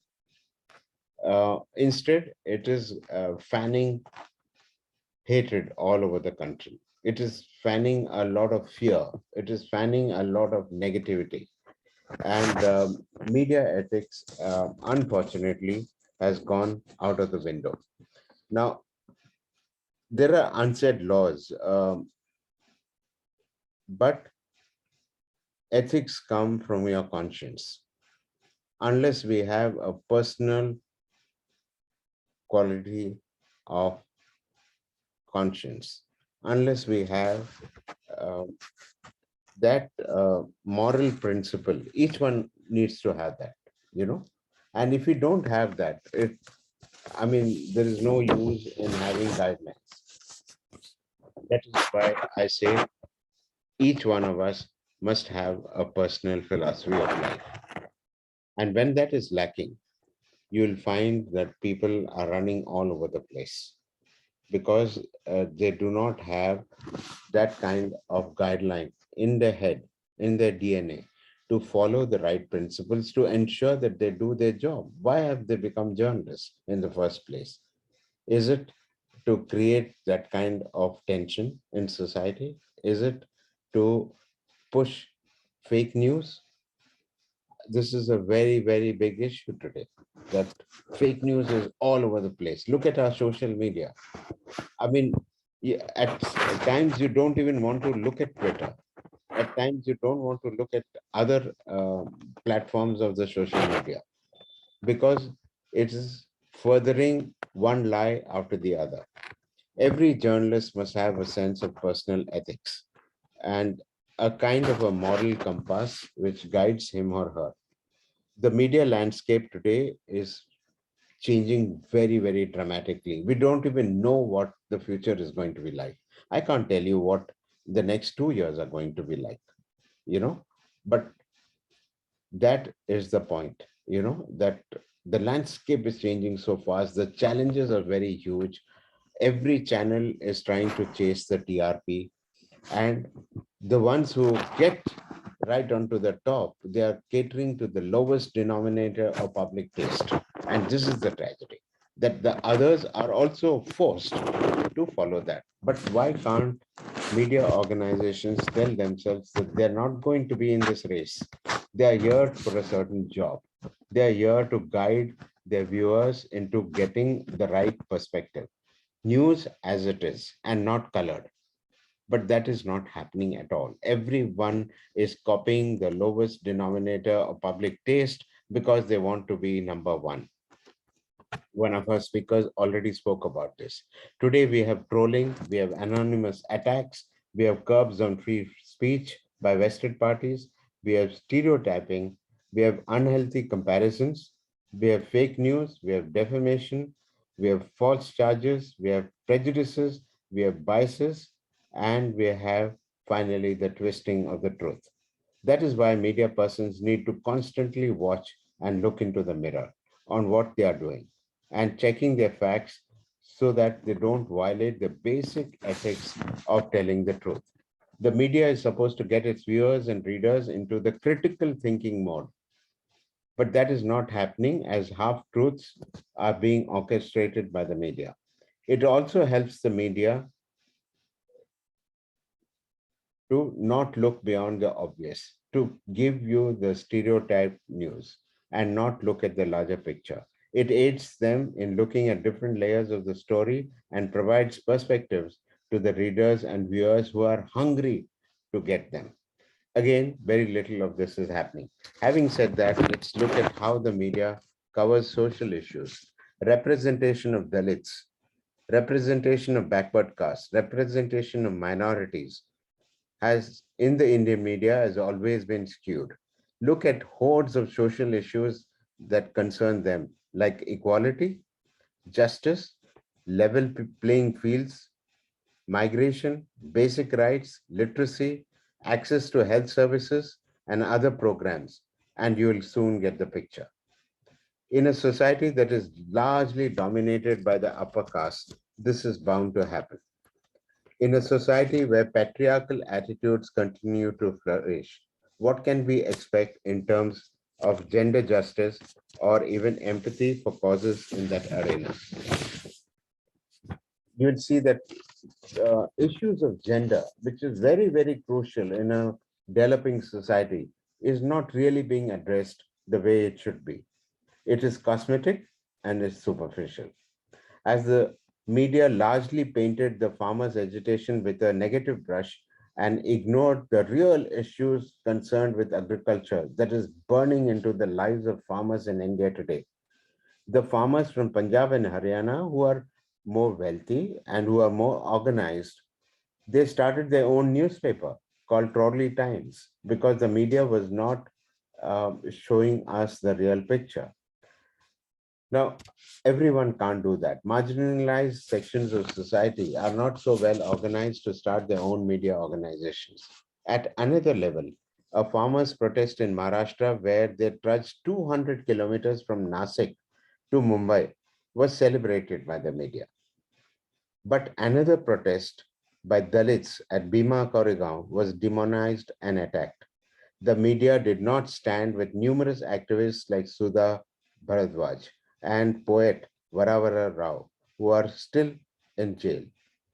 Look at the kind of contribution that these two individuals have made to society and the fact that they are in jail and the media is not with them. And nor do they bother to write about it as much as they should.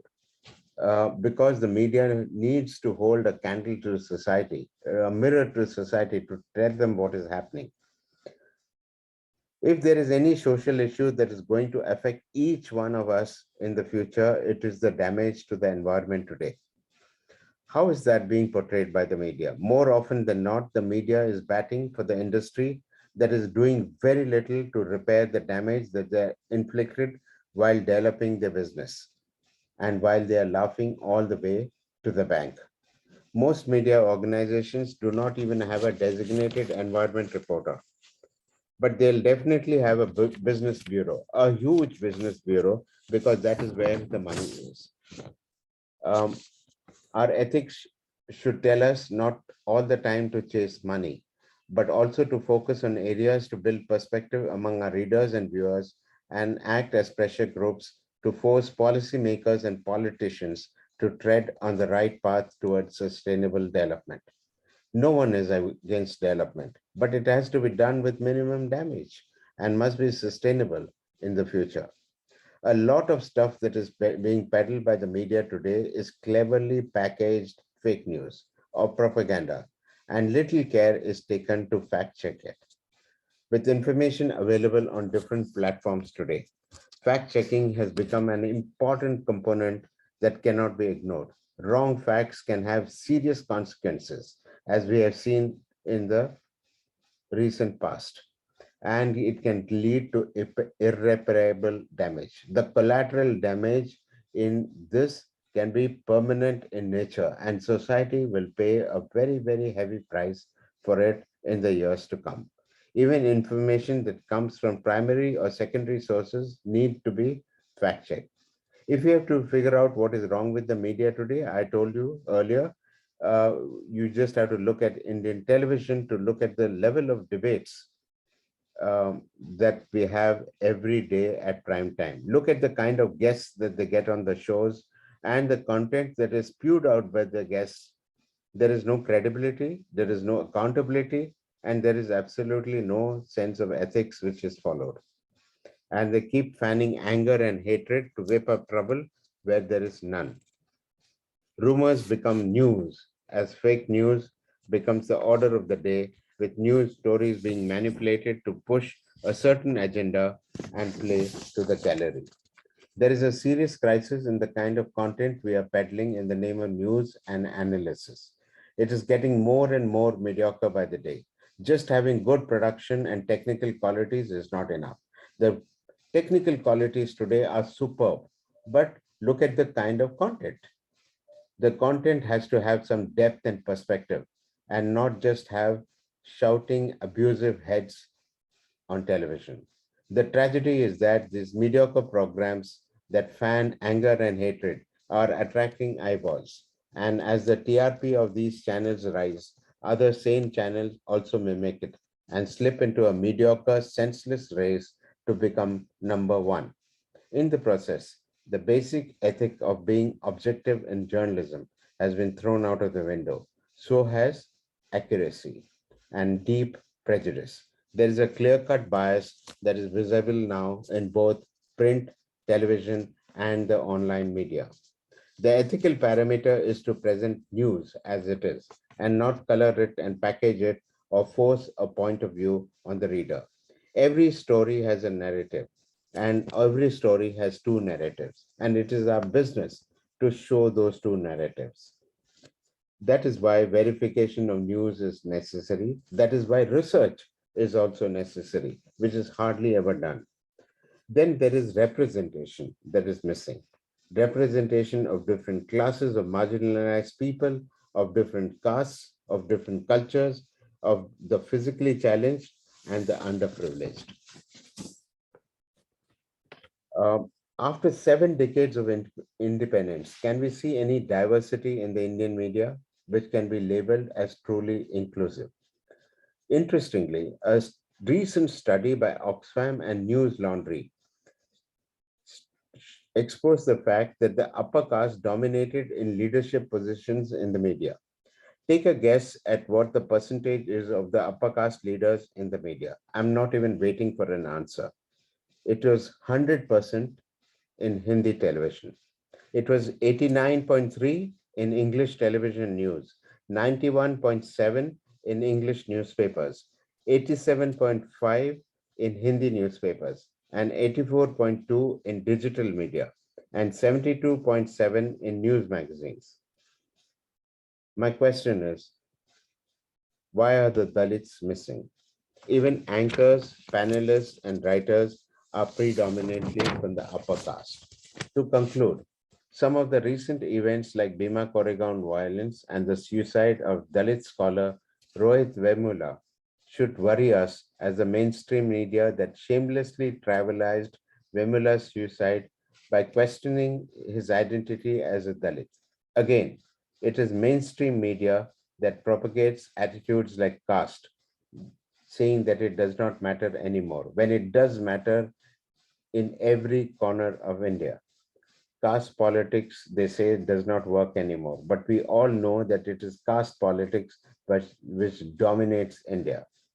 And it is the skewed representation of the backward caste in the media that is one of the major problems that no one is talking about. No one wants to even mention it. I would stop here because in case there are any questions, I could be happy to take them because we are really running out of time. So I just cut it down to the basic points that I wanted to make today.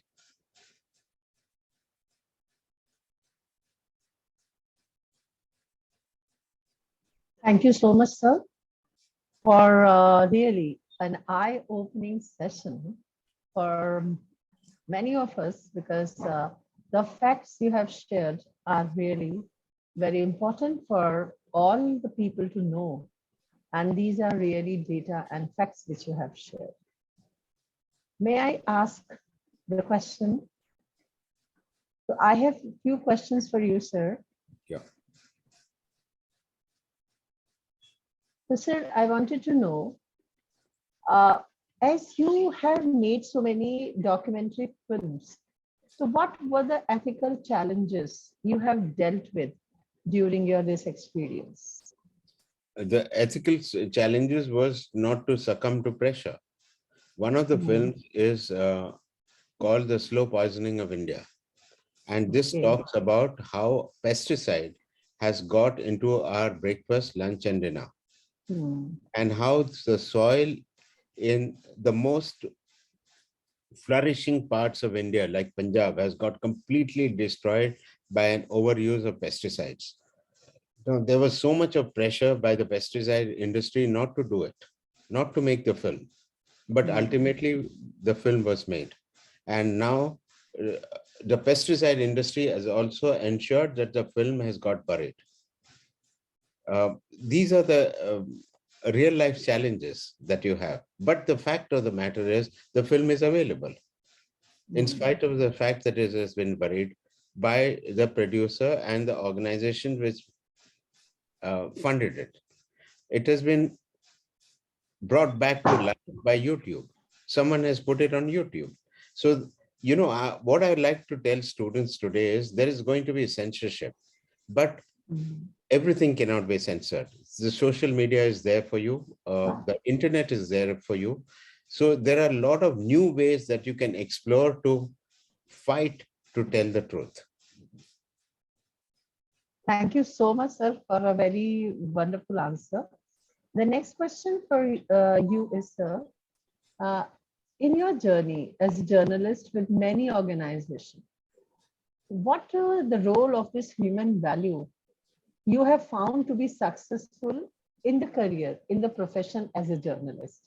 Because you have a long experience and many organizations you work, there would have been a challenge to follow the values and ethics in your own professional life. See, the thing is, you know, when you have a personal philosophy of life, that's why I said that, you know, it is so important for each one of us to have that personal philosophy, because once you have a personal philosophy, you will be able to follow the ethical code because you have set it up for yourself and nobody can break it. Not under a single organization. You could be working with a giant, but if you have a personal philosophy of life about what you should do and what you should not do, even an organization cannot break it. Maximum is they will take you out of that organization, but there is another job waiting for you. When one window closes, there are many doors with open. This is the main thing, sir, which you said, that many doors will open. Usually people have this in the mind that they can lose the job, and job insecurity is there in their mind. No. There are so many avenues today. There are so many avenues. Thank you so much, sir. And if anyone want to ask any question to sir, floor is open for you all. Rita ji, I think we need to wind up because I've got a message from Dr. Nirupma. May I ask one question to Dr. Dontu, if ma'am you allow? Because there is a question. Yes, very quickly I'll ask one question. Dr. Rajkiran, there is one question for you. Because in post-COVID times, where social media is emerging as a very popular platform for social engagement, what are the ethical challenges in this era you have found in your psychiatry practice? Though you have shared few, but can you throw some more light on it? Oh, yes, ma'am.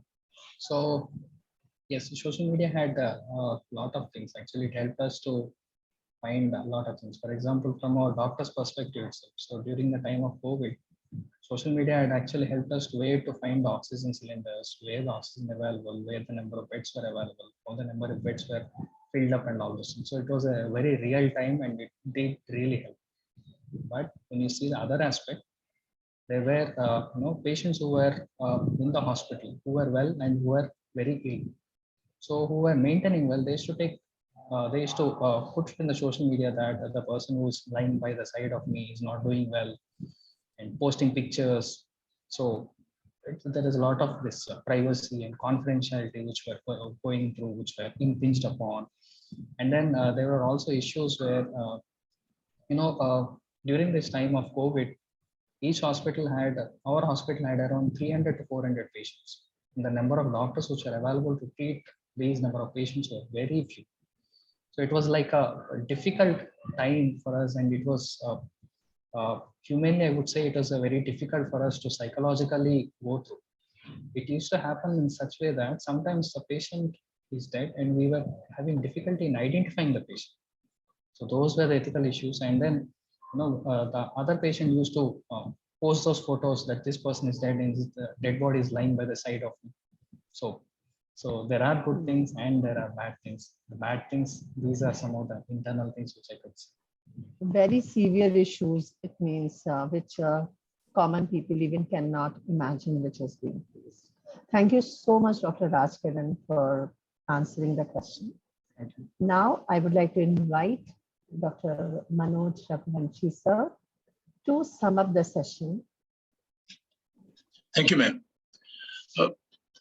In all the three discourses, I found one common thread. The concern for what the media is doing, and that concern is because the effect the media is producing on its recipients. Whether it is the question of dead bodies being shown that Dr.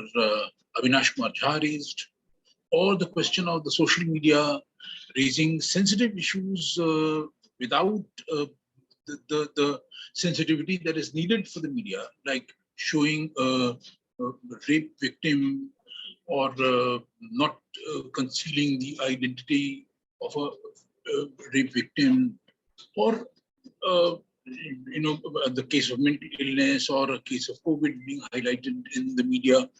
And Mr. Menon, the one thing I found very happy about with Mr. Menon is that we are exactly of the same vintage. We both started in 1978, and we both have a career spanning 44 years in journalism. And we both worked in both worked in one organization, which is common, India Today. We had this common organization also.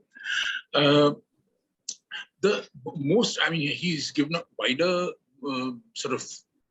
expressed a wider concern that the media is spreading anger, fear, hatred, negativity, and that is a matter of great concern because it is impacting the audience, and it is naturally then compelling the audience, which consists of many people who go on the streets and do things. So, among all the common thread that I found among all the three speakers is that there is a concern about what the media is doing. It is a genuine and grave concern, and we need to somehow reinvent ourselves so that we are able to overcome this present time. Because what Mr. Menon said, I can't even tell you what we will be like 2 years from now. Within these 2 years, maybe by the grace of God, suppose we can do something so positive that we are able to overcome these negatives, then we will be very, very lucky. And I hope we can do something positive.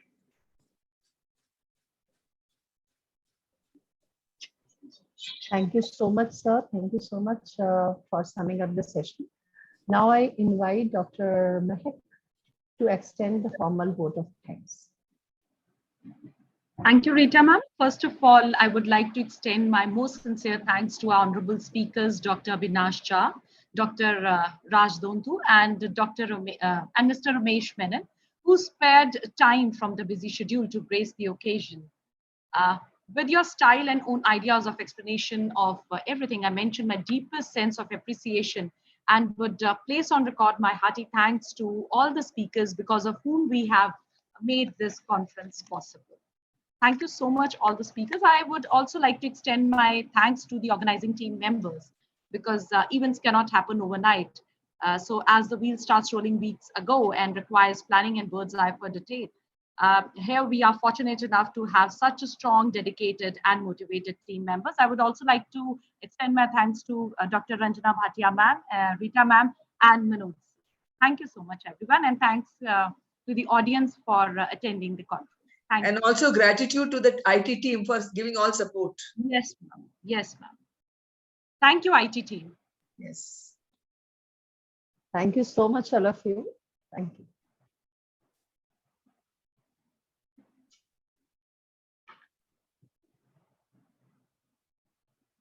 I think we can leave. Yes, ma'am.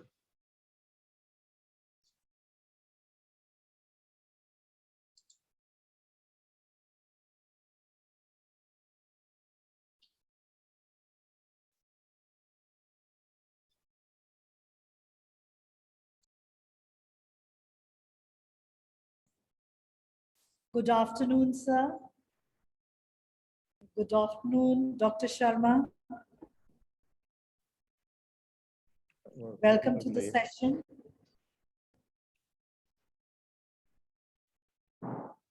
Good afternoon, Dr. Lekha. Good afternoon, ma'am. I'm audible and visible? Yes, you very much. Thank you. Good afternoon, Zaidi sir. Good afternoon, ma'am. Good afternoon. Good afternoon, Sharma sir, DK Sharma sir. Good afternoon, Zaidi. Good afternoon, sir. Good afternoon, everyone. Dr. Tomar also who has joined us. Good afternoon, sir. Tomar sir, good afternoon. Good afternoon, sir. Namaskar. Namaskar, namaskar. Namaskar, Sharma sir. Namaskar, Aditya Tomar, sir.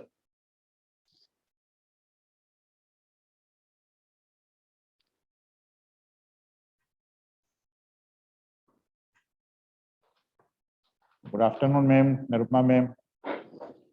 Good afternoon, ma'am. Good afternoon. Good afternoon.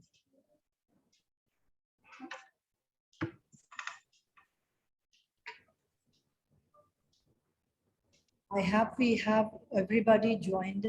I'm waiting for Dr. Raju and Dr. Jana to join. I'm sure that they would be on the process. I'm asking Rajesh sir to know their status. Dr. Jana, good afternoon. Professor Jana, good afternoon. Your mic is off, Jana sir. Still it is off. Yeah, it's okay now. Good afternoon, everybody. Good afternoon, Professor Namaskar. Jana. Namaskar, namaskar. And Dr. Raju is back there anytime.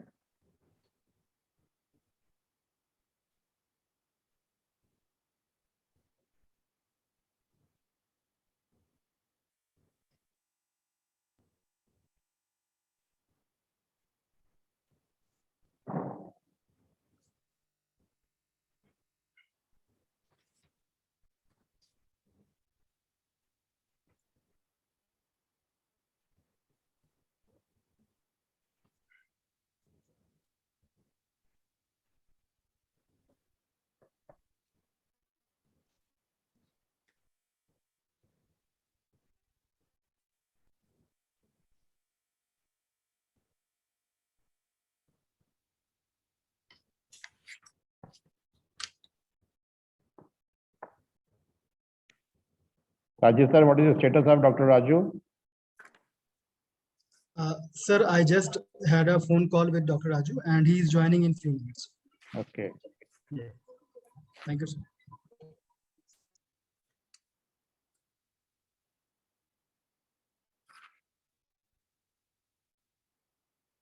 Doctor BK Sharma, आपके पीछे के light जो है वो आपके चेहरे को थोड़ा सा वो कर रही है.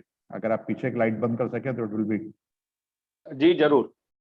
आपका चेहरा इसकी वजह से वो नहीं रिफ्लेक्ट नहीं हो पा रहा है। यद्यपि ये उजाले ही हैं जो पड़ रहे हैं मेरे चेहरे पर, वरना कौन देखता मुझे अंधेरे में। नहीं सर, वही तो नहीं देख पा रहा ना, रिवर्स साइड से पड़ रहा है। जी जी, मैं प्रयास करता हूं इसे सही करने का।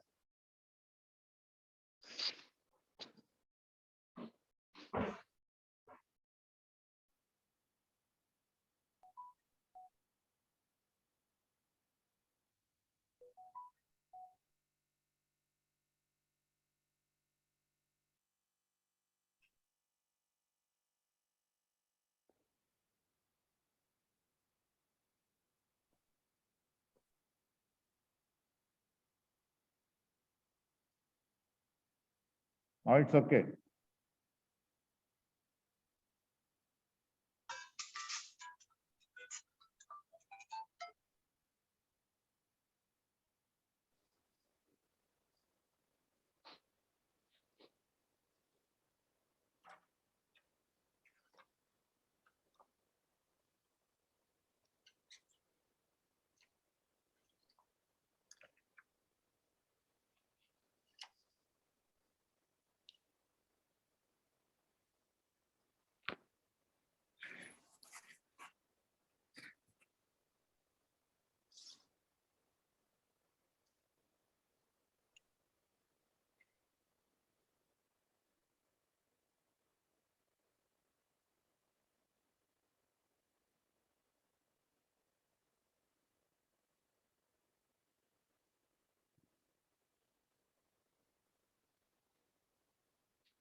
Ajay sir, you can take the help of our IT team. We may try to.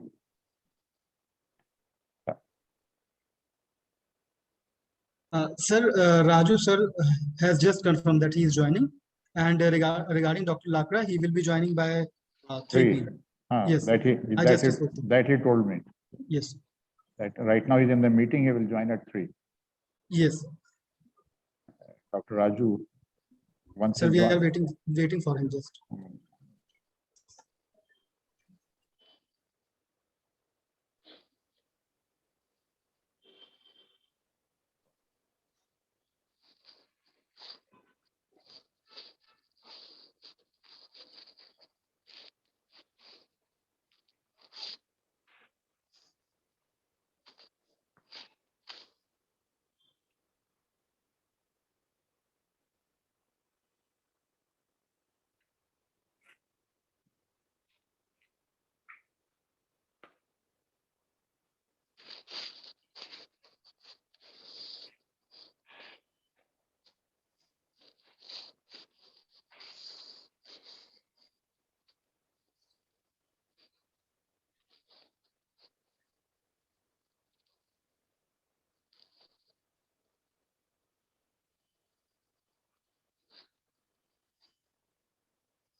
Hello.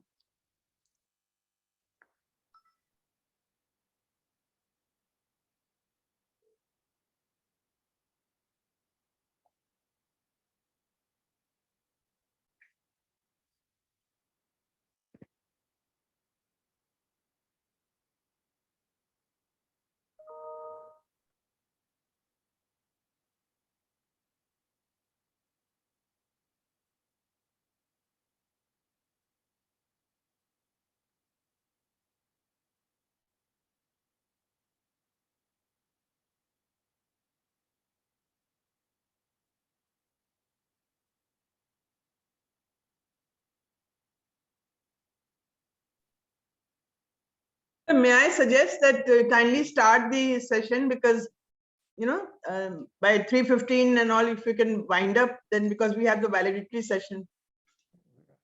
We were waiting because he has to chair the session. Dr. Professor Raju is the chairperson of the session. I see. So, yes, he has to.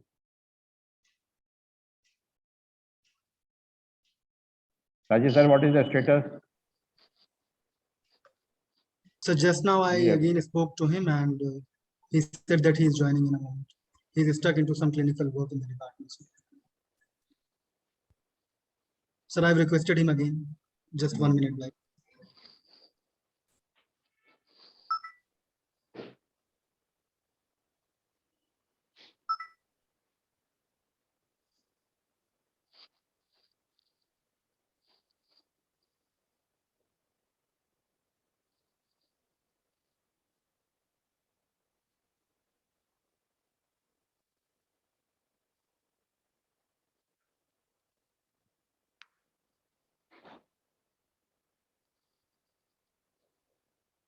Thomas sir, should we proceed in the meantime? Because Yes. time is really running short. With your due permission, yes, sir, we will Yes, start. yes, please. He might join. Very good afternoon to one and all present in this conference. On behalf of Amity University, Uttar Pradesh and Amity Institute of Behavioral and Life Sciences, Lucknow campus, I take the privilege to invite and welcome our distinguished speakers for today. Our session chair, Professor N.N. Raju, distinguished speakers, Professor S.P.K. Jena, Dr. D.K. Sharma, Dr. Vinay Lakra, Dr. Aditya Tomar, Professor S.Z.S. Zaidi, Department Head IBAS and Head Department of Clinical Psychology, Amity, Lucknow campus, Professor Murpala, and all the revered faculty and guests who are present today for this conference. We come to the final session for the two-day international conference on human values for higher education. This particular session is on ethical leadership to create conducive environments based on moral equity. I now invite Dr. Aditya Tomar, Joint HOI, Amity Law School, Amity University, Uttar Pradesh, Noida, to give his welcome and introduction to the theme. Over to Dr. Aditya Tomar. Thank you, Dr. Sir. Pragyan. Thank you very much. Good afternoon, ladies and gentlemen present in the virtual house. It gives me immense pleasure to welcome you all to today's International Conference on Human Values in Higher Education, organized by Amity University, Uttar Pradesh, Noida campus and Lucknow campus. This session's theme is ethical leadership to create conducive environment based on moral equity. Keeping in view the importance of ethical leadership and moral equity to create a conducive environment, this session will highlight its relevance and significance in the present scenario. As moral people, ethical leadership demonstrate honesty, integrity, fairness, and broad ethical awareness, and are considerate and respectful of others. As moral managers, ethical leaders comply with law and regulations, establish ethical expectations, and hold employees accountable and make decisions reflecting the best results. A key leadership responsibility is to ensure that the organization makes it easy for the employees to do the right things. Leaders must foster an environment and organizational culture that supports doing the right thing, doing it well, and doing it for the right reasons. That is, reasons that are supported by ethical values. Moral equity is the major evaluative criterion for ethical judgment, is based on the overall concept of fairness, justice, and right, and is often influential in contemporary moral thoughts. So in order to create a conducive environment on the basis of moral equity, ethical leadership is very important. Our distinguished guest speakers will enlighten us on this theme in detail. On behalf of MIT University, Uttar Pradesh, I would like to take this opportunity to welcome our esteemed speakers. I am delighted to welcome, firstly, Session Chair Professor N. Raju, Professor of Psychiatry, President, Indian Psychiatry Society, Visakhapatnam, who will join us shortly. It's my pleasure to welcome Professor S.P.S. Jena, Professor of Applied Psychology, Delhi University, South Campus, Delhi. I welcome you, sir. I am happy to welcome our friend, Professor Dr. D.K. Sharma, Advocate and Motivational Speaker, New Delhi. I am delighted to welcome Dr. Vijay Lakra, Director, Clinical Service, Royal Australian and New Zealand College of Psychiatry, Melbourne. It's my pleasure to welcome our session co-moderator, Professor S.J.S. Jadi, Director, AIBS, Lucknow. Thank you, sir. I would like to mention that because of this virtual platform, MIT University Noida is able to organize this international conference with AIBS Lucknow and having distinguished speakers on one platform from different locations, from different time zones, and this possible only through the technology which has brought us all closer irrespective of our locations. I'm extending my heartfelt gratitude to all the esteemed speakers for accepting our invitation and gracing the occasion. I welcome you all. Thank you very much for joining us. I also welcome my esteemed colleagues, faculty members, and students present in this virtual house for joining us and making this international conference a success. Once again, cordially welcome everyone. Thank you. Thank you very much.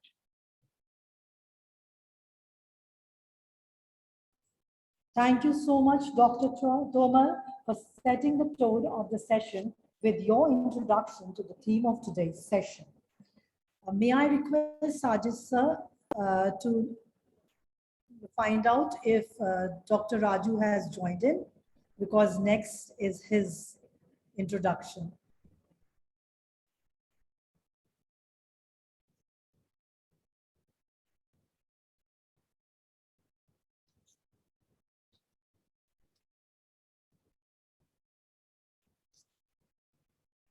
Seems that he could not connect till now. We may request Dr. Jena to give his views on the topic. Thank you, sir. We move on to the session theme specific deliberations, for which I first invite our distinguished speaker, Professor S.P.K. Jena. It is my privilege to introduce him to the audience here.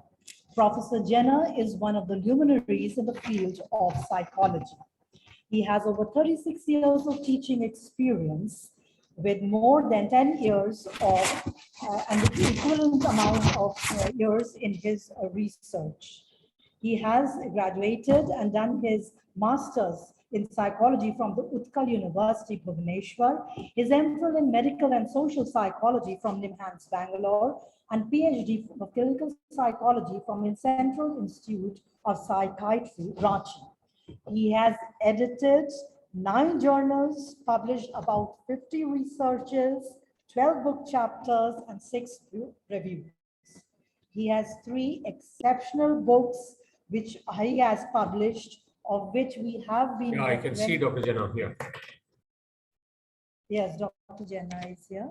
Of which the books that we have been referring to all through our own studies itself. So we welcome Professor Jena and request him to give his deliberations on the session topic. Over to you, Professor Jena. Dr. Pragyan, Dr. Raju has joined. So okay. I hope that Dr. Jena, would you mind if I request him to give his Jena, you are close. Your mic is closed. Your mic is closed. Hello, Dr. Jena. Welcome, Professor Raju. Yeah, thank you so much.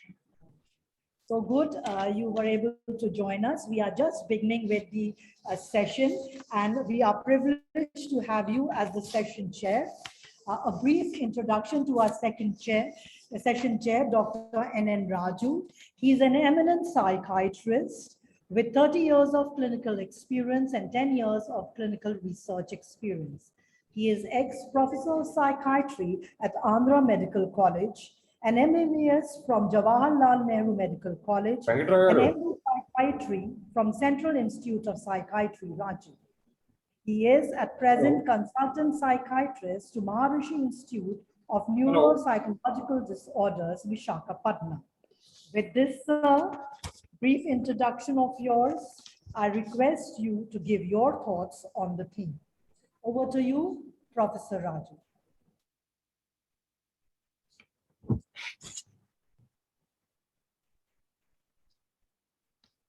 Professor Raju, may I request for your thoughts on the theme as session chair? Hope I'm audible. Yes. Thank you so much. I think it is such a pleasure to see all known faces, especially Dr. Professor Jaidi, Professor S.P.K. Jena, seeing him after a very, very, very long time, almost, I think after 35, 37 years. Really pleasure, indeed a pleasure to be in such a meeting. And once again, I thank Dr. Professor Jaidi sir and other organizing people who have organized this in a very important workshop conference, that is the human values in higher education, where I think less and less are being, unfortunately, being the talk of the town everywhere. And especially where I'm happy that Professor Jaidi and Professor Jena, who have been in the higher institutions of education, who have been watching them, who have been guiding them, who have been supervising them, I'm sure they will have a lot of things to contribute. And I think these ethical values and human values, which are very much required in all walks of life, more so in education and especially in higher education. And this two-day conference and more in general, and today's workshop, talk, and this seminar would throw good information, throw good direction. I think that we should come out with some whatever name you give it, either be it white paper, or be it some guideline, or be it some direction, which we can, I think, always forward to the government. Maybe Indian Psychiatric Society, I'm being having the pleasure of being the president now. I think we can always work together and see to it that the same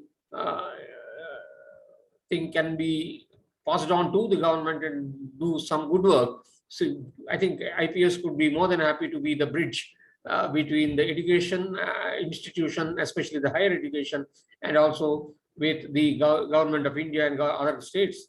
Not only higher education, especially I think we have a problem with our own medical education, where I think ethics have taken a big beating, especially during the COVID time. I think that is the last word which we had during entire unfortunate incidents or in the pandemic. So I believe that we have a lot of things to learn, a lot of things to share, and I will be looking forward to listening to every one of you, especially the technocrats, the experts, the people who have been studying these aspects at a closer look with more scientific basis.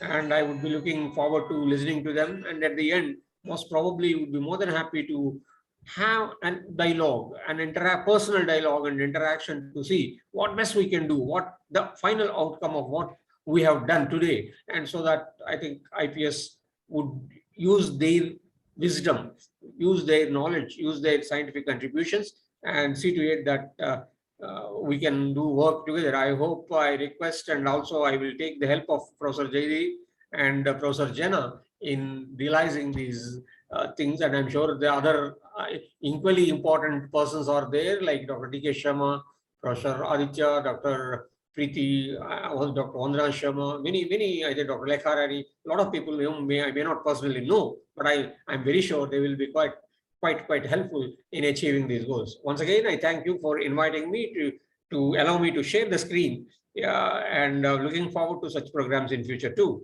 Wish this program a very good successful one. Thank you so much.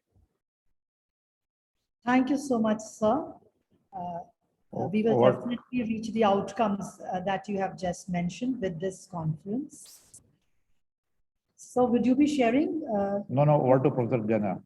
Okay, all right. We now invite once again Professor Jena, whom I have already introduced to our esteemed participants out here.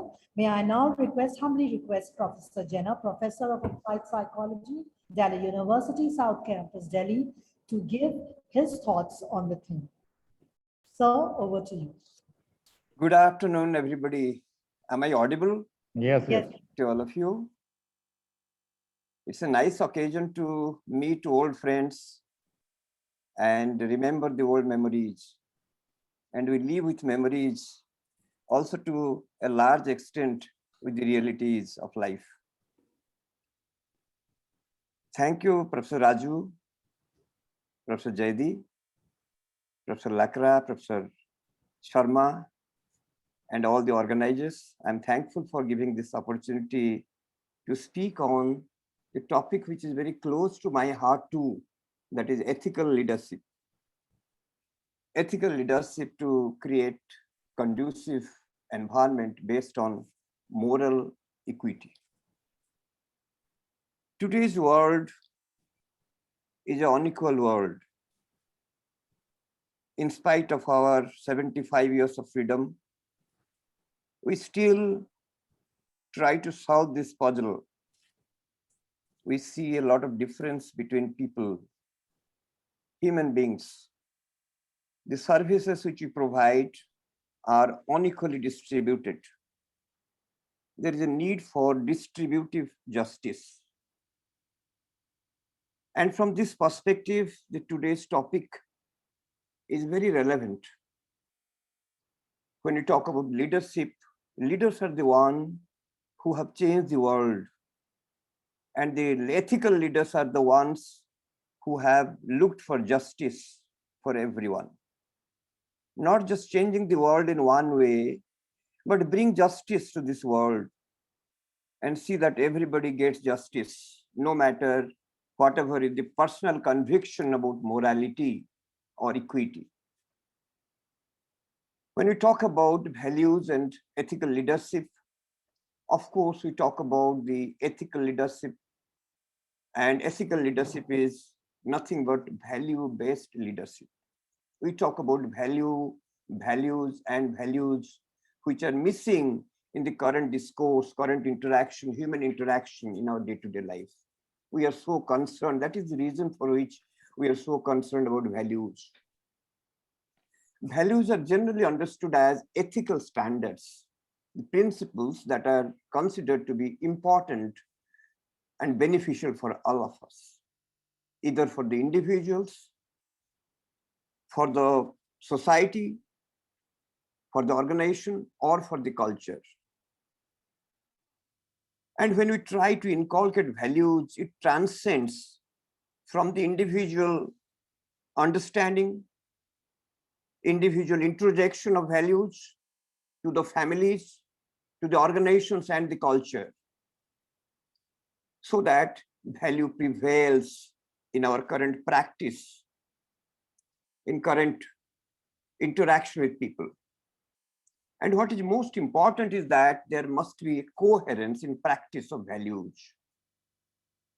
There must be coherence in practice of values across the spheres of human activities. As I told you, individual, organizational, and cultural values we try to inculcate. And there has to be a kind of transcendence between all these spheres so that value really prevails. Although recognition of human values may be considered as the greatest philosophical achievement of 19th century, there is a lack of respect for values in many spheres of individual and collective life. And there is a crisis of values in contemporary world. I hope you'll agree with me. There is a crisis of values. The politicians, when they want to get votes, politicians promise before election, but they do not deliver. Educational institutions charge heavily from the students, do not deliver. Manufacturing companies sell their products, do not respect the warranty agreements with their consumers to provide better services, after-sale services. Here are the instances that we come across every day in our everyday lives. And we have to inculcate value, and we need leaders, the leaders who can inculcate values in people. But how to do it? It is not like a injection that you can push through someone's body to make a person immune. It has to be, it needs skills, it needs understanding, it needs very many things which you have to think of. And there are numerous forms of individual and corporate dishonesty that we find in everyday life. Therefore, ethical leadership has become so important to uphold, inculcate, and translate values into action, which is most the toughest job, translating values into action. Sometime back, the Journal of Applied Behavior Analysis brought out a beautiful article on saying and doing. It's an article entirely devoted to saying and doing. People say, promise, but they do not deliver, they do not do, which is a major problem in our society. And perhaps the leaders of the future will solve this riddle. But how? Today, we are keen on values for very reason that there is a dearth of it. The public life is affected, the governance is affected because of loss of values. And there is a gigantic vacuum. Always there is a feeling that values are lost. Our media, the television, film, newspaper, recently I was just listening a part of the discussion of one of the speakers, eminent speakers. Television, films, newspapers, all of them. If you look at the morning newspaper, listen to the television programs, watch the programs, you find, which are basically the reflections of the public life and mind of people, are replete with themes of violence, corruption, crime, and whatnot, which undermines human values, freedom, and dignity. We have to have some break somewhere, and we need leaders for this. We need thinkers, we need people who can execute the goods. The irony is that, irony is that these are the events which attract the viewers maximum. And the TRPs, we have been talking about TRPs, the target rating points or the television rating points are highest for those things where there is a loss of value, violence, murder, aggression, displacement, riots. People get attracted to these themes. We do not know why. There are answers, of course. Why people get attracted to this? TRP is a metric which is used by the marketing advertising companies to rate audience attention, the audience impression about the programs, and they make business the practical use of this. And accordingly, our media tries to show them. The TRP is often high, or bad stories which is depicting crime and violence do have more TRPs. So the issue is that people are somehow having a kind of attentional bias to these elements. Why do people have an attentional bias? Why do people get attracted to this, the war, riot, violence? Perhaps because of the very fact that we have a kind of irrational past. We have an animalistic past, and still we are haunted by our past, our animalistic past. We have not come out of it. It means equity, morality is a development, is new development in us. And this development has to be nourished, has to be maintained so that we do not get attracted to the black hole. These black holes do attract us. Most of the people get glued onto TV to watch these. Therefore, some of the TV channels nowadays bring out good news as a special element, a special feature, so that people will get distracted. And I appreciate this way of doing it. And some media take this leadership to bring out good news so that people glue on to television to see the development, the growth, which is happening all around the country. Do not get distracted by violence, things which are happening, the worst things which are happening in the country. So this riddle, we have to answer to this riddle as behavioral scientists, as mental health professionals. We have a lot of role to play in understanding the psyche, the mind of the people as it happens in our day-to-day life. Today, higher education is in search of promoting values. Although value education is made a part of the syllabus in schools curriculum, under the level of moral education, in order to nurture, inculcate the kind of value system in people, still we have to improve the manner it is to be implemented so that the reflections can be seen in children. It is not the education that matters, but the manner the education is reflected in the behavior of people, the activities of people, that matters. No matter how much input you give, giving them moral education, value education. What are the core values? The core values are honesty, truthfulness, integrity, and so on. Here we must make a distinction between the personal values of individuals and the corporate values or the values of the organizations. When we are in academic institutions, when we are in medical institutions, we try to look into the values of the organization, which is different, maybe different from our own convictions about values. Personal values are internal and subjective to the individual. All of you know that. Whereas the corporate values are external ones. They are objective ones. An effective leader leads onto the values of the organizations. And he or she becomes an example. We become examples for our institutions, for our people who are serving in the institutions by adhering to the values of the corporate body or the institutions which we serve. These organizational values are impersonal values. They are objective, they're external.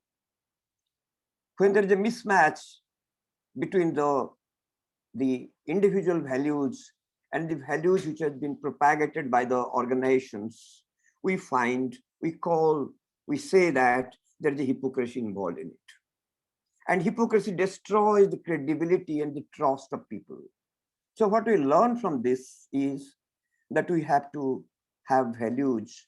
We should practice the values, emulate the values, try to emulate with others, in others, and try to follow. We should be congruent.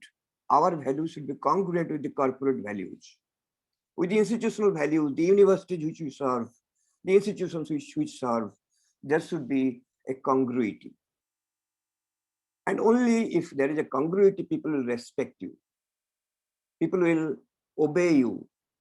People like you, that there is a coherence between yourself, your own convictions, and the values which is cherished by the particular organization. The personal values may include honesty, truthfulness, integrity, trust, worthiness, whereas the corporate organizational values will be much more extensive than this. One of the major proponents who has studied values of organizations, corporates, is Webley. In 1992, Webley has given a classification of values, code of values for the organizations. Conducting a survey on organizations, he found that at least 15 different corporate values are being practiced by different organizations. And these values are important for promoting these organizations, which includes the ethical standards, responsibilities, reputation, honesty, openness, fairness, and so on, competitiveness, trustworthiness, and so on. These values promote the institution, the productivity. You see, when you are moral, when you follow a value system, you have an organizational culture, the productivity is good. It goes far away from us, far off from the place where you do this activity, productivity. Professor Jena, may I request you to please sum up now because we have got very less time left. Okay. So Thank you. what is important is that now one has to inculcate equity, moral equity in implementing these value systems. We have to see that there is no disparity in impacting education, impacting care, medical care, social kind of benefits to people. Universities which are located in major cities do not really provide their services to people who are living in the far areas of the country, whereas 80% of the marginalized people community live in the villages. So there is a task for us to see that we decentralize, try to see that these universities are also located in very remote areas to extend the services. We also talk about values in terms of equity for our own students, for our own staff. Let them be part of our decision-making process so that equity can be ensured. Students, for instance, are never part of our decision-making process. I don't say never, but most of the time, they are lost. Therefore, the growth gets affected. And when we talk about democracy, we talk about participatory democracy, which gets affected because we do not implement a well-tested value system. We do not practice moral values in our day-to-day life. And there are issues which keep on bothering us. There is a gap between the practice and what we think, what we tell, and what we put up as visions for our institutions. Since time is short, I will not elaborate much, but the concluding word is that we must decentralize our institutional services to people who are far from us. Even there is a community which is next door to the university do not get our services. We have departments of mental health, department of psychology, department of social sciences, but these services do not reach them. So let us join hands to see that we implement a good value system and we offer services to people so that equality prevails. The democracy flourishes, growth happens, and development occurs as a consequence of this. Thank you so much for giving me this opportunity to speak to all of you. Thank you. Thank you so much, sir.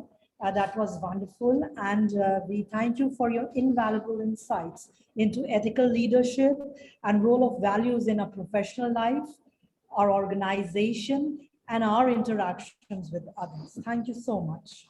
We now have another distinguished speaker, an eminent advocate and motivational speaker from New Delhi, Dr. D.K. Sharma. Few lines to introduce him to you all. Dr. Deepak Kumar Sharma is the ex-president of the Delhi Bar Association, guest faculty at Abdul Kalam Technical University, UP, on ethical issues and human rights.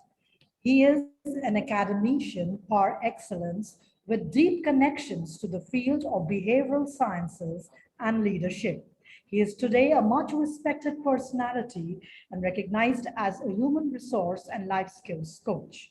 His competencies include public speaking, motivation, team building, managerial effectiveness, communication skills, counseling, and many more.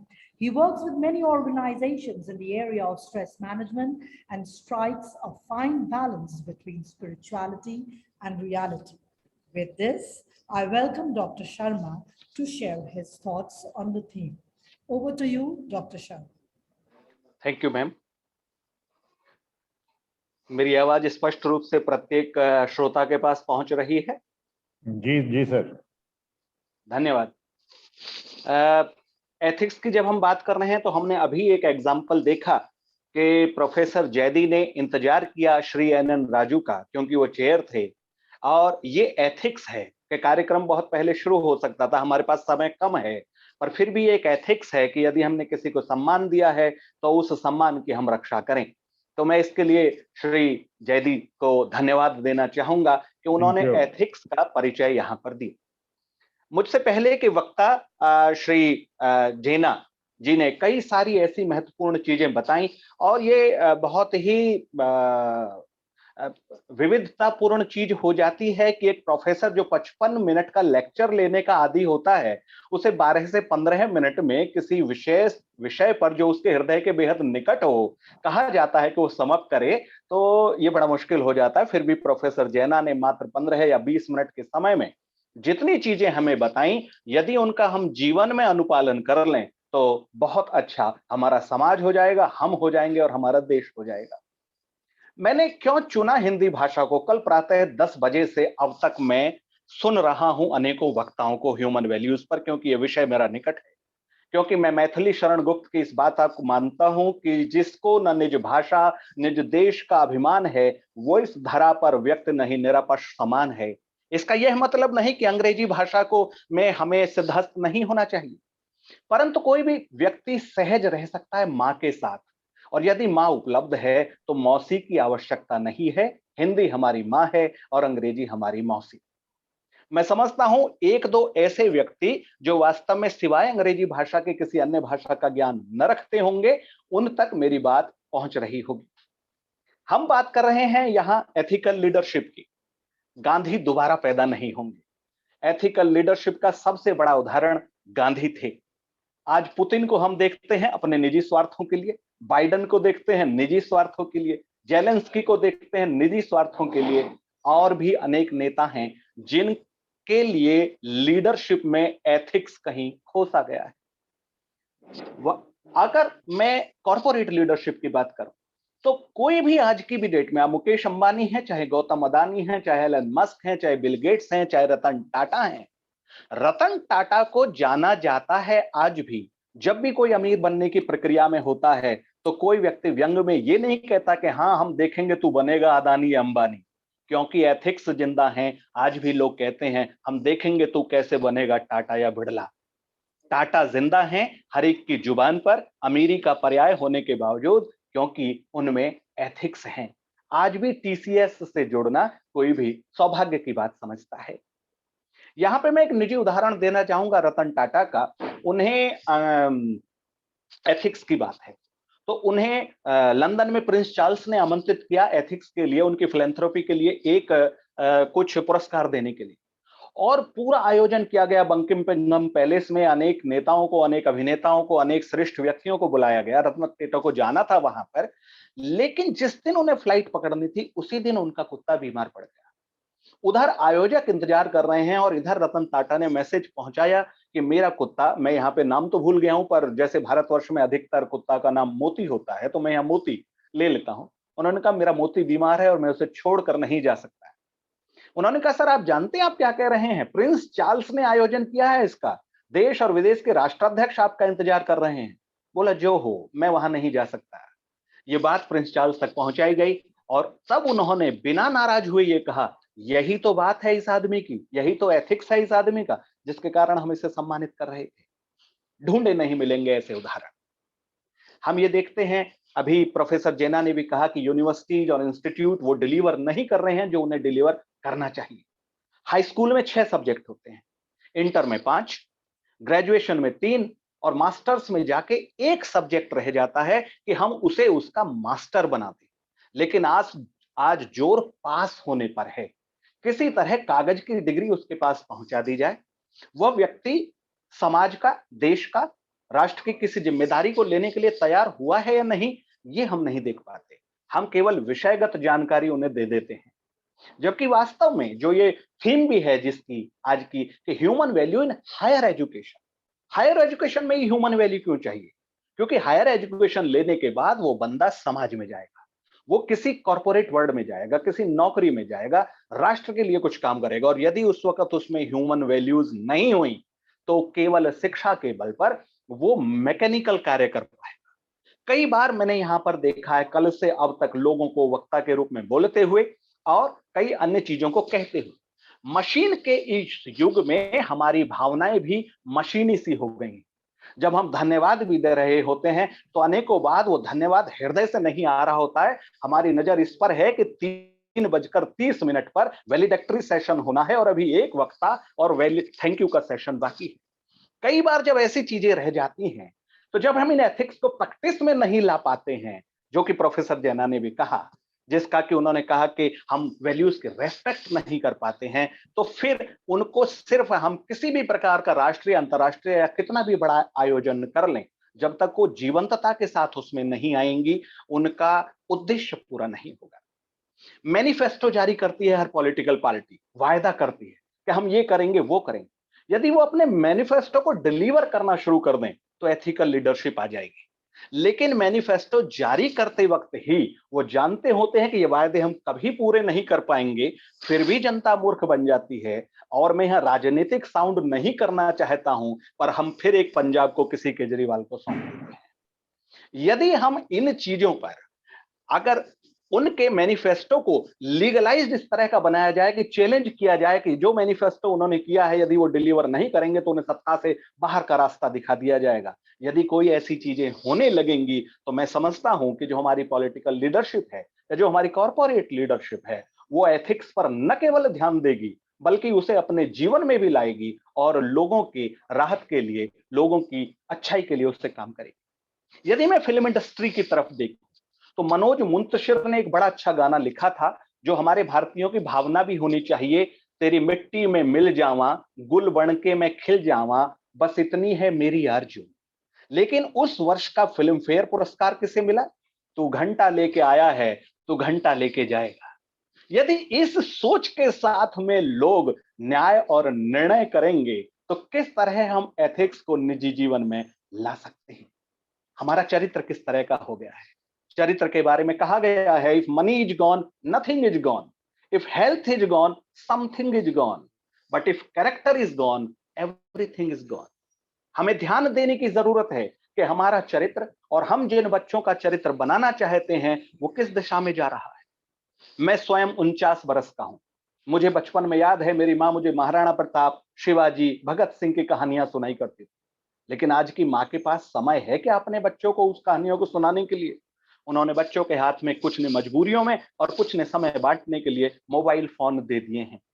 और उन mobile फोनों को उनके हाथ में देने से कि वो एथिक्स के साथ किस साइट को विजिट कर रहा है ये भी देखने का समय लोगों के पास में नहीं रह गया है। लास्ट में समय चूंकि कम है, मैं एक उदाहरण के साथ यहां पे कहना चाहता हूं कि सिर्फ एथिक्स भी यदि आप में है, एक संस्कृत की कहावत है, विद्या ददात विनयम और विनयम ददाति पात्रता। तो यदि आप शिक्षित हैं तो आप विनयशील हो जाएंगे, यू विल बी कर्टियस, और यदि आप कर्टियस हैं you are eligible for any of the post. One of the example I will end with, एक व्यक्ति, एक इंटरव्यू चल रहा था और उसके माता पिता ने उसे काफी संस्कारवान बनाया था बच्चे को, और बहुत से नॉर्मल बच्चे भी वहां पे थे इंटरव्यू में। और उस इंटरव्यू में लगभग हर व्यक्ति रिजेक्ट हो रहा था। जब उस व्यक्ति का नंबर आया चूक, तो वहां पे जब वो गेट पे एंटर किया तो वहां पानी की टैप चल रही थी। उस व्यक्ति ने देखा, क्योंकि उसे घर में सिखाया गया था कि पानी की टैप ऐसे ही पानी को बहने नहीं देना चाहिए, उसने पानी की टैप बंद कर दी ऐसे ही, बिकॉज उसे घर में सिखाया गया। उसके बाद वो आगे बढ़ा तो जहां से स्टेयरकेस के पास से ऊपर जा रहे थे वहां एक सोफा आड़ा तिरछा सा रखा हुआ था। उसे सिखाया गया था कि चीजों को सही जगह पे रखना चाहिए। तो कोई भी व्यक्ति जो ऊपर जा रहा था वो बच के निकल जा रहा था और किसी ने नहीं सोचा कि उस सोफे को सीधा कर दिया जाए। चूंकि उस लड़के को सिखाया गया था तो उसने उस सोफे को वहां पे सीधा कर दिया। जब वो स्टेयरकेस से ऊपर इंटरव्यूइंग रूम के पास पहुंचा तो वहां स्टेयरकेस पे उसने देखा कि दोपहर के 12 बजे हैं फिर भी लाइट जल रही है। उसे सिखाया गया था वैल्यूज में कि लाइट जो है ऊर्जा है उसका अपव्यय नहीं होना चाहिए, तो उसने लाइट को बंद कर दिया। और उसके बाद फाइनली वो इंटरव्यूइंग रूम में पहुंचा, वहां पे बैठा। वहां पे बैठने के तुरंत बाद उन लोगों ने कहा कि आप सेलेक्ट हो गए हैं, आप कल से ज्वाइन कर सकते। उन्होंने कहा सर मेरे आपने तो अभी क्रेडेंशियल्स भी नहीं देखे, आपने मेरे डॉक्यूमेंट्स भी नहीं देखे, एक सवाल भी नहीं पूछा है, मैं कैसे सेलेक्ट हो? बोले जो हमें आप में देखना था वो हमने देख लिया। ये है वैल्यू एथिक्स की। यदि हमारे अंदर एथिक्स होंगे, यदि हमारे अंदर मोरालिटी होगी तो हमारी वैल्यू अपने आप बढ़ जाएगी। कहना बहुत कुछ चाहता हूं क्योंकि ये विषय मेरे बेहद नजदीक है, पर समय की कदर करना भी एथिक्स है। आपने मुझे ये मंच दिया, सम्मान दिया, इसके लिए मैं हृदय से प्रत्येक व्यक्ति का धन्यवाद देना चाहता हूं। बहुत बहुत धन्यवाद। हम सहृदय से श्री शर्मा जी के आभारी हैं कि उन्होंने अपने विचार हम सबके साथ साझा किए। Thank you very much doctor Sharma. We now have another distinguished speaker, Dr. Vijay Lakra, Director, Clinical Service, Royal Australian and New Zealand College of Psychiatry, Melbourne. A brief introduction of Dr. Lakra. Dr. Lakra is the president of the Royal Australian and New Zealand College of Psychiatrists. Dr. Lakra is the clinical director of the Northern Area Mental Health Service, Northern Western Mental Health. He is also the member of the Victorian Board of the Medical Board of Australia. He served as the Deputy Chief Psychiatrist of Victoria for 3 years during 2016 to 2019. He is also the member of the AMA Victoria Council. Professor Lakra graduated in medicine from JN Medical College, India in 1999, and then completed his MD in psychiatry from Central Institute of Psychiatry, India in 2002, before moving to Australia in 2004. He is also the fellow of the Royal Australian College of Medical Administrators, has a master's in health management from the University of New South Wales, and is a graduate of the Australian Institute of Company Directors. Professor Lakra's interest and expertise includes leadership and management, clinical governance systems, patient safety and quality, assessment and training standards for doctors, and supervision and mentoring of junior doctors and early career psychiatrists. He also contributed to the involved in the clinical practice in general psychiatry. I now welcome Professor Lakra to deliver his thoughts on the session. Professor Lakra. Thank you, ma'am. And thank you, Dr. Professor Jayadi, for inviting me to talk about something which is reasonably close to my heart in this event conference about human values in higher education. And I've got a little presentation which I want to share because I want to show some stuff.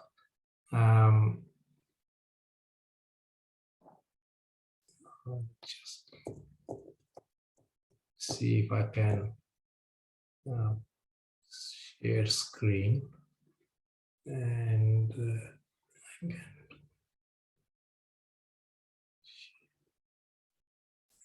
I think you can see it now, isn't it? Okay. Yes, yes. So I think I heard, sorry, I joined a bit late, but I heard Dr. Sharma talking about a few things towards his later part of his presentation. And I could relate to many of those things. I think values is something which is probably the most important thing in a society. One of the things which we have learned during the pandemic is that we cannot exist in isolation. We exist along with other people, and other people's welfare, our welfare is connected with other people's welfare. So you really need to, anything we do impacts on other people, and anything other people do, that impacts on us. And so I really want to talk about today about creating positive culture using organizational values.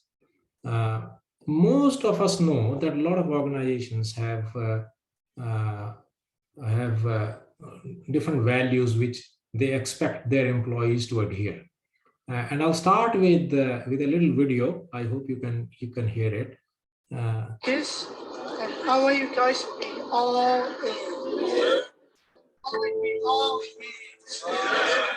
that's what Coach Sweeney said. And really disability in the night is a bad attitude. So this little video clip is very close to my heart, and I think one of the things I really liked about this video clip is that when it talks about that the only disability in life is bad attitude. So if you got a positive attitude and if you've got positive values to adhere to, that you can actually contribute to society and you can contribute to everybody. So the message from this little video is that we all need to be together, and we all need to have a positive attitude, because if you don't have positive attitude, then you cannot achieve anything else for yourself or the people you are with. I work at Royal Melbourne Hospital. I've been here with this hospital for the last 18 years. And like many other organizations in Australia and in New Zealand and across the world, we've got our organizational values. And the reason why I'm talking about these values here, even though you're talking about human values in higher education, because anyone and everyone who completes higher education, they go on to work somewhere. And when they go on to work somewhere, they have to adhere to the values of that particular organization. But what's also important is that if they have learned something about values during their education, whether it is school education or even higher education, that they can actually contribute positively to the working environment where they are working. So at Royal Melbourne, we had our organizational values previously, which were centered around respect, caring, unity, and discovery and integrity.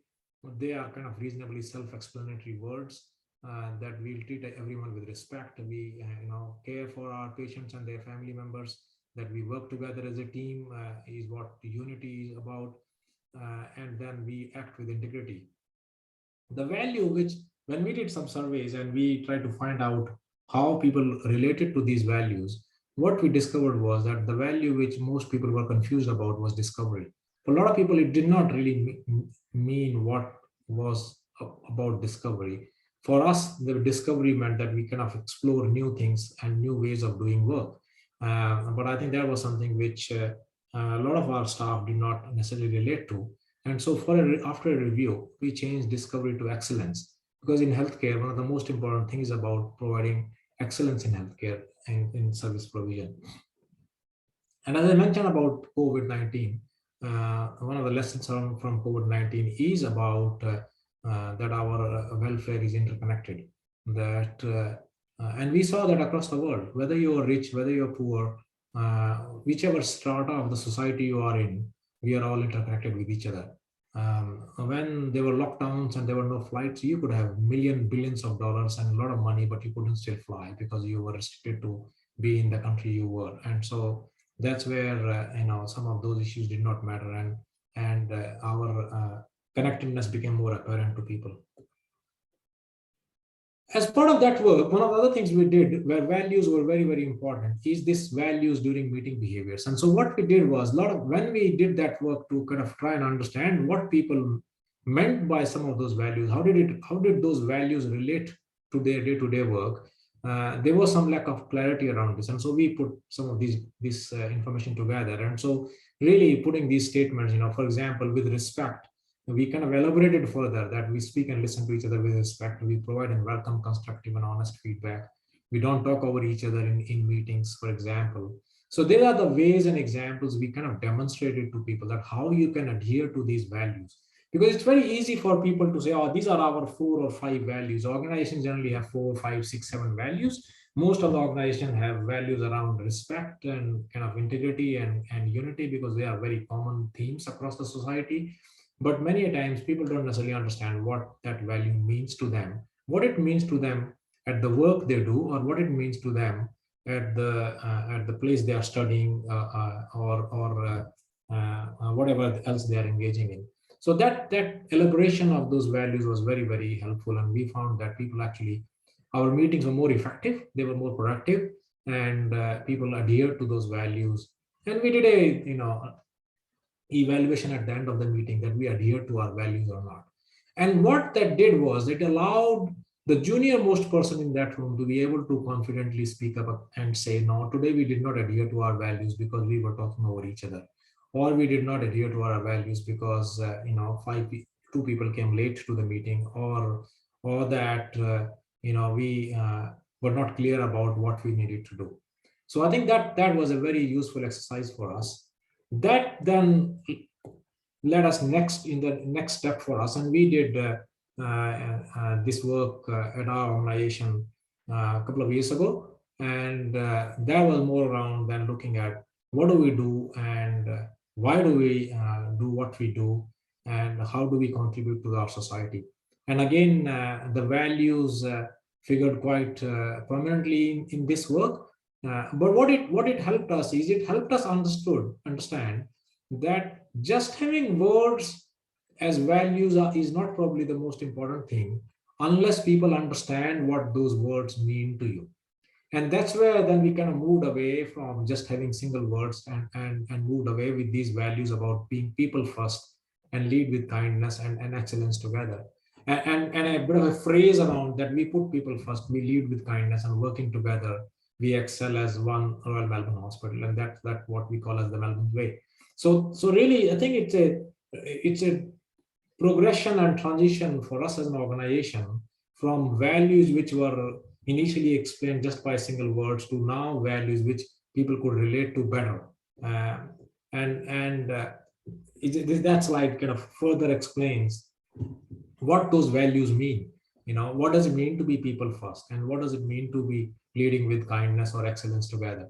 One of the other things we have done as part of this work is that when we recruit people in our interview process, we ask them about values. So we give them a little scenario to say, these are our values. Which value do you relate to? It's not a trick question. It's not something we expect anything specific from them, but people give all sorts of answers. So we try to understand where they are coming from, what sort of value belief system they have, and how they would relate to us. We're not necessarily interested in hearing from them whether they should say people first as the first value, or whether they relate to lead with kindness, or whether they relate to excellence together.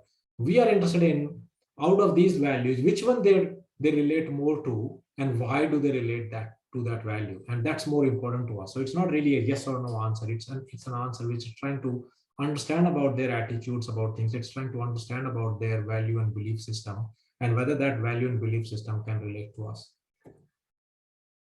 So really, one of the things we've done is really the key element of these values at the organizational level is making sure that people implement them at work. As I said, we use values as an example in our recruitment processes.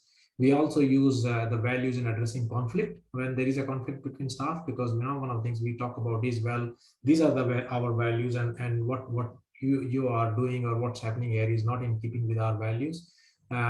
We also offer training to our staff about these values, and it's kind of creating a network of peer leaders so that there is that opportunity for other people to understand, and they can influence people who they work with for people to adhere to these values.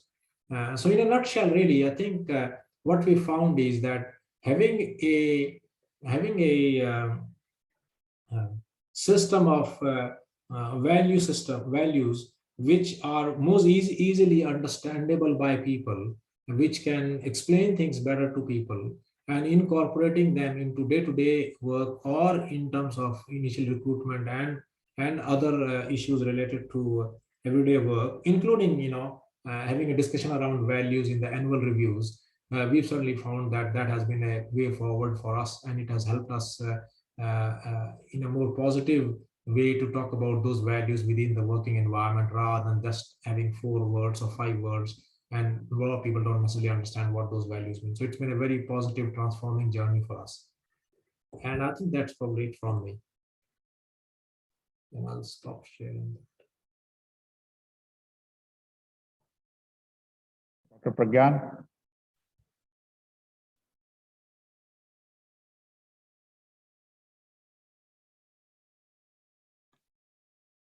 Dr. Pragyan.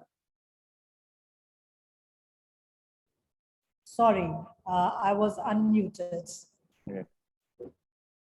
Thank you so much, Professor Lakra, for addressing the subject of a shift of organizational values and discussing how our values for meeting our behavior which expresses respect, care, unity, and diverse discovery that you mentioned, and also the new mental health approach being followed at Melbourne for greater well-being. So thank you, Professor Lakra.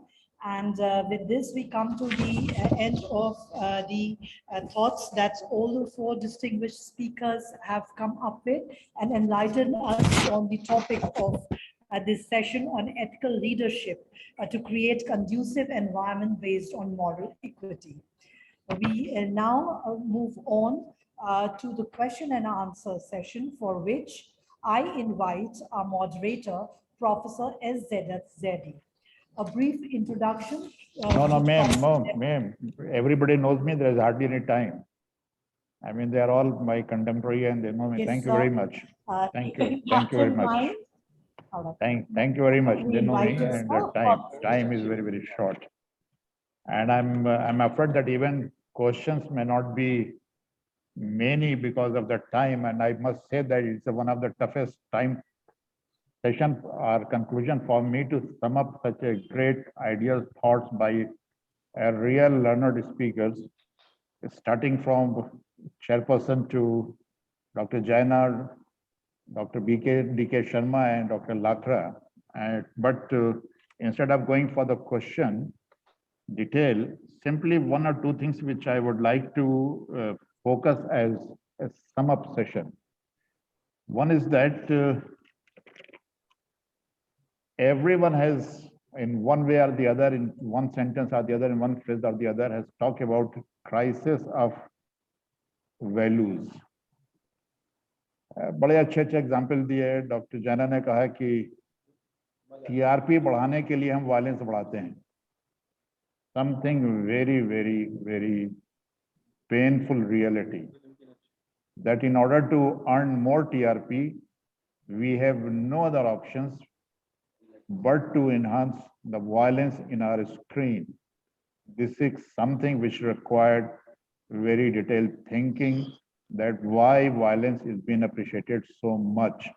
And we are all educationalists and we have to think over it. We have to, because in one of the points which one of the learned speaker has said, that practicing the value, it's not only that talking about value. Dr. DK Sharma has gave 2-3 examples that how the value practice should come from within. He gave the example of that boy who went for the interview, and the situation was created when a lot of things were put in a very awkward way, and there were many candidates. This was one who could arrange everything in the systematic ways to not to hurt himself, to save himself, but to see that others who is following him should not hurt by the obstructions. And his movements were recorded and he got the clearance because the organizers was looking forward to have a person who would not only be the skill, because skill can be cultivated at any stage of time. I learned little bit computer at the age of 50, 45, 50. But for value, it has to come from sanskar, which is to be taken care of. Address is not only the address at the childhood, at every stage.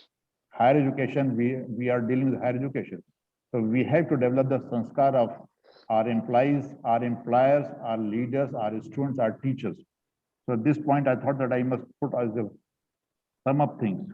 And education should not be confined to that degree. It should reflect in your day-to-day.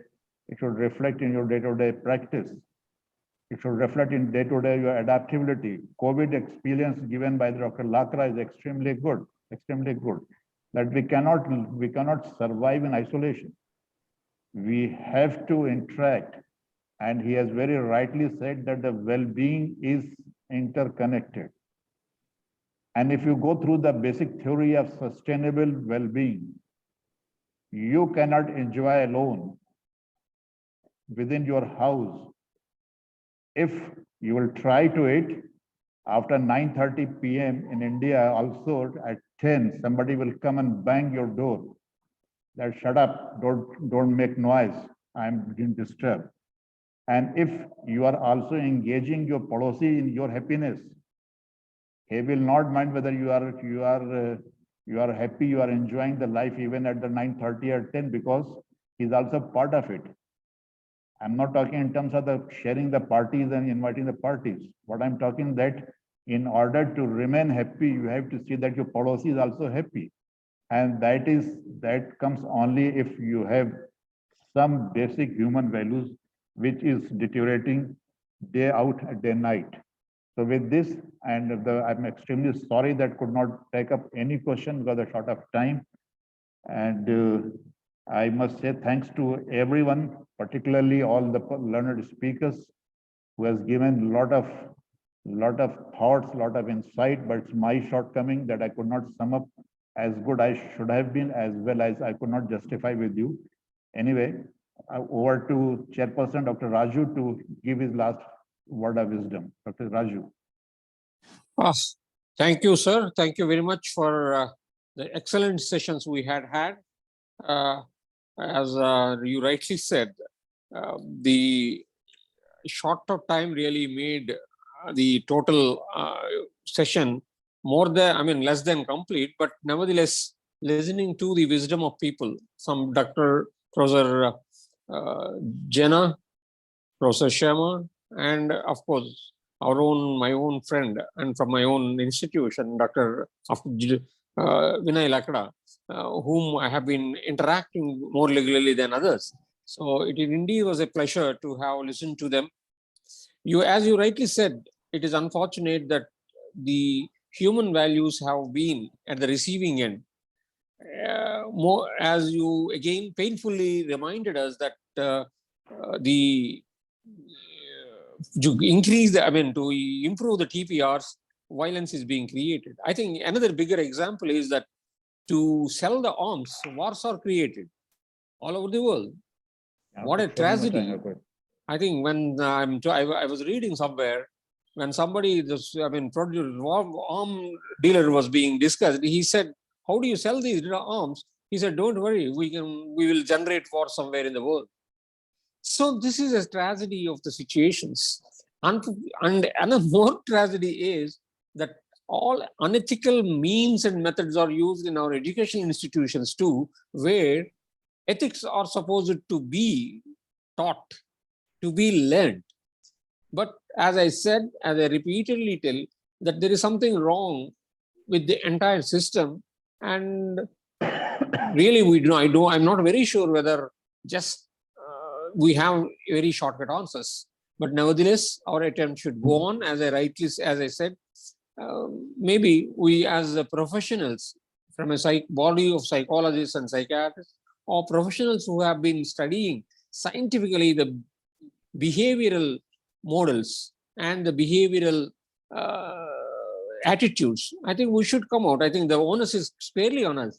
I think we can't blame the system. We can't blame the society. We can't blame the governments. We can't blame this, that, and all. I think onus is completely on us to come out with a reasonably practical solution to see to it that some more ethical world is created. I'm very sure we will not have an absolutely unethical world. After all, individually, all of us have something or the other. I think as an animal instinct, we do have some, I think, issues which we really practice, which are not fair. But still, we need to, I think, thank you once again, sir, for giving this opportunity. And also thank all the speakers. Fantastic lectures we had. And I'm sure we look forward to, as in the beginning I said, we look forward to a similar meeting earlier, I mean, in future, to have that opportunity. Thank you. I think I will not take much time because we're running short of time. Thank you so much. Thank you, Dr. Raju. Thank you. Raju and Professor Zaidi for summing up. Now I quickly invite Dr. Lekha Singh, Assistant Professor, Amity Law School, Noida, to extend her formal vote of thanks. Ma'am, am I audible? Yes. Yes. Thank you so much.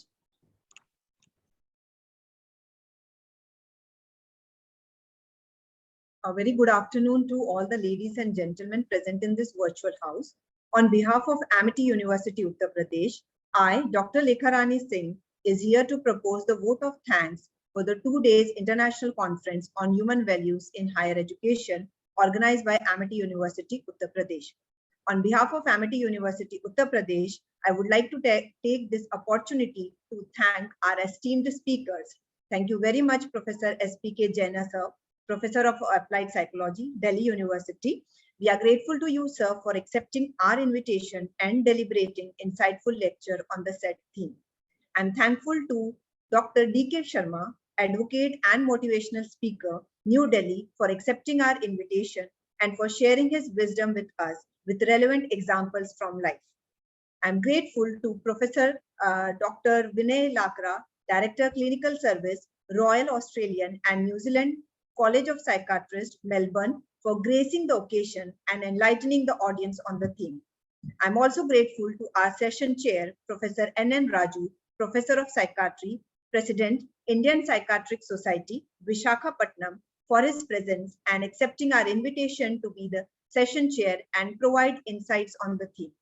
My heartfelt gratitude to Dr. Ashok K. Chauhan sir, Honorable Founder President RBF, for always encouraging us to strive to attain heights in life with human values.